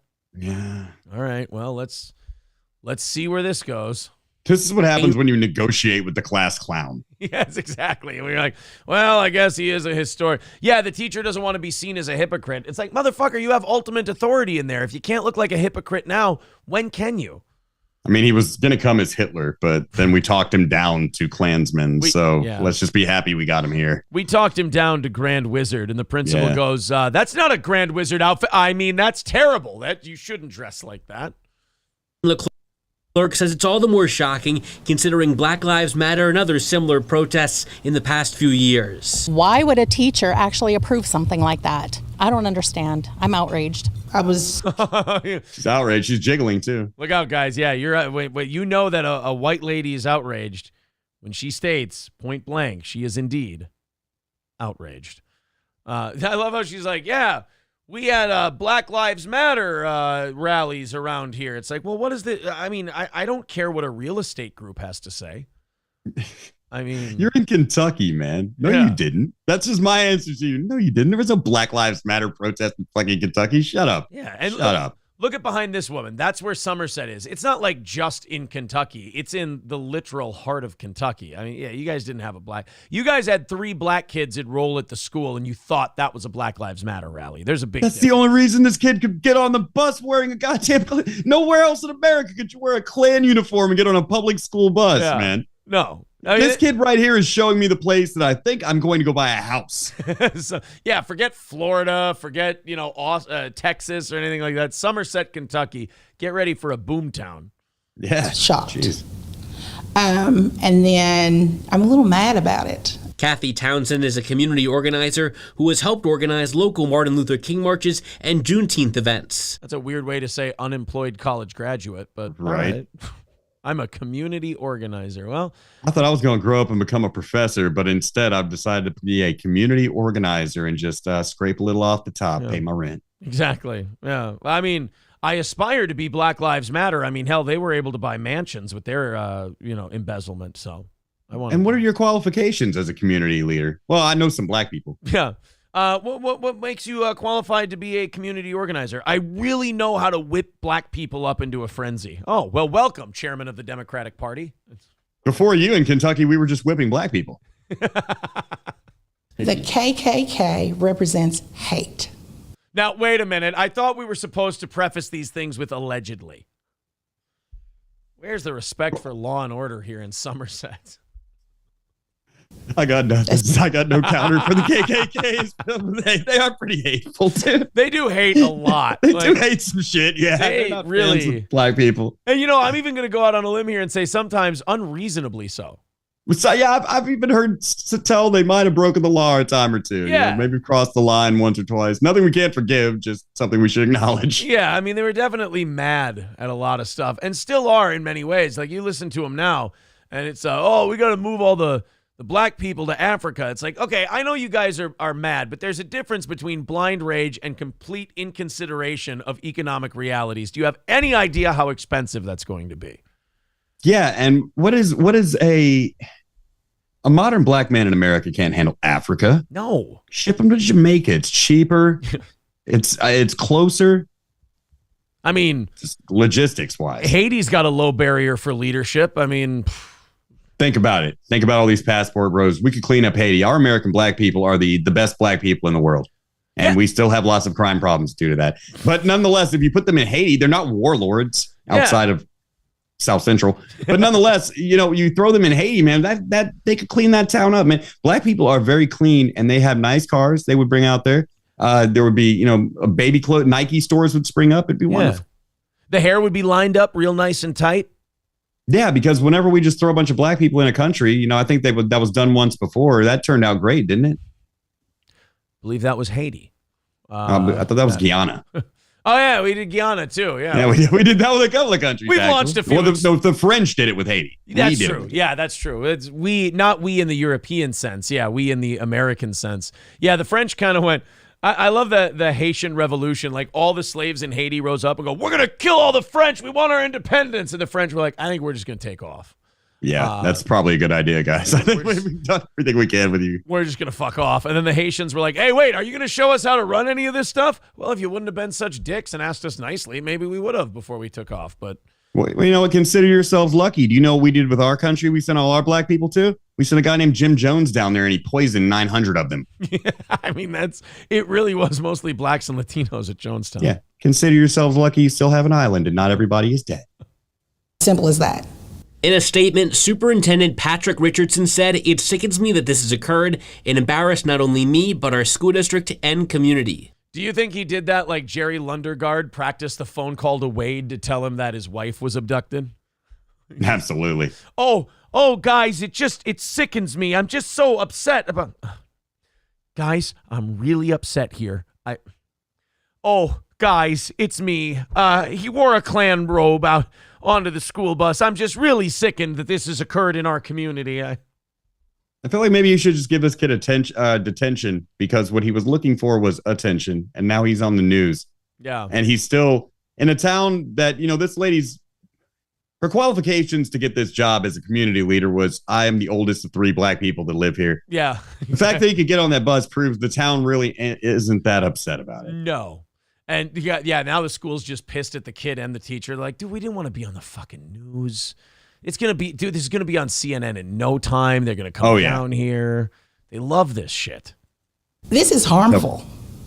If I used to be, when I was little, scared to even see pictures of the KKK. So could you imagine the students at Southern Middle that aren't white children? We spoke with... Yeah, both of them. Can we start erecting like Klan crows around like events and public parks and bus stops and things like that where Caucasians live? Some Klan crows? Will that scare them away? What is that? Don't worry, it's a thing. They installed it. So you gotta tell your black friends that you're hanging out with, like, all right, man, there's a couple Klan crows out here, so just don't freak out, man. We'll just drive by. We're catching the bus down to the game. I just want to let you know they're not real Klansmen. All right. Now everywhere is welcome to Vider. Your friend gets all shit faced on the way back. He just starts beating the shit out of all the scarecrows. You're like, dude, come on, it's not. How far does this fear go, though, from people that have never encountered a Klansman? Like, I'm looking at the chat right now. Like, Amy Staley says, is she afraid of the letter K? How far does this fear go? Yeah, right. And then you look at this kid. I don't really see this kid fighting on the side of, like, the community organizer and shit. Oh, dude, that's my bro, Velvet Villain. That's armed liberal right there. Oh, you know what? Later in the show, we can talk about your little fight with armed liberal, because I see you on Twitter just back and forth with this fucking guy. Oh, he had to leave the internet, man. He's not with us anymore. Oh, rest in peace, armed liberal. Well, let's see what kind of insight on the KKK we're going to get from this young gentleman. One 8th grader with his parents' permission who said he was in the teacher's class. I see there's no reason for the teacher to be in trouble. Jackson Clark says the... Yes! I told you. My theory is sound, man. Nobody in this town cares except for 2 angry white women who spend too much time on the internet. Fucking based. This kid's just going. I don't really see why the teacher should be in trouble. I mean, it ain't like he said or anything. So, I mean, all's well that ends okay, I guess. I mean, my daddy's a Klansman. My cousin's a Klansman. I got Klansmen in my church. My boss at my after-school job is a Klansman. I don't see the problem here. He really doesn't see the problem here. No. That's the issue. No, my daddy, he makes Klan scarecrows, and there's a feller up north who wants to put them at bus stops. I think we're on the verge of something big here. As #1 Klan crowsman in all of Appalachia.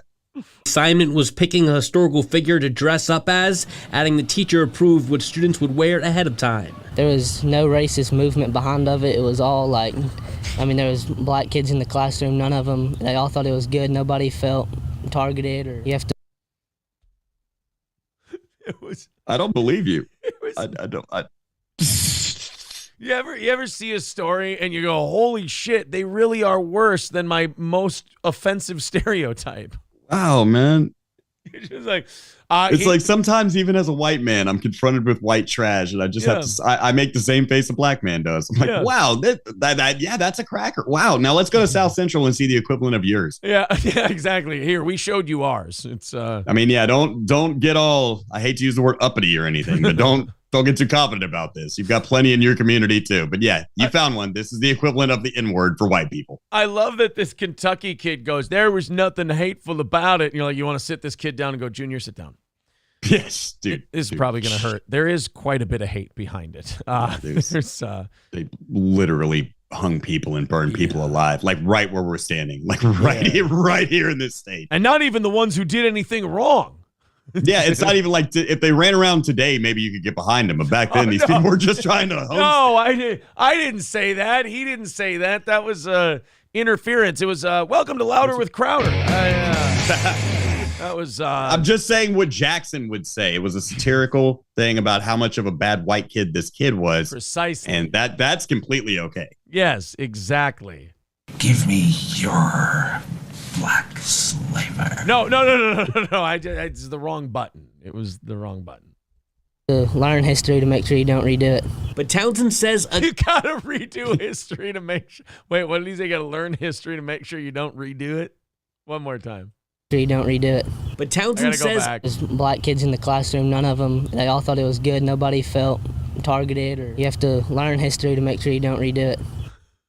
Well, Aaron, I dare say I've never myself dressed like a Klansman, and never once have I lynched a black family either. So like, it's not, these two things aren't mutually inclusive. You can in theory not lynch black families and also not dress like a Klansman.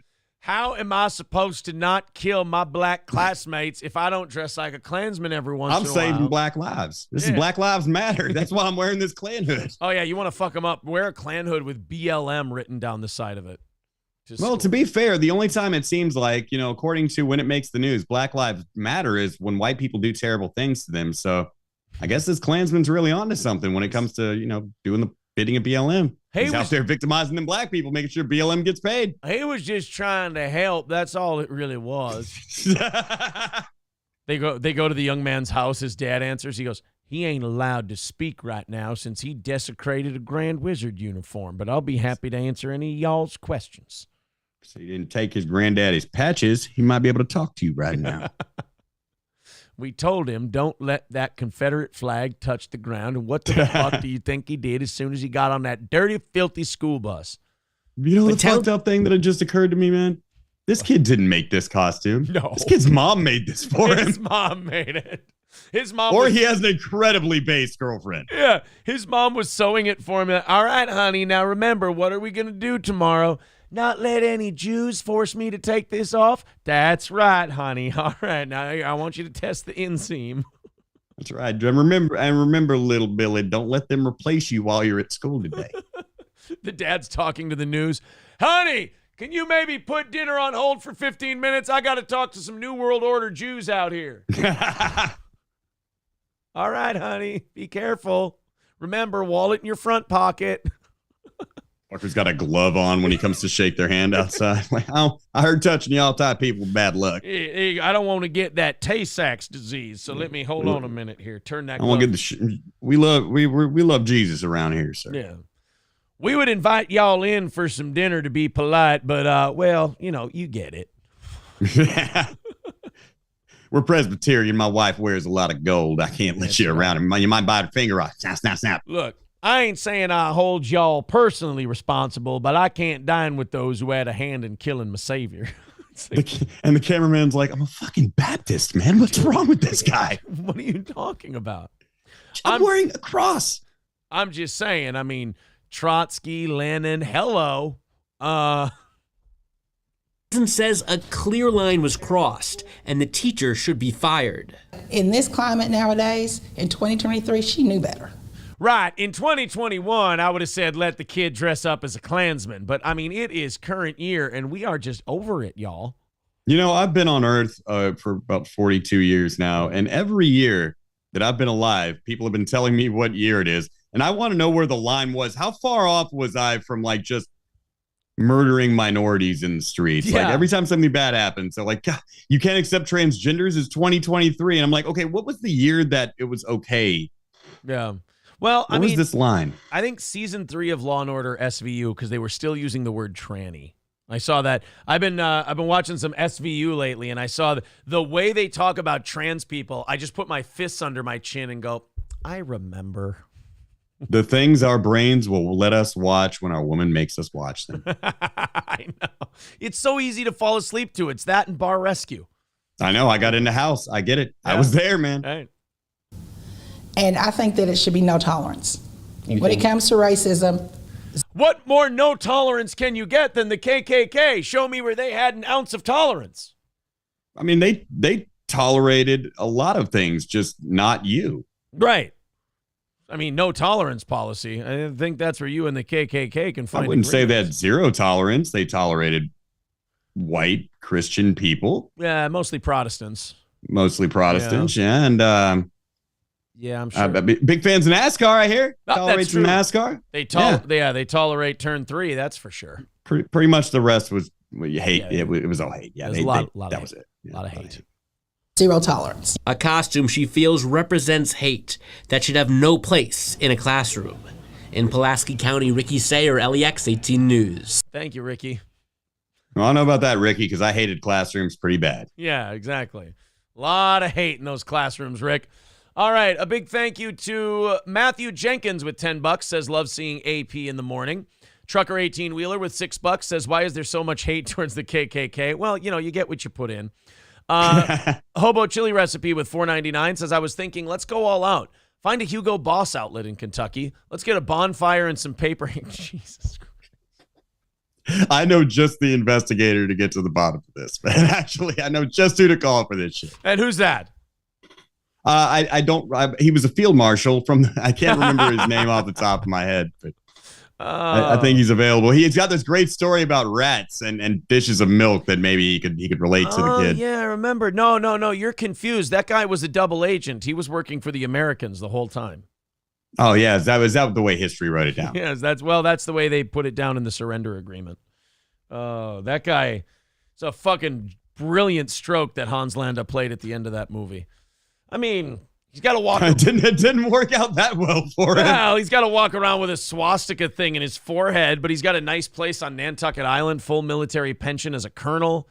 I mean, just, have somebody else do your grocery shopping for you. Yeah, it's either wear a hat or face the firing squad. I guess the baseball cap will do. That's cool. Yeah, no, that was a pretty sweetheart deal. Yeah.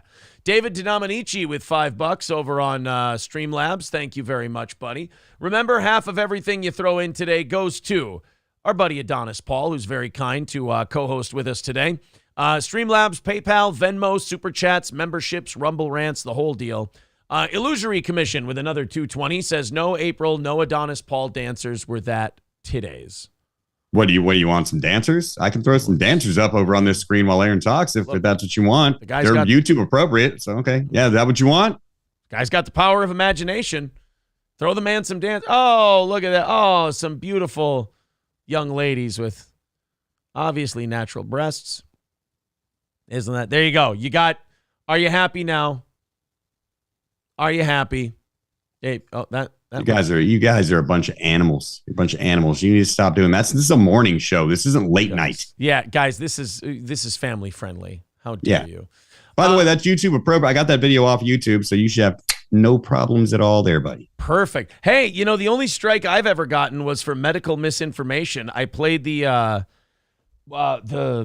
James O'Keefe. Remember when they trapped that Pfizer guy in that restaurant? And then he said that, we're modifying viruses now. So where they admitted that they were, yeah. So I do remember that. That guy thought he was on a date, and he kind of let that slip. That was on YouTube at the time we played it. They ended up taking it down from YouTube, and we were like, no, we'll still be okay, right? Because we were just reacting to it. Medical misinformation strike. Animate, I'm telling you, man. I get away with a lot of shit other people get strikes for simply because if you're animated, for some reason it slides through. They're not looking for cartoons telling you about, things. If it's a cartoon, it's okay. All right, I got another good clip here. CNN is having a really hard time, especially the OGs, with the Durham report that came out on Monday. If you guys haven't seen the Durham report, it basically said, the FBI launched their investigation on Trump-Russia connections based on intelligence they solely got from the Hillary Clinton campaign. Trump's opponent in the election said, hey, we heard that he's all of these things. They're like, well, clearly we have to launch an FBI nationwide investigation into this. The Durham report looked into it. They said, I believe the quote was something like they did not live up to their ethical code of serving the law. No, they were working for the Secretary of State at the time. This is like getting information from your fucking from somebody's ex-wife. Yes. Have you ever believed anything someone's ex-wife has told them about you or about them? Not only have I not believed it, I certainly wouldn't start an FBI investigation over it. Yeah. But remember, this is the same investigation that basically ruined the career and besmirched the reputation of General Michael Flynn. This was the one where they said, well, he lied to the FBI. We got to charge him with a felony. And indeed they did. And he was dragged through the mud. And what he was lying to the FBI about was like, he didn't remember when he made a phone call to Mike Pence and discussed something.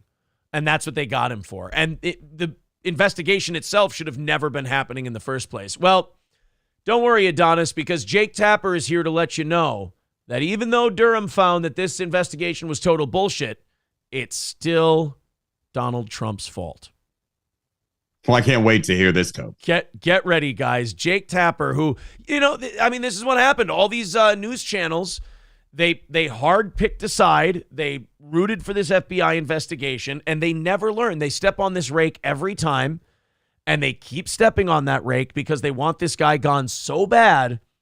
And then when the rake hits them in the face, they go, Trump put that rake there, you guys. Yeah. Let's take That's why I like him, because he put that rake there for you. Right. We voted for the rake. We didn't even vote for him.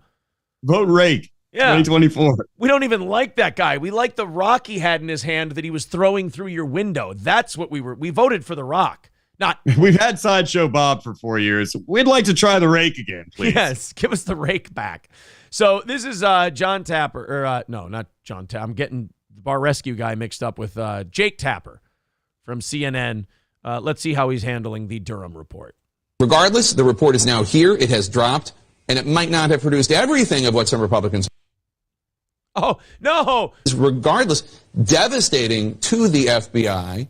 And to a degree, it does exonerate Donald Trump. Regardless, he's saying it to a degree. Yeah. To a degree.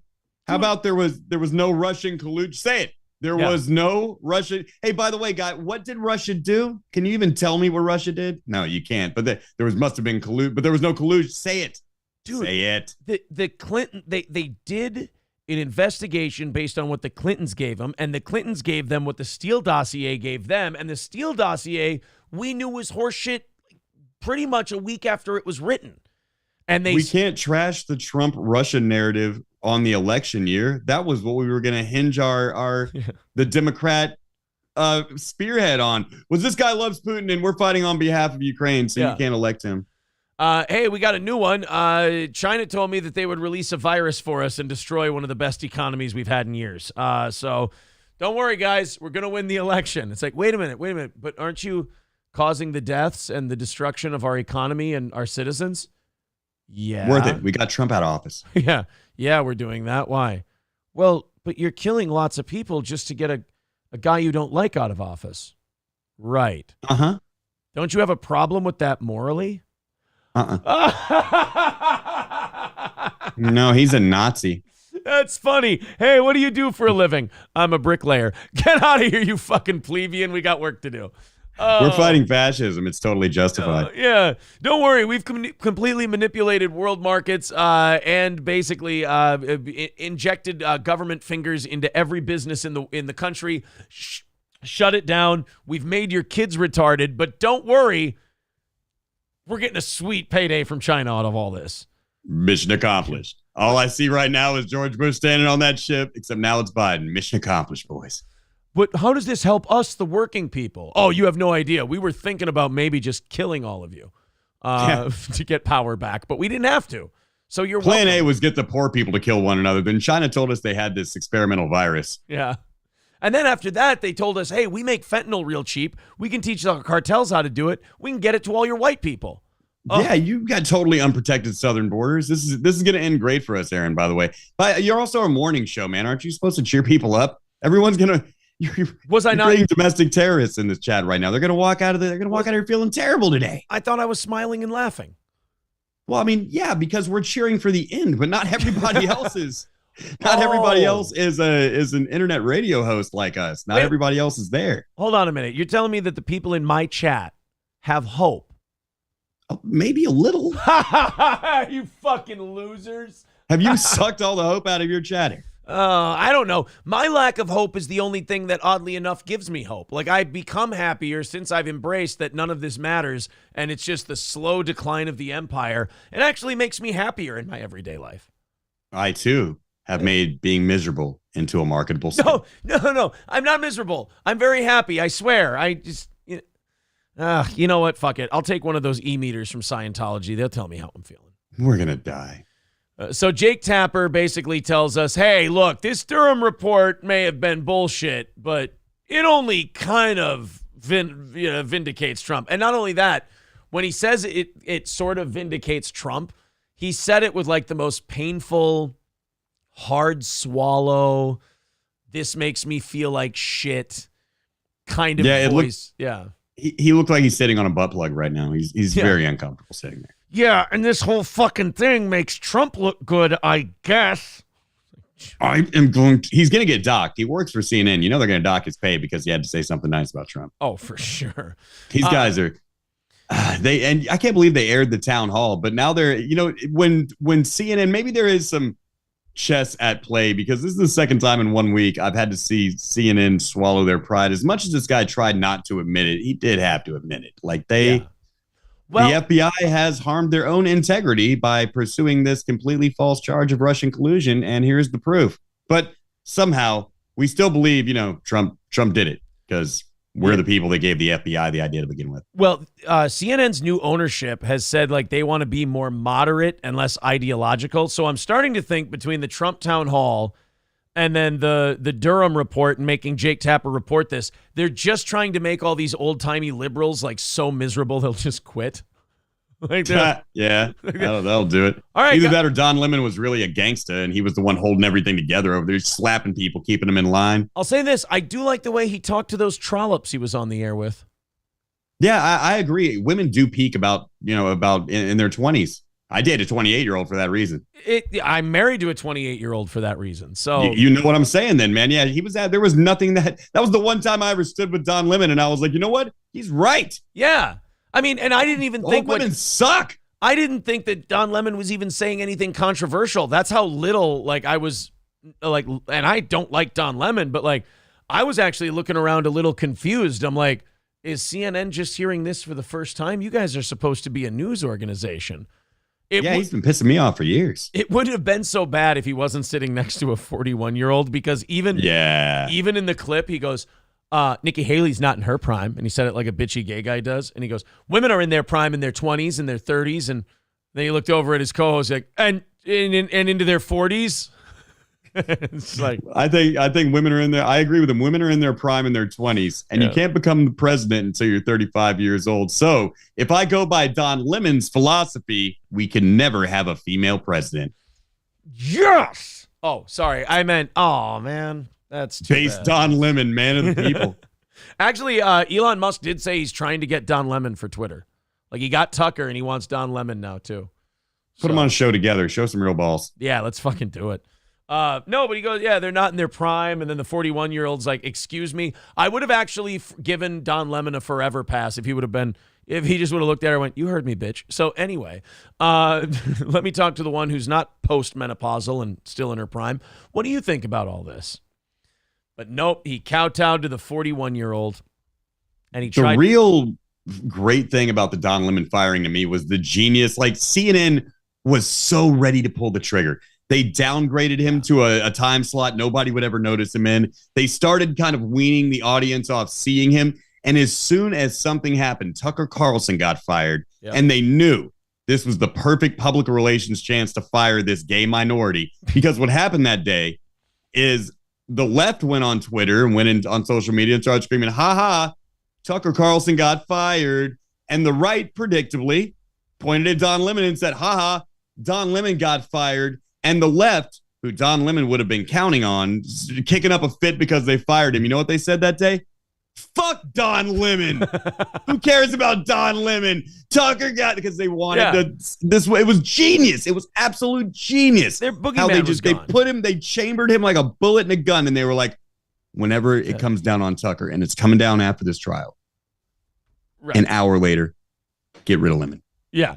Well, and CNN, like you said, like they tried to drive Don Lemon out, and they were slowly pushing him out the door. I'm telling you, I think that's what they're trying to do with the other like high-priced lefty talent, because you don't need to pay a lefty on CNN a lot of money. I mean, you saw with the chick who moderated the Trump town hall, Caitlin Collins. She used to be like a big anti-Soros, like Fox News commentator. You throw enough money at these 20-somethings, and they'll spout whatever you want to for them. Oh yeah. So yeah, I will too.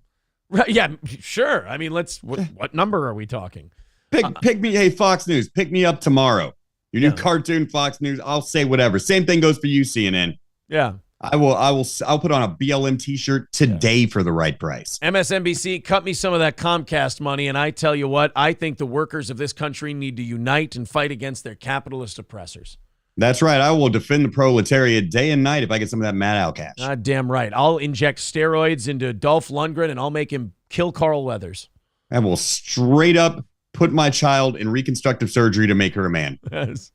Camel Toe with $5 says AP and Aaron are awesome together. Great job. Thank you, buddy. Shouting at Clowns with a $50 super chat says it's a little early for this, but F it. Prost, AP. And Prost. $5 from Silverwolf says, y'all better give more or else I may accidentally go rogue again. Oh, Silverwolf threatening to time out people if more money is not contributed. Now, look, I don't engage in blackmail of my audience, but I certainly don't discourage others from doing it on my behalf. So yes, half of everything. Is he like your Pablo? Yeah, exactly. Maybe more of Luca Brasi kind of a thing. Just, I hope he's more wary. Don't put your hands down on the bar. That's where you went wrong. But yes, half of everything goes to Adonis Paul today. Can you hang around for another half hour with us? Yeah, man, I'm awake. All right, you can stay up for another half hour. Shouting at Cloud says, you guys are sellouts. I want my money back. Well, the whole point of being sellouts is you don't get your money back. Oh, wait. Oh, we've got oh my God, there's a cartoon. Oh, somebody just got their head blown off. That's. I'm really sorry about that, man. But sometimes the production staff does require adult supervision. I figured you had it covered. You were doing the donations and stuff. Yeah, I was until I saw a man get murdered on the screen. But yeah, the gun is on a different and him talking is on a different audio channel than me. Try not to think too deeply on it. Okay, and that was Pablo? That was Pablo. Yeah, that was one of them. I don't mean to ask a stupid question, but is he? Yeah, these are pretty intimate questions you're asking, and I would thank you to stay out of my personal affairs, Aaron. Is he going to be okay? Yeah, he's fine. Oh, because it looked like his head. It looks like no. He's Guatemalan, man. They heal like Deadpool. He's just fine, man. You're sure? Because it looked like his head exploded from a gunshot, and he. No, you want me to go? What do you want me to go check on him? It would make me feel better. See, there we go. He's fine. he looks terrified and scared, but oh my God, no, stop. That's not, no. You asked for this, Aaron. No, you just stabbed that man 16 times in the back. You Puerto Rican to that poor Guatemalan. You asked me, what did you think I wouldn't do it? You thought it was a joke? Look, you know what? Look, man, it's actually, let me be honest with you. No, you're right. I'm not going to ask any more questions. It's cheaper to get rid of them this way. I understand there's workman's comp and there's unemployment insurance and things like that. I hear you. All right. Well, it's your business. You run it the way you want to, and I will, I'll introduce the topics for the show today. Yeah. If we start questioning why I kill Guatemalans, we're going to be here all day. Fair enough. You know what? It's a time issue. It's a lot to explain. Eric Fitzpatrick with $9.99 says, AP, you would be happier if you got some side. If I got some what? Oh no, some it's side. Eric. No, Eric, I will not cheat on my girlfriend, Eric. Stop that. He's been trying to get me to cheat on my girlfriend for like a week. I don't even know why he's doing it. I've never been so opposed to somebody trying to get me laid in my life. You can't get a yes if you don't ask, though. So I understand. S. Cybertaz with $2 says, throw her some bucks to knob it while it's soft. That's very nice. That's how, they give you confidence you need to perform. Semper Reloaded with $4.99 says, if you like what you see here, tune into AMAP when it comes on. That's not what the show's called. That's AMAP. That's not what the show's called. 2 to 3 times a year. Remember, it's AMAP. You're welcome. That's not what the show's called. You're welcome, Adonis Paul. Well, tell me about AMAP. It's called APAM, not AMAP. I am not a minor attracted person, and I would thank you to stop making criminal anagrams out of my morning show. I'm not even going to call it that anymore. I've got a new idea that nobody's ever thought of. I'm calling it the Real Bro Morning Show. Wait a minute. What? No, I like AMAP way better than that. No. See, because that infers I'm into things that I'm not into. Right. But there's a completely original idea I've thought of called the Real Bro Morning Show. But I'm the steel. We're going to sell coffee. I sell coffee. I mean, I don't sell coffee. Do you think you got the monopoly on coffee now? No, I put my name on a coffee that a company sells. I don't sell the coffee. I get it. Okay, well, yeah. Why don't you stop evading and answer the question? Did you invent coffee? I did not. I did not invent coffee. The Jews. What are you, just the gangster of coffee? Nobody else can do coffee. You got the quartering out here slinging coffee. You got Folgers out here swinging coffee. I got coffee at the gas station earlier. You're trying to be the coffee guy. Get the heat off me. Kill the Guatemalan again. The Guatemalan needs to go. I can't sit here and continue to argue about names, especially when Adonis. I like the way you think, buddy. Adonis is he's starting a new show. Wait, where'd he go? Oh no. Oh God. I did ask for this. Oh, it's a baseball bat this time. Oh. No more. Oh, no fucking more. You see this? Oh, well, I guess I can't really feign outrage on that one. I kind of asked for it. Mm-hmm. And so did he. How about the Adonis Paul Entertainment Dojo official? I think that could be a good show. I think you're using AI to try to pitch me ideas right now, aren't you? No. I just want to APEDO. Adonis Paul Entertainment Distribution Organism. There's all kinds of look. I just think APEDO is a good way to remember. I don't think that's going to work, Aaron. I think it'll be great. I don't think it's going to work. Trust me. Let's go. $5 from Trucker 18 Wheeler says we need to get rid of them somehow. No, not them as in all Guatemala. Cybertaz with $2 says Aaron liking AMAP, stay out of Tennessee.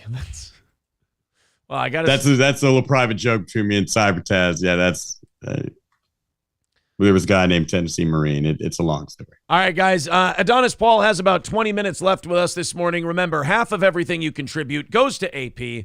So go ahead and contribute. Streamlabs, PayPal, Steel Toe Media Inc. on Venmo, all of it. Go ahead and chip in if you've appreciated AP today. If you haven't, just tell them to go fuck off, and we'll give you 25 cents. I get that a lot, but yeah. I would like for this show to be memorable for everybody involved in the Steel Toe family, as when the star fades and everything falls off, as we all eventually will, they'll remember this as the good show, the show where they made all the money. And I need your help to do that. Well, at whatever his payment links are. You are a ways away from the record, but this audience has been known to make late show rallies. Let's take a look real quick here. Let's stop for a count. 80, 115, 120, 125, 130, 135, 140, 145, 155. So he's at about $80 right now if you take the half. So $80. He's 200 away from the record. I think you guys can do this. People have been estimating that maybe David Chandler will make a late rally. We will see. Adonis Paul continues for the next 20 minutes. There's the links in the chat if you'd like to contribute. The second half of today's title is Everyone is Canceled.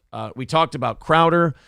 We haven't mentioned Dick Masterson yet, who Dick Masterson had his YouTube channel eliminated for a little while yesterday. Right. He did get it back on review.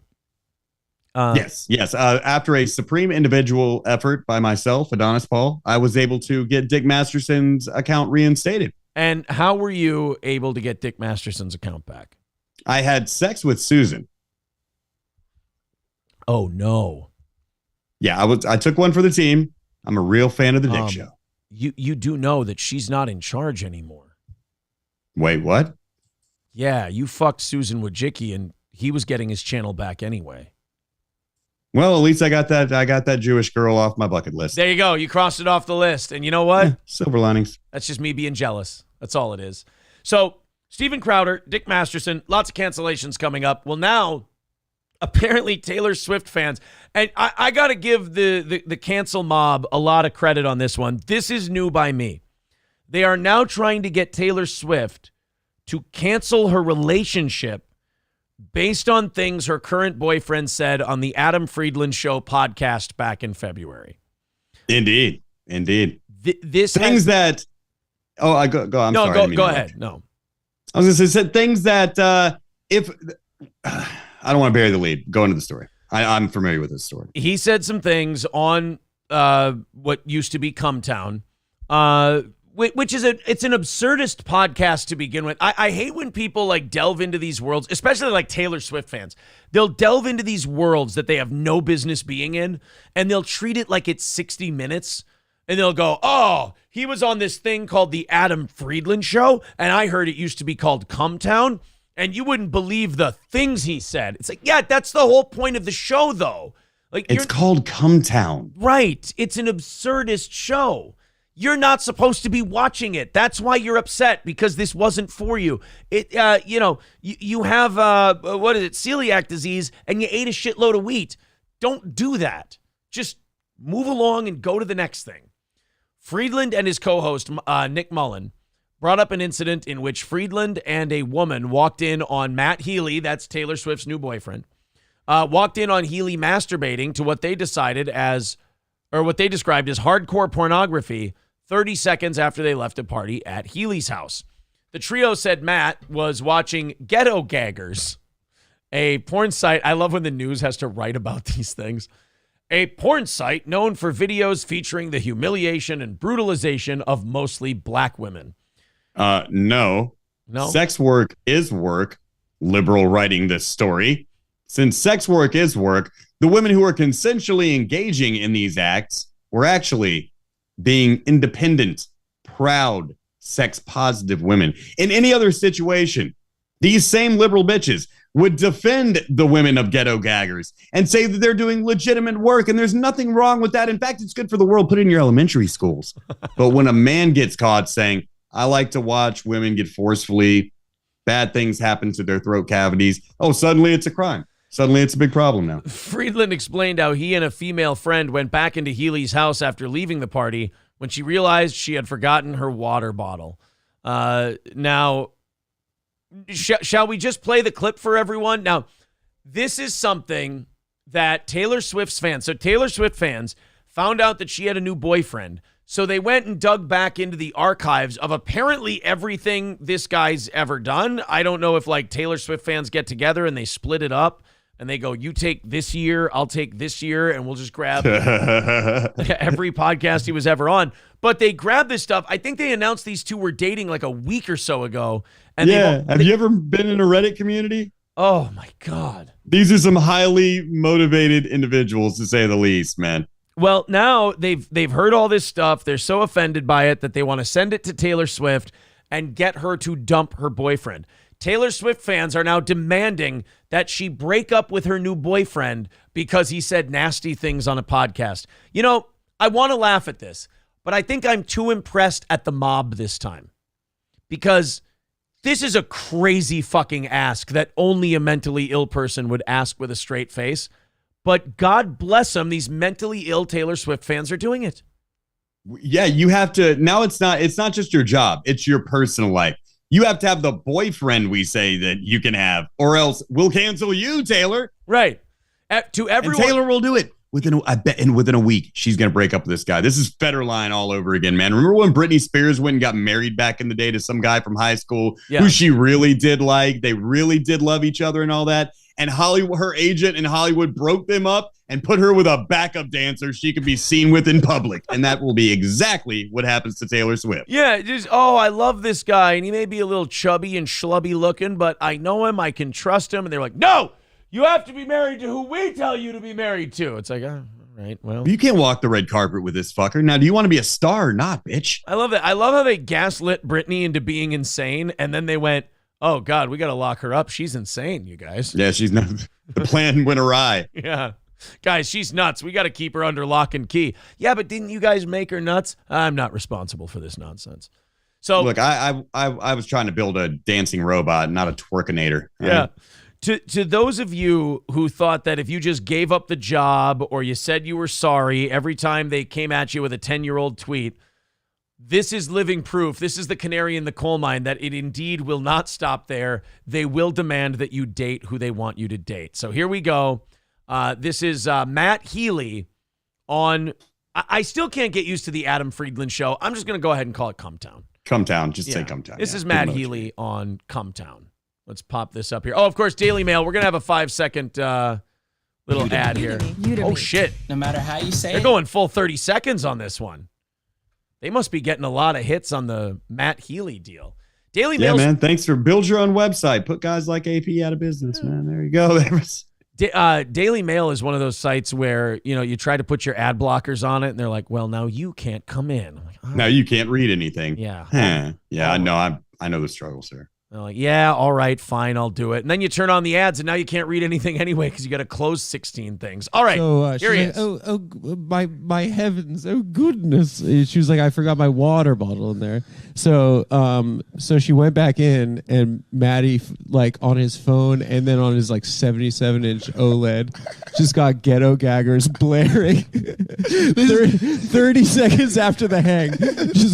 There is a little bit of a red flag there that the minute your guests walk out the door. Yeah, were there any women at this party, or did your boys just leave? And because that's kind of suspect. No, it was the guy and his girlfriend, Adam Friedland and his girlfriend, walked back into the house after they left the party, and it wasn't even a minute. And they said he had Ghetto Gaggers fired up. So he was just so ready. Were they doing coke? I mean, how do you get that excited to masturbate at your age? Like, I could see if you were 13, you're like, oh, thank God they're gone. I can go back in the bathroom. Yeah. Like, right. You're in your 30s, buddy. This should be old hat to you by now. Hey, man, go get some dinner. Yeah. Maybe go take a shower, man. Watch some TV. Calm down. Take it easy for a little while. I mean, you don't just go right into Ghetto Gaggers and wanking like a zoo monkey. Yeah, light some candles and look at some, I don't know, lingerie ads. Work your way into it, buddy. Don't just jump right into Ghetto Gaggers, you degenerate. You got all kinds of time. Your guests just left. But this is how you get porn sick, man. It is. This is it just takes more and more. Like, he's already up to Ghetto Gaggers. This he's numb sexually. Yeah. 30 seconds in, man. Usually there's a journey around a porn site before you settle down on what you're gonna do here. But this guy, he knew what he wanted. But for Taylor Swift fans, imagine hearing this and going, well, we need to make sure that Taylor dumps this guy. You know that this is probably part of the reason she's dating him. She's not the 18-year-old aw shucks innocent girl you guys all became a fan of. She probably wants to date a degenerate who talks about coming and jacking off and things like that. She's probably disgusting too. Well, more than that, yeah, I agree. She's a disgusting pig, but it's because she's a disgusting pig she's with this guy. Right. So what's he into? Stretching. Let's just to put it morning show appropriate. Stretching out mouths and throats with other body parts. Yeah, does yeah. Taylor, well, that's what she's into. Does Taylor Swift have to wear like the mouth thing you get at the dentist to hold your mouth open? And like the Marilyn Manson "Beautiful People" video, dude. Oh boy. It's just going, just hardcore pornography. So I heard that story, and the only part that bothered me was airplane. Well, that's what you you text me immediately, being like, I just need the info on this story. Like, why on earth? Like, how psychopathic do you have to be to like airplay porn to your like TV? I remember when porn on the phone became a thing. Wait, time out. One thing I am going to stick up for is there is nothing wrong with screen sharing pornography to your TV. As long as you remember to turn your screen share off. Yes, the screen share needs to be turned off. You are correct. But I don't like that they're shaming this guy. What's he supposed to do? Try to hold his phone with one hand and turn it sideways properly? Let the guy put the thing up on his TV. Yeah, go hands free when you're in that particular position. What's the problem here? Maybe if I had First of all, I don't think I'd be out here criticizing the way another man's jack. You shouldn't even be in a position to be criticizing that. Maybe if the man had some friends who believed in knocking, none of this conversation would have even taken place. Yeah, is nothing sacred? God. Oh, this is weird. And it's like, no, that's what I always wanted to be. I want to be hunched over. Yeah. Get the phone jammed in my face. Yeah. You know, jacking off on my own face. Just edging for like 2 days. Yeah, crumpled up. Well, you've been doing porn on the Apple Watch. Yeah. No way. Yeah. Yeah. For real? No. That would be so sick. Yeah. While jogging. Just like images. This is how James Bond jacks off. You guys, you want Taylor Swift to dump her boyfriend over this. Guys, girls, I guess, since it's Taylor Swift fans, let me tell you something.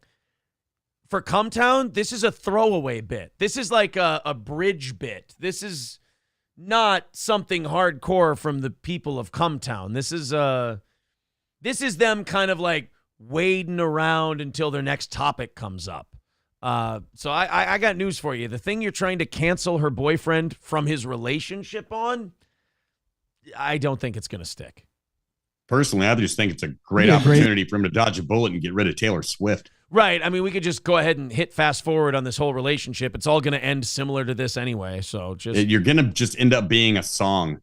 Yeah. Like, you see someone who has this many relationships at her age. Like, when she was 25, it was cute because everybody's got a bunch of relationships at 25. What are you going to do? But she's my age. She's 36 now, and she's still running them off. It's like, dude, at some point, you got to recognize the red flag.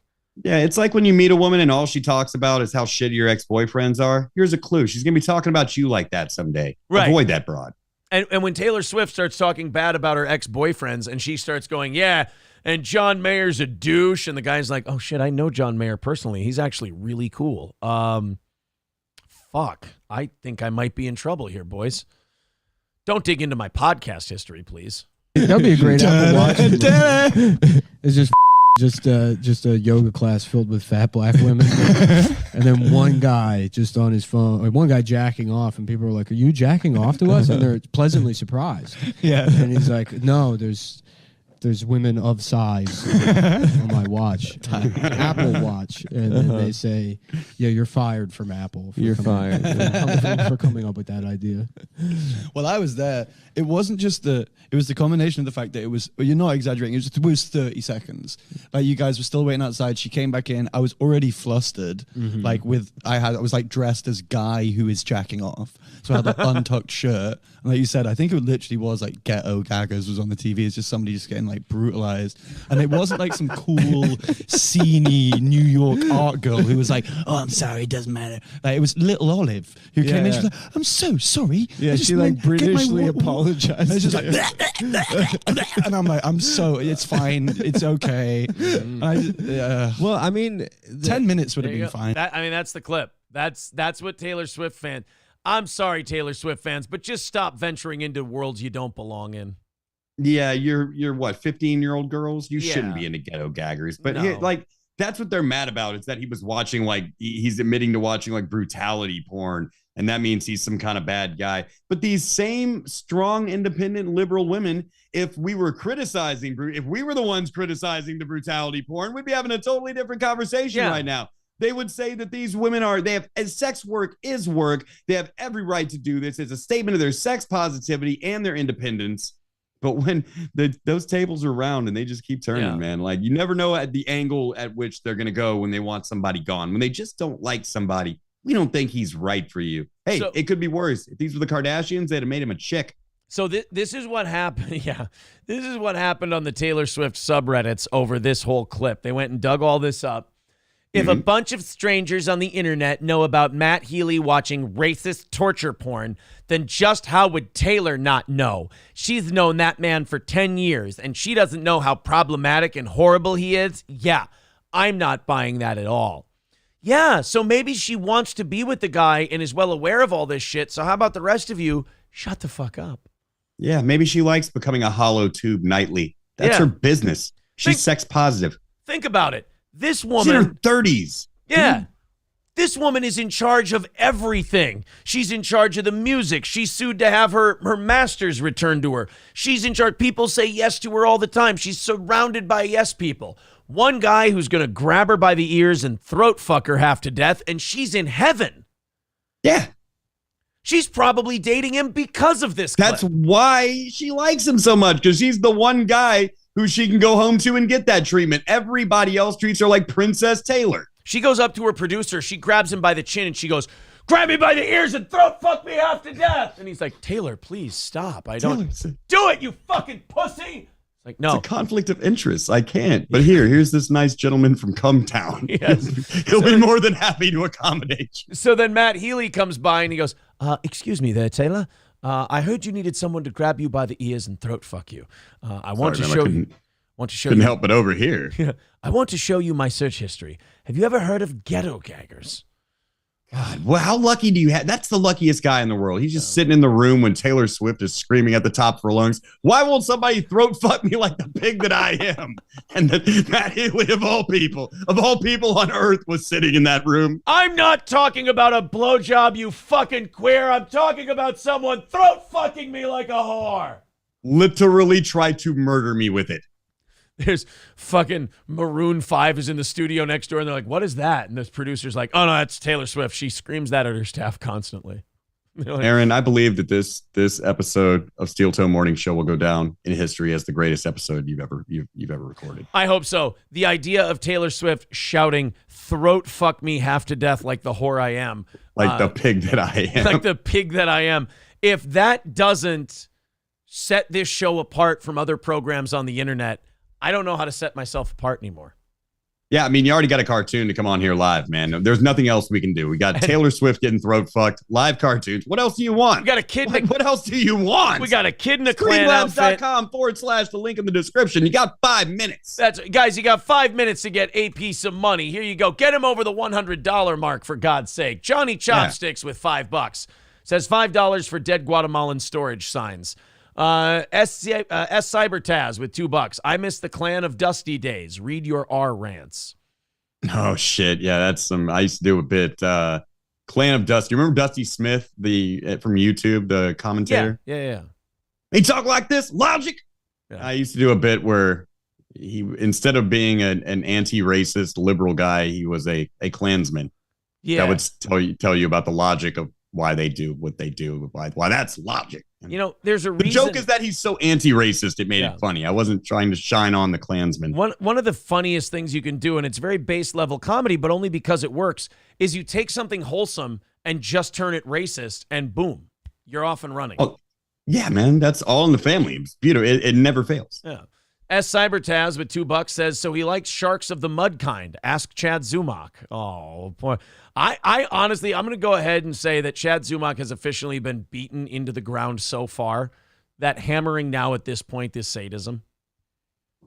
I think it's beyond that level now. So, I mean, there's a reason they invented the beating a dead horse analogy. Yeah, he's the horse.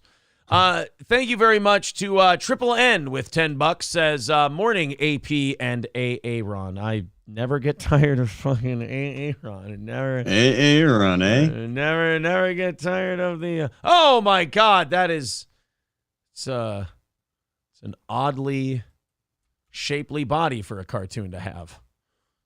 I'm just trying to get him to pull out the dollars, man. I'm trying to help you out. There you go. You guys got 2 minutes to pull out the dollars for old Adonis Paul and thank him for the job he did today. There's the links in the chat: Streamlabs, PayPal, and Venmo. I stayed up for you people. Couple more of these Taylor Swift fans, and then we'll start getting to wrapping up here. One person wrote, "People are defending Matty H." Oh God, would you not talk like you know these people, but just because you listen to a lot of the music? It's just like Matt Damon called him Matty D. Oh, people are defending Matty H, saying that everything he does is for satire. Well, first of all, it was 3 guys sitting in a room with microphones talking about porn. It could have gotten a lot worse. They kept it pretty tame for that show. Ma'am, the show's title is Come Town. Come Town. Come Town. Sorry, but you can't get away with doing horrible things and justify it in the name of satire. Well, no. Yes, you can. That's what it's for. He murders Guatemalans, but he's a cartoon, so it's okay. It's just satire. They totally let me get away with it because it's satire. You can't just say it and do horrible things and then call it satire. No, that's exactly what satire is, though. Like, it's saying disgusting, vile, wild shit, ironically, to be funny. To point out how vile the shit is by tacit approval, how sickened you are by seeing somebody give an approval to something like that.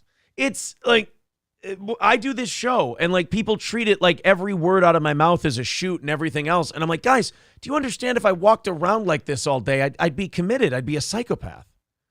You can't. Yeah. Do you know how much I wouldn't be able to talk. My mouth would be swollen shut. Yes.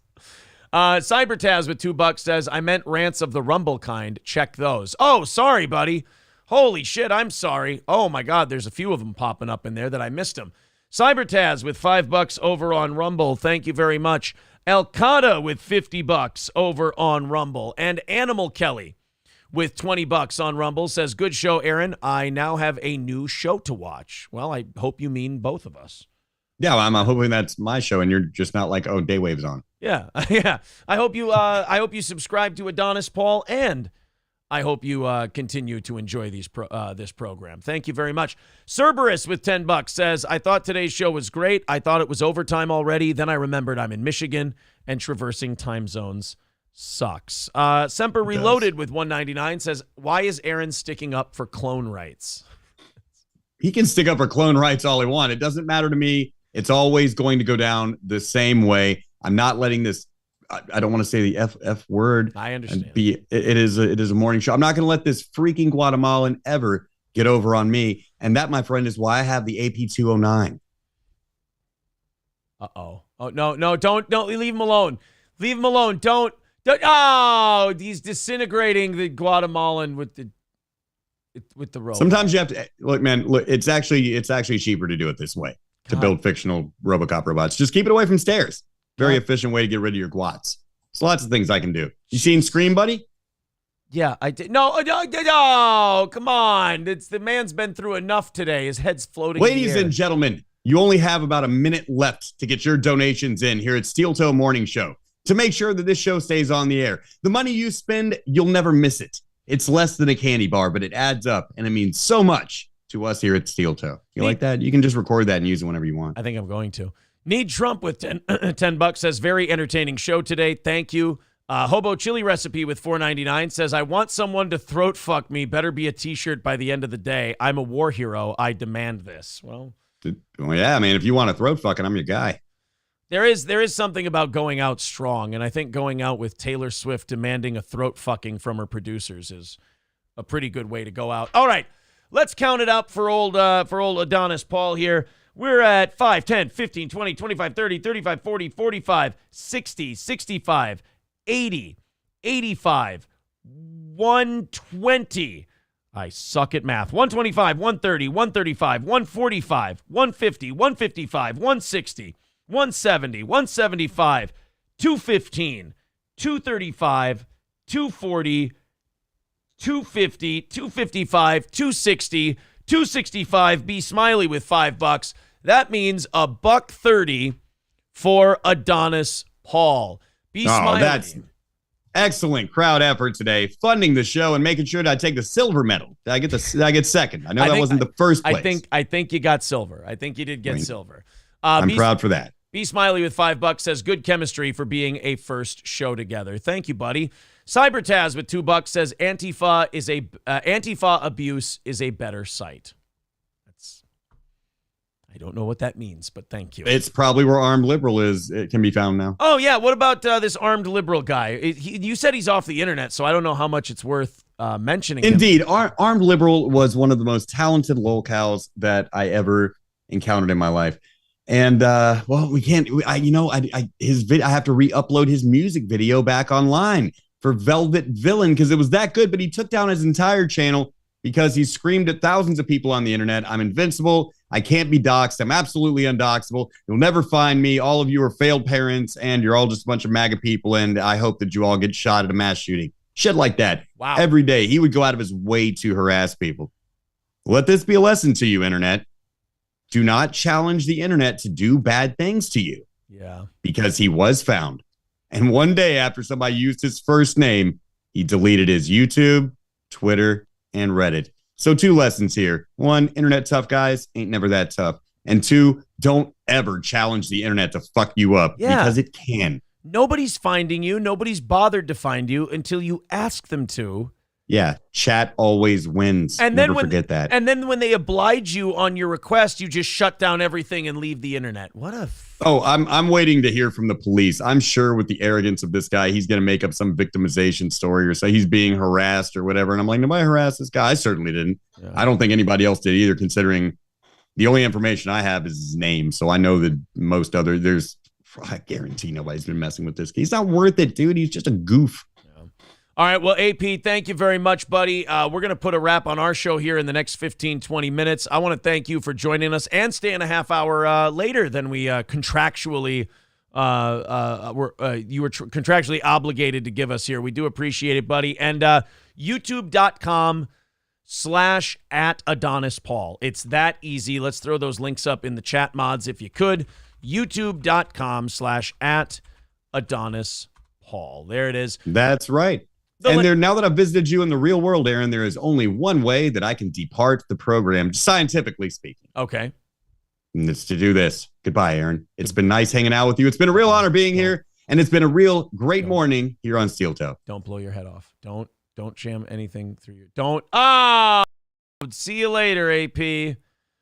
Adonis Paul, everybody. That ended abruptly. That ended quickly. Oh, my God. You know what? He's a cartoon. He'll be okay. That'll grow back. He'll be fine. Well, guys, we ended up, we knocked 130 off of our total for today. So we're 200 away from today's goal. Now, as you know, when we have guest hosts, we don't really have the goal. We usually just say, we'll go till 10 o'clock. If you guys throw a shitload at the guest host, don't worry about it. We'll do the 30 minutes of overtime. But we'll see if we can get that last 200 taken care of today. If we don't, that's all right. We'll go a little bit later for you today. I hope you guys enjoyed Adonis Paul. We've still got a half hour of program. If you'd like to contribute to Steel Toe, we're 200 away. There's the Venmo, the PayPal, the Streamlabs. It's all in the chat. We hope you had a good time with Adonis Paul. Mr. Nagel says, never heard of this guy before. He was pretty good. Well, I'm glad you enjoyed yourself, Mr. Nagel. Don't forget, Compound Media today and tomorrow, they're putting in new equipment. But I think on the app, they're still going to have Anthony and Gavin today. So you can check that out. All right, let's dive into some more stories, shall we? See if we can knock out that 200. Again, on guest co-host days, since it gets split 50-50, we don't expect you guys to hit the goal. In fact, we only throw it out there if we're getting in any ways close. We'll run the music with 5 minutes left. We'll take whatever generosity you want to throw our way, and we will honor overtime if we get there. But again, it's baked into the pie, as it were. In San Francisco, there was this case of a Walgreens security guard, and I told you we're going to start seeing more and more of this. The security guards deciding to just take matters into their own hands with all of this stuff, because you've been seeing all these cities now that like just allow shoplifting, basically. They just go, well, we got we don't want to call the cops because we don't want to. I don't know. Is the cop thing they don't want to bother them, or they don't want the shoplifters ending up with criminal records and then they'll become part of the system? Whatever it is, it's really stupid. And then the stores for a long time have been like, well, don't risk your life. The store's insured. Well, between those two things happening, people have just started looting these places, like especially in San Francisco. They've got CVS's and Walgreens shutting down left and right. In Chicago and Portland, they're closing down almost all of their Walmarts because the shoplifting is so bad, they can't keep the items on the shelf. There's a Target in San Francisco that every aisle is now an enclosed, locked case because they can't keep the products on the shelves. So we've been seeing 3, 4, 5 times. Oh, yeah, you're right, Semper Reloaded. I got to put the approval poll up there. We do this for every second, Mike. We got to get the approval rating for Adonis Paul before everybody who was here to watch him leaves. Adonis Paul approval for today. I'm sorry, everyone. Approve, disapprove. Those are your two options. There is no undecided. Go ahead and cast your vote in the chat. It's up there right now. There you go, everybody. So in San Francisco, they've had a couple of people now, one just a customer, and in a couple other cases, a security guard, beating up or shooting people for shoplifting. In San Francisco, a Walgreens security guard fatally shot a shoplifter. And the DA is now saying that he used unnecessary aggression and it was not a clear case of self-defense. That's according to a former prosecutor who's challenging the DA's theory. Attorney Tony Brass said San Francisco's District Attorney Brooke Jenkins, who released the footage of the April 27th shooting to show why she was not charging the security guard, Michael Earl Wayne Anthony, for killing Banco Brown. I don't think we can show the actual shooting on YouTube. I don't think they're going to be too keen on that. But I'll take a quick look first. I'll see when the shooting is, and I'll know when to. Oh, he fucks this guy up. All right, you got him. All right, he's down. All right, the shoplifting is over. We're good now. We're good now. We don't need to. I'll find out where he shoots him, and then we'll replay this for you. All right, he's got him restrained. Looks pretty good so far. I know one thing's for sure. We're going to show you this in a second. I'm not fucking with this security guard ever. Whether he gets charged and loses his job or he doesn't get charged and doesn't lose his job. Oh, my God, he's Daniel Pennying this motherfucker. We'll see, he can get away with it. I do love that the security guard's pants are hanging down his ass, though. Look, man, there's a difference between doing my job and having a total neglect of stereotypes. Oh, wait. Oh, shit. Oh, no. Oh, boy. There we go. Okay, so they don't actually show it. Good. This is YouTube friendly. All right, guys. You tell me if this guy should face charges or not. There they bump into each other. The guy's got a bunch of stolen shit. Boom! Just decks him. Gives him 4 or 5 right hands right in a row. Now, right there. The guy has completely dropped his shit. Oh, he grabbed it again. I was going to say, the guy's completely grabbed. Okay, now look, all the shit is gone. There's no shoplifted items on the guy anymore. And now he's got him in a chokehold, and he's like basically hanging him by his forearm. He's throwing him around like a pit bull. So far, I am totally okay with this. The guy's still struggling. He's still resisting. You got him in the chokehold. Put him out. I'm not against it. Besides, there needs to be a message sent to these places because, like I said, Walgreens are closing left and right. And then you're getting people. Oh, yeah, see, now he gets up. He goes to get the shoplifted stuff. Big mistake right there. Right there, he pulls the gun on him, and that's where he... Hey, you know what? Technically speaking, guys, he's shooting a Nazi. You can see him giving clearly the Nazi salute right there. This man is an anti-fascist. He's just trying to help his community. I don't know if I'm okay with the gunshot here.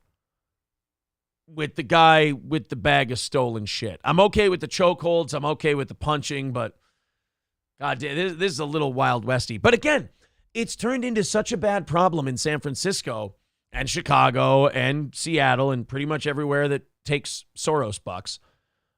It's gotten so bad that maybe as much as my instinct is to go, God, Jesus, we don't shoot people in a Walgreens for stealing some shampoo. But at the same time, like maybe if this happened 3 or 4 times, people would start to get the idea and we'd start to see these numbers go down a little bit. It's like here in Minnesota, we had this guy. I don't remember his name anymore. Maybe some of our Minnesota audience will remember. Byron Smith. We had this guy, Byron Smith. And what Byron Smith did was he had been experiencing a lot of break-ins in his neighborhood. And so he decided that what he would do was he would camp out in his basement in a chair with a gun. And I remember the snack he had. He had saltine crackers and water. So we know this is a fucking mental patient we're dealing with.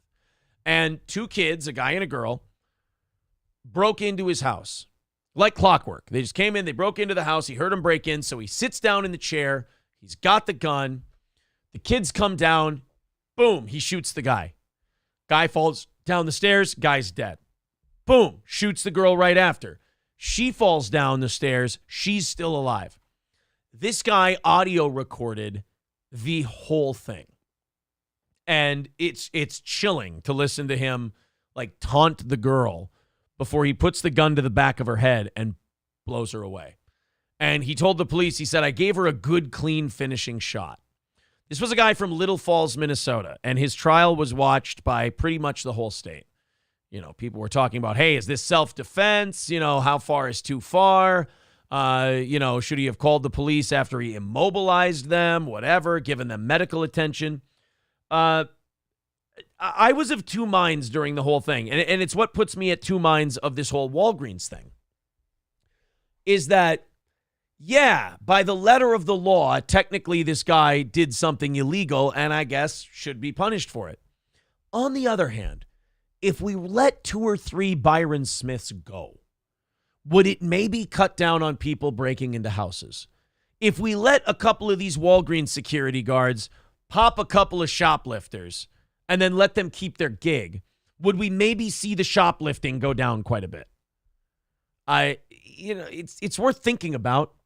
Annie says Americans are crazy about their guns, LOL, but it seems the Antifa are more similar to Nazis than the people they're attacking. If you're not from America and you've taken that position, then you're very astute. You know your stuff. We Totted says where he went wrong was recording it. Yeah, recording it was a big mistake because he walked around this girl and just taunted her. And, he said shit like, oh, you're dying now. You're dying. How does it feel? And you could tell this was a guy who was just tired of being fucked with. This was very much a falling down kind of episode where he was just tired of people breaking into houses in the community. He was fed up and he took it out on these 2. There was definitely a part of me that during that Byron Smith thing said, hey, you know what? Let's let this guy go. And then I bet you not too many other 17, 18-year-olds start fucking around over in these neighborhoods. If you know that some crazy asshole with a gun is behind the door ready to blow your head off. I mean, it might ultimately stop a little bit of crime. Grew Vinegar says, you break into a house, you immediately forfeit your right to live. Yeah, like I said, it probably would cut down on the amount of people willing to risk their life if those were the clear stakes. Dead Jester says, you won't have the common sense to rise above and act right. Instead, they'll riot over it and continue the societal decline. You know what? Maybe Adonis Paul is right. Maybe I'm blackpilling too many people. They're not having as much fun with it as I am. Maybe that's what it is. Maybe I should kind of keep an eye on that a little bit. Boys and girls, we are $200 away from today's goal, but it is, again, a guest host day. So the goal is not usually a very, we're not usually too hung up on whether or not we hit the goal on guest host days. So if you do want to chip in, if you want to help us hit it, we will do 30 minutes of overtime for you. We will honor it, but we are $200 away from today's goal. If you'd like to contribute, please do. Streamlabs, PayPal, Venmo, Rumble Rants, Super Chats, memberships. If you'd like to contribute, there's the link in the chat. It's also pinned to the top of the page. Don't forget to get your steel toe coffee either. CrescentMountCoffee.myshopify.com. Zen, if you could throw that link in the chat for people to grab it, that would be great. CrescentMountCoffee.myshopify.com. If you'd like to pick up your delicious Bali Blue Indonesian medium and dark roast coffee with that steel toe label right on it, our stamp of approval. Johnny loves it. April loves it. Everyone who's gotten it has loved it so far. That's steel toe coffee. Promo code JITTERS at crescentmountcoffee.myshopify.com. Midland Armory in downtown Foley, midlandarmory.com. Of course, for firearms, tactical gear, knives, optics, and much more, go to midlandarmory.com and use the promo code SteelToe for great savings. All Care Towing, 320-253-5203 for All Care Towing of St. Cloud. Again, that's 320-253-5203. For All Care Towing, if you go in the ditch, your car won't start. Nobody's there quicker in central Minnesota than All Care. And Stoney's Bar in downtown Rockville. Tomorrow, it's bike night at Stoney's. Check it out. They've got Wild Willie's Sandwich Shack, Stoney's Garage, the patio with the connected bar, the pizzas, the Bloody Marys are great, beer, booze, go have a great time. Live music. It's a great party at Stoney's Bar in downtown Rockville. The Steel Toe 9th anniversary party is coming up Saturday, August 12th at Stoney's. We'd like you to join us for that. Go to eventbrite.com, Steel Toe Anniversary Show, and get your tickets to that event. I think we've got about anywhere from 40 to 60 tickets left for that event. All right, guys, 200 away, 195 away. I'm sorry. Cybertaz with $5 says he should have found a happy medium between Home Alone and Saw-level booby traps. Something like Nancy from A Nightmare on Elm Street. Yeah, see? I think where Byron Smith fucked up is he recorded the thing. And if you record the thing, I mean, it's right there. They played it in court, and the guy was guilty right then and there. Guys, 83% approval rating for Adonis Paul today. 83% to 17% with 132 of you chiming in. Thank you very much. Every guest co-host we've picked so far, people have really enjoyed. AP definitely in the upper half or the upper portion of approval rating. Thank you, everybody. 195 away from that goal. We'll see if we can knock that out in about 5 minutes here. If you're feeling like getting generous, now's the time. We appreciate it. There was this article I found on the New York Post. I just wanted to talk about it for a second. It's a woman who I think personifies everything about single moms that make me want to vomit. It's from the New York Post. It's titled, "I may be a single mom, but sex is my top priority. Here's my body count." Oh, wonderful. A single mom who just wants to fuck your brains out. So I'm sure that kid's going to be fine. And, hey, they want to really advertise to you how many dicks they've taken. Wow. This doesn't sound like a stereotype come to life that's going to end up keying my shit. It's the reason she became a mom in the first place, after all.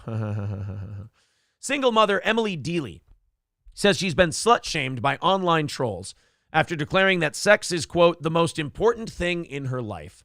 But she's refusing to back down from her belief. You know, there's something weird about someone advertising openly how big of a slag they are and how much dick they take. And then when people online read the thing that they put out there for them to consume and then go, oh, God, you're kind of a skank, aren't you? Excuse me, I'm being cyberbullied as a single mother. Well, nobody asked you to advertise how many you're taking up the twat every day. You're the one who threw that out there to people, and they had a natural reaction. Like I've always said, if people on the internet involve other people who don't want to be on the internet, that's beyond the pale. That's disgusting. Then, you know, you have a right to claim aggrieved status. But if you go, yeah, I have a kid, but I just love dick so much. Fucking is way more important than raising my kid. Here's how much cock I take. And then people go, well, I can tell why you're alone. I wouldn't want to date a hoe like you. Excuse me? That is so anti-sex positivity towards women. Yes, you're right. Now go feed your kid. Deely, who works as a relationship coach in the UK, of course she does, frequently shares sex tips online with haters taking aim at the amorous blonde. You really being a hater? She says, I have had people call me a slut, a whore, and even go as far as saying I'm an awful mother and social services should be called on my kids. Well, I don't know if that's the case. But she says her critics are closed-minded and stuck in their ways, and that sex is the most natural thing a human can do. Guys, you ready to see if we're dealing with someone who's actually got an evolved idea of sexuality, or if we're dealing with a crazy single mom? Let's take a look here, and then we'll rattle the cans and play the music. Oh, yeah, the tattoos, the heavy lipstick and makeup and everything. Oh, yeah. No, this doesn't strike me as a scream for attention and maybe someone who might be a little bit out there at all. No. Oh, no. No, she looks totally normal. I mean, it's not a crazy single mom look at all. Oh. Yeah, this, you know what? Oh, yeah, and then the eye thing, makeup like that. Red flag. This definitely tracks. This was definitely in my range of what I thought this would look like. Oh, boy, there she is. Yeah, don't worry. You can give your kids some macaroni and cheese and let them use the microwave, and then you can go out and score dick all the time. And if you're judging me for that, well, then you're just a slut shamer. Well, you are half right. You are a bit of a slut. Look, I'm not telling you guys who you can and can't date. I'm not. I'm just saying, when it comes to someone like this, you use the top head. Not the bottom one. All right, guys, let's fire it up. If you know what, since half the money was going to our guest host today, if we get under 100, we'll do overtime. How's that? What are we? 195 away from today's goal. If you guys want to chip in, let's fire up the music. Streamlabs, PayPal, Venmo, Super Chats. Let's see what we've got.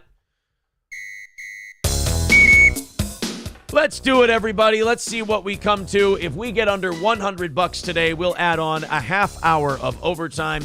We've got plenty of stories, plenty of stuff to do, as Adonis Paul and I had a fine show where we went really deep into a lot of our stories, and we're able to preserve a lot of other good ones for later on. 195 away. Let's see who wants to start this whole thing up now. Let's see who wants to start the rally and get us under 100 to do 30 minutes of overtime. And maybe, hey, you want to knock out the whole thing? Not something we have to do on the special co-host day, but why not? SH says at least she's being honest. You don't have to waste time on money or dinner with her. Yeah, not right away, but she's going to turn into one of those people. Why don't you ever take me out? Why don't you ever do this? Why don't you ever do that? Well, because you kept giving it up for free all the time. I didn't think I had to, quite frankly. All right, guys, let's knock out this 195 or at least get it under 100. Fauci's Pangolin says, funny show, but can't give today. That's fine. Hit the thumbs up button, hit subscribe, show your appreciation any other way you can. 4 minutes until we wrap this thing up, or until we add another 30 minutes onto the end of the show. 4 minutes away from knocking this thing out. Who's going to start it? That's right, it's can rattling time, where if we get the rally going, things don't get awkward and weird, but if we don't, hey, a fella's got to make a living. Patrick Bay says, when did Dylan Mulvaney get a blonde wig? Very mean-spirited, sir. All right, guys, there's the links in the chat. 195 away. 3 minutes left to contribute to the Steel Toe program. Or I'm going to get a nice little half-hour break today if we get under 100. But we always like making sure this show is properly supported and doing okay. So we do appreciate all of your contributions. Streamlabs, PayPal, and Venmo, we get over 95% of those. Super Chats and memberships, we get 70% of those. Rumble Rants, we get 80%. Who's going to start this thing up? Who's going to fire it up? Don't be shy. I'm just sitting here rattling cans. Now I'm the bum where everybody walks by him and just kind of tries not to make eye contact. I hate being that kind of bum. Oh, it is disgusting. Do I shake my allergy pills? Is that... Here. Is that going to work better? That's kind of like a little tin can sound. Oh, boy. Guys, we are fucking burned here. Need Trump kicking it off with $10. Thank you, buddy. Sitting here with my dick in my hand looking embarrassing. Oh, boy. If you hate Steel Toe, this is the last 5 minutes to watch for sure. Laughing Lion says, we'll twerk for food. I mean, really, we're pretty much at that point. 190 away. If we get under 100, since it was a guest host day, we're going to do overtime. Tigger next door with $20 over on PayPal. Trucker 18 Wheeler with 25 says potty money. All right, 145 away from today's goal. There it goes. It has begun. We're only 45 away from doing overtime today, boys and girls. Thank you, Trucker 18 Wheeler. Thank you, Tigger next door. Let's keep her going. Streamlabs, PayPal, Venmo. Need Trump with another 10. Sean Raz with another 10. Says, fine. There you go. All right, 130 away. And if we get inside of 100 today, since we had a guest co-host, we are going to give you guys the overtime. Here we go. We are about a minute out and 130 left in today's goal. And it looks like Streamlabs, PayPal, Venmo, Super Chats are the most common one today. Any way you show support for Steel Toe is fantastic. Need Trump says, fuck yeah, come on, guys. Well, $30 away. $30 as the can rattles. We've got 30 seconds left. 30 seconds to knock out that last $30 and get inside of 100 today. Will we do it? We're going to hit refresh after this little soundtrack is done here. 15 seconds left. All the links are in the chat. Will we make it today? 10 seconds left. And here we go. Get ready. That's it. All right. I'm going to go through. I'm going to check the Super Chats. I'm going to check PayPal. I'm going to check all of it. We're going to see if we get there. Lip Ripper with 20. That's going to knock 15 off of that goal with the Super Chat. Thank you very much. All right, let's hit refresh on PayPal. 15 away from doing overtime. Let's see if we got it. Oh, we got one last hope. We've got one final hope of knocking out that last 15 and doing overtime. I've got to go through the phone stuff here because we don't get Venmo updates for some reason on the computer. Those come in via my phone. Thank you. Oh, thank you to everybody who's been following us on Rumble today as well. Lots of follows on Rumble. All right, let's hit refresh, see if we got that last 15, and we can do some overtime for you today. It didn't come in. Do we do it anyway? Because what we got, we gave Adonis Paul half, and if we kept that half, that would have been the goal. So technically, you guys have contributed more than enough. Mrs. Portland, #1 fan, said the begging is so pathetic. No. It's not pathetic at all. It's what we do to get our money in here on the show and to keep the show going. I have no problem doing that for $5 or 5 minutes. If you think it's pathetic, that's totally fine. I'm not ashamed of it at all. This is just our vehicle for making the money that keeps our small little show on the air. So, Mrs. Portland, #1 fan, I don't want to make you uncomfortable. If it makes you uncomfortable, you definitely can go ahead and two-step out the door. That's okay. But I think we have a lot of fun with it. I do. It's the dirty part of what we do. It's the dirty part of us doing show. Look, the fact is, our audience is definitely not big enough to sustain the kind of money it takes to keep this show on the air. So we can't do it off of ad revenue. So we have to ask the audience to kick in. So if that does make you uncomfortable, I'm very sorry. I certainly don't mean to make anyone uncomfortable on this program. But for us, hey, just the cost of doing business. All right, Devin with $19.99. Alex with $19.99 says, I was late. I'm sorry. Don't worry about it. All right, there we go. We are in through, we're 85 away. Good job, guys. And then Lou with 15 over on Venmo. So that's 70 away from knocking it out today. Thank you guys very much. That is remarkably generous of you. And then as we hit refresh one final time. All right, there we go. All caught up. 70 away. You guys got inside of 100 today. That's what we were asking for. Thank you very much. Let's do some show for you then. What do you say? Oh, let's get away from this single mom lady. Oh, could you imagine? I'm a single mom, but, sex is way more important than my kid. And, here's my body count. Here's how many guys I've fucked. Oh, well, I mean, by all means, let me ask you out on a date. I mean, you've got a kid. You don't think he's that important. You love taking loads. I mean, sounds like this was kismet. Thank you, Laughing Lions, for the $4. He says, for the green screen fund. Oh, thank you, pal. 65 away from knocking it out today. Thank you, boys and girls.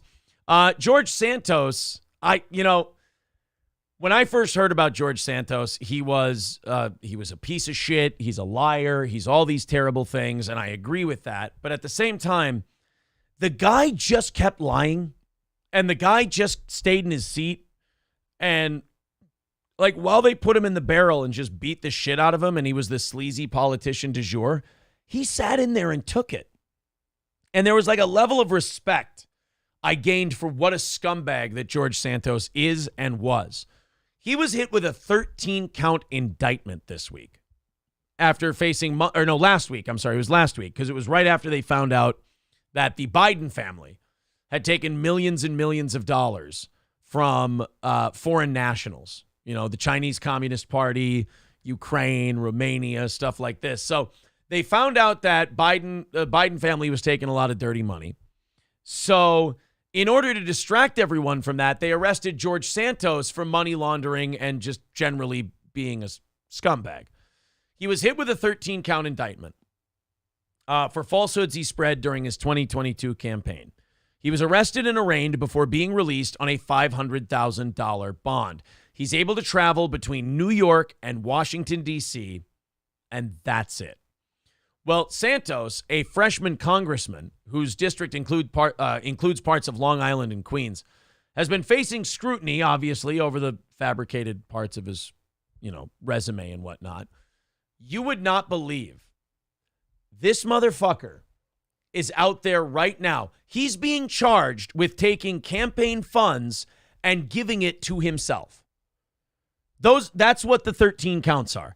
Taking money that was given to him for his campaign and his reelection and paying himself with it. This guy, fresh out of jail, threw up his Win Red conservative fundraiser link the day he got out. It's fucking balls. This is what I mean. You know how I said that I was like, oh, George Santos, what a lying scumbag piece of shit. And then he kept lying, and he kept getting caught, and he kept stepping on rakes, and he kept tripping over his own dick, and he kept going, nope, I'm fine. You didn't see that. To the point where I almost started respecting him for it. This is a new level for him. I asked questions about Miles Guo, and the DOJ indicts me 5 days later. The fight is real, and I'm over the target. I need your support to keep me fighting for freedom. MAGA, Trump was right about everything. Stop the CCP. Free Miles Guo. Chip in today.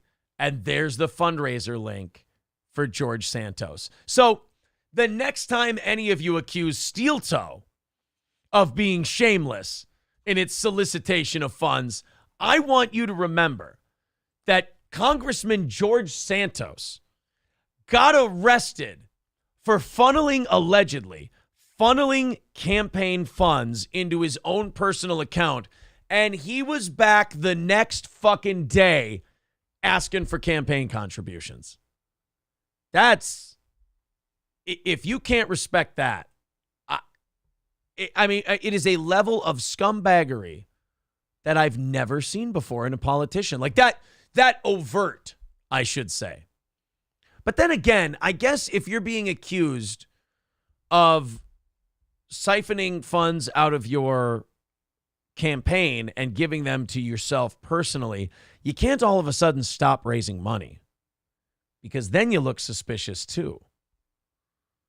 Like, you kind of look like you were fucking around because you're not asking for contributions anymore. Dead Jester says, forget selflessly acting on behalf of the country. Pfft. What are you, 7 years old? Selflessly acting on... half of the country. Get a load of this guy. That's rich. Wayne Chambers says that would be a new level of e-begging. Exactly. He puts a guy like me to shame.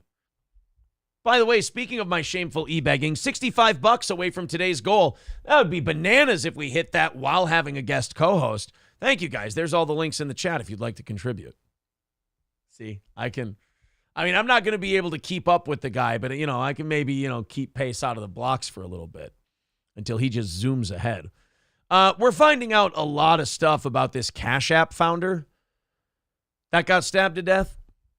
Bob Lee, not Bob Lee Swagger, not Bobby Lee, not Robert E. Lee. Before we even get this bit started again, no, not any of them.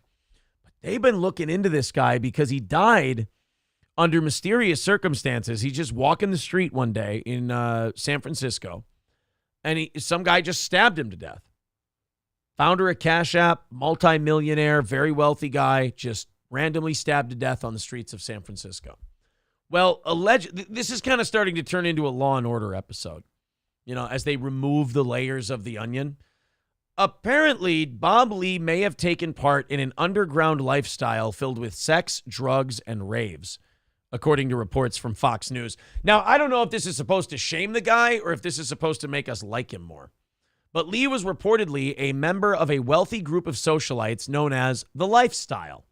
And so was the sister of his suspected killer. Oh. See, now it starts to come together. Bob Lee was banging this guy's sister and dragging her into a degenerate club full of hedonistic shit. And I guess he'd had it. Reports allege that this could be the connection that led to Lee's death. Remember when we were all kind of thinking like, was the Cash App founder maybe involved in some weird shit or, some financial stuff? Or did he know something about the government? And we're finding out, nope. He just liked to get together and circle jerk and butt fuck a bunch of people in a weird eyes wide shut kind of party. And one of the brothers of one of those people didn't appreciate it too much, so they decided to shank him to death. See, now that tracks too. No, Delco Lou, not Bob Lee from ESPN. That is a different guy. And no, Zen Rhino and Trucker 18-Wheeler, not Bob Levy. And no, Wayne Chambers, Stan Lee has been dead for a while now. It's not, Stan Lee was not stabbed to death in the streets of San Francisco, I assure you. So this guy was tied up in all of that kind of stuff. His autopsy reportedly revealed, oh, wow, ketamine and cocaine in his system. Oh, so this guy could party. According to the San Francisco office of the chief medical examiner, along with taking ecstasy, Lee would go to all-night raves all across the world, according to his friends. So, how they tell you it's a conspiracy that all the famous and powerful people in the world, get together and have sex parties where they fuck each other and do a bunch of blow. And then they tell you, oh, come on, there are not underground societies where people just suck and fuck each other and do drugs. Guys, there's definitely underground sex parties where powerful people go and fuck each other and do shitloads of drugs.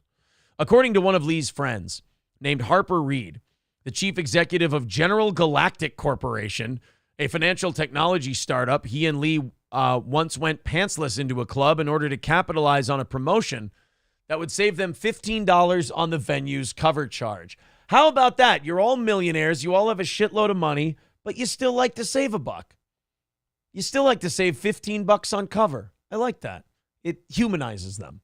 Nima Momeni, Lee's suspected killer, allegedly confronted the tech mogul about partying with his 37-year-old sister, Khazar Momeni. Uh-oh. We may have run into a Muslim honor killing kind of thing here, because this sounds like some Middle Eastern shit, and this guy was dragging this Muslim dude's sister off to coke and fuck parties, and yeah, that's usually a stabby offense in that religion. A witness told police that the alleged killer argued with Lee for allegedly using drugs with his sister. I'm surprised the sister didn't get killed, because that would kind of complete the honor killing sort of deal. Additionally, Lee also allegedly slept with an ex-girlfriend of the murder suspect. Well, Lead with that next time. Don't lead. You got me thinking this is some kind of Muslim honor killing. He's mad that this millionaire is deep dicking his ex. Doesn't give a shit about his sister. No guy wants to hear about his sister doing coke and getting railed at an underground club. He doesn't give a shit about that. If that guy would have told him that part, he would have went, la, la, la, la, no, no, no, no, no, no, no, I don't want to, no, no, no, no, no, no. But deep dicking a guy's girlfriend at a fucking coke, ecstasy, and cock party, yeah, that's going to piss the guy off. Lawyers for the sister have denied rumors about the case. Yeah. Don't involve me in this shit. There's some people are saying Kazar sounds Jewish. No, Momani doesn't sound Jewish, though. Does it? I don't think so. The court documents stated that the sister indeed met with Lee hours before his death. Investigators confirmed using surveillance video from her apartment building. The documents also said video showed Lee and Momani leaving the sister's apartment before getting in a car and driving to a location where Lee was found with 3 stab wounds. A bloody, discarded 4-inch kitchen knife was found at the scene. The sister even texted Lee saying he, quote, handled himself with class after her brother allegedly came way down hard on him. Uh-oh. Now I'm back to thinking it was the sister thing. One thing's for sure, don't ever fuck with this guy's family. He gets very defensive.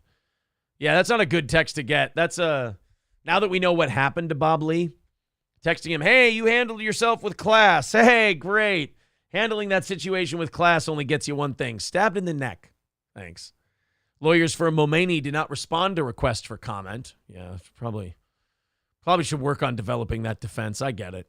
Krista Lee, the victim's separated wife, disputed that Lee was a party boy and claimed she never heard the term the lifestyle. Uh-oh. So not only is this guy dead, not only is that the stabber's sister or ex-girlfriend somehow connected in all this, but the wife, who's estranged from him, didn't know about the lifestyle coke and fuck parties. What a hell of a way to find out about it, huh? You got to find out from the cops as they tell you your husband is dead. And you're like, you want to be mad at the guy, but you can't because he's dead. But you also realize, well, it was probably good for me to get the fuck out of there because turns out the guy was into coke and fuck parties. So it's kind of a like you're not totally mad at him because he's dead, but you're also not totally upset that he is dead because of those same 2 items. Union Jack says, what a way to go out. Yeah, you've still got someone's pussy on your dick, and then you go upstairs and you start to go home, and some guy just starts shanking the shit out of you, and he oddly looks like a girl you fucked. Now, she says he was a dedicated father. He was more mature than that, she said. Lee's wife also said she suspected any ketamine use of his was actually microdosing to treat his depression. Well, every addict needs enablers, right? This guy, well, if he was on cocaine and he was on ecstasy and he was on ketamine, it must have been because he didn't feel very well. Yeah, that's it. I think Bob Lee played in a really dangerous club and he ended up getting burned. That's what happened. Guys, we are $65 away from today's goal. And again, I said if we got within 100, we'd do overtime since we had a special guest host. But if you're feeling generous enough to knock out that last 65, you know me, Mr. Can Rattler over here, especially doing it all solo for the first hour and the last hour. So 2 hours today of solo steel toe. I saw you guys were in the 500s today on YouTube and in the 200s today on Rumble. I really do appreciate that. That's awesome. Hit subscribe. Hit like. We do appreciate it. There's all the links in the chat if you'd like to contribute. Teachers have won a big settlement. The ones who were fired and denied COVID vaccine religious exemptions. Another court has now ruled, or I shouldn't say the court ruled. The case was settled out of court. Now 3 Rhode Island teachers have settled with the school district, whom administrators fired after denying the teachers a religious exemption from the school's COVID vaccine mandate. It's vindication, the teacher's attorney said. Well, and he gets to take a vacation now. He's going to get a nice 30 to 40% chunk of that settlement.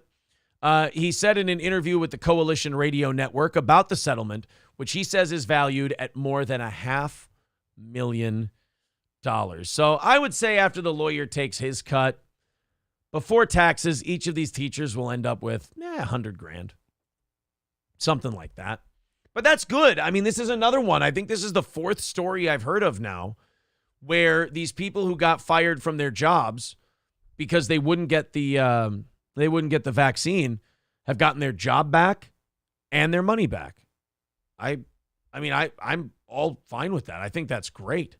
But there's a lot more work to be done, man, because there's a lot of people there who just would not take this. They weren't comfortable. And you can't blame them. They weren't comfortable taking the vaccine, and they were like, no, I think I'm going to hang back for a while. That was my attitude towards the vaccine. I was just going, look, man, this came out really quick. No offense. I'm not saying you guys are evil or you're peddling death. I mean, even if I wanted to say that, I can't on the internet. You'll get kicked off it. But I'm just going to hang back because I want to see if anything fucked up happens to people who are my age and younger and see if maybe I should, chill on this for a little bit. And then wouldn't you know, it did seem like, even the things they're allowed to acknowledge now, some things started happening, some irregularities where you just went, you know what? Maybe not for me. Like somebody like me, I've had COVID twice. Yeah, it was a bitch. I didn't like it. It was no fun. I was sick. It's never fun to be sick. But I still don't think I'll ever take the vaccine. I haven't had COVID for over a year. It doesn't seem like it's really spreading anymore. It doesn't really you don't hear about it, that's for sure. I mean, even the federal government, who's been the most skittish and careful on this out of anybody, they've even eliminated all the COVID, protocols and shit like that.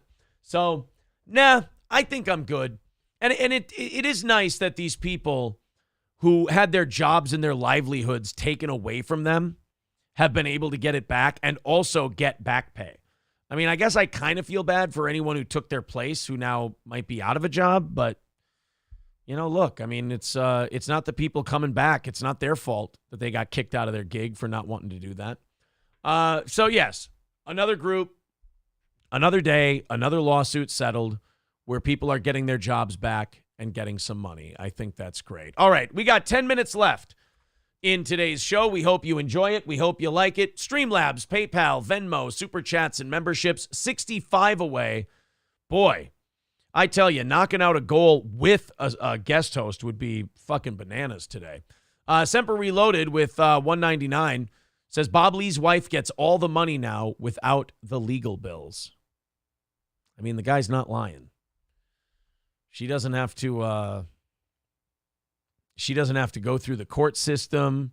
She doesn't have to go through any kind of settlement arguments. She saved herself probably tens of thousands of dollars. I mean, don't get me wrong. She would have gotten some of his money anyway, but it sounds like they were estranged and they weren't actually divorced.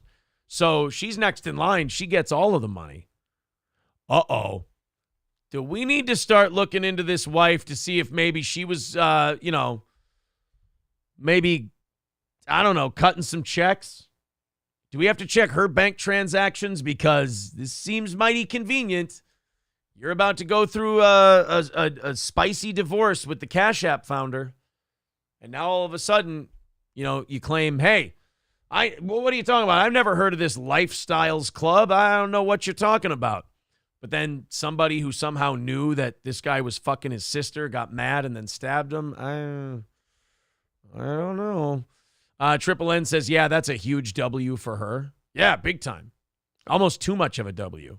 Zen Rhino says, where is David Chandler to save the day? Oh, come on. It's only 65. And it's on a day where we had a guest host that we were sharing half with. I mean, technically, the audience stepped up big time today. David Chandler can take himself a nice little rest. It was nothing but a scam that the Democrats pulled along with China, says Need Trump. Well, I don't know. It certainly, look, it certainly did the trick in terms of getting Trump out of there. So in that case, yeah, if it was, it fucking worked. All right, we got one more story left, guys, and then we're going to take off for the day. This guy, I like him. This is, you ever heard the term, you miss 100% of the shots you don't take? Well, this guy believes in that philosophy. And he, you know, when there's a situation where the worst case scenario is the other people say no, might as well ask. A prisoner argued that his life sentence has effectively been completed after his heart stopped. Makes sense to me.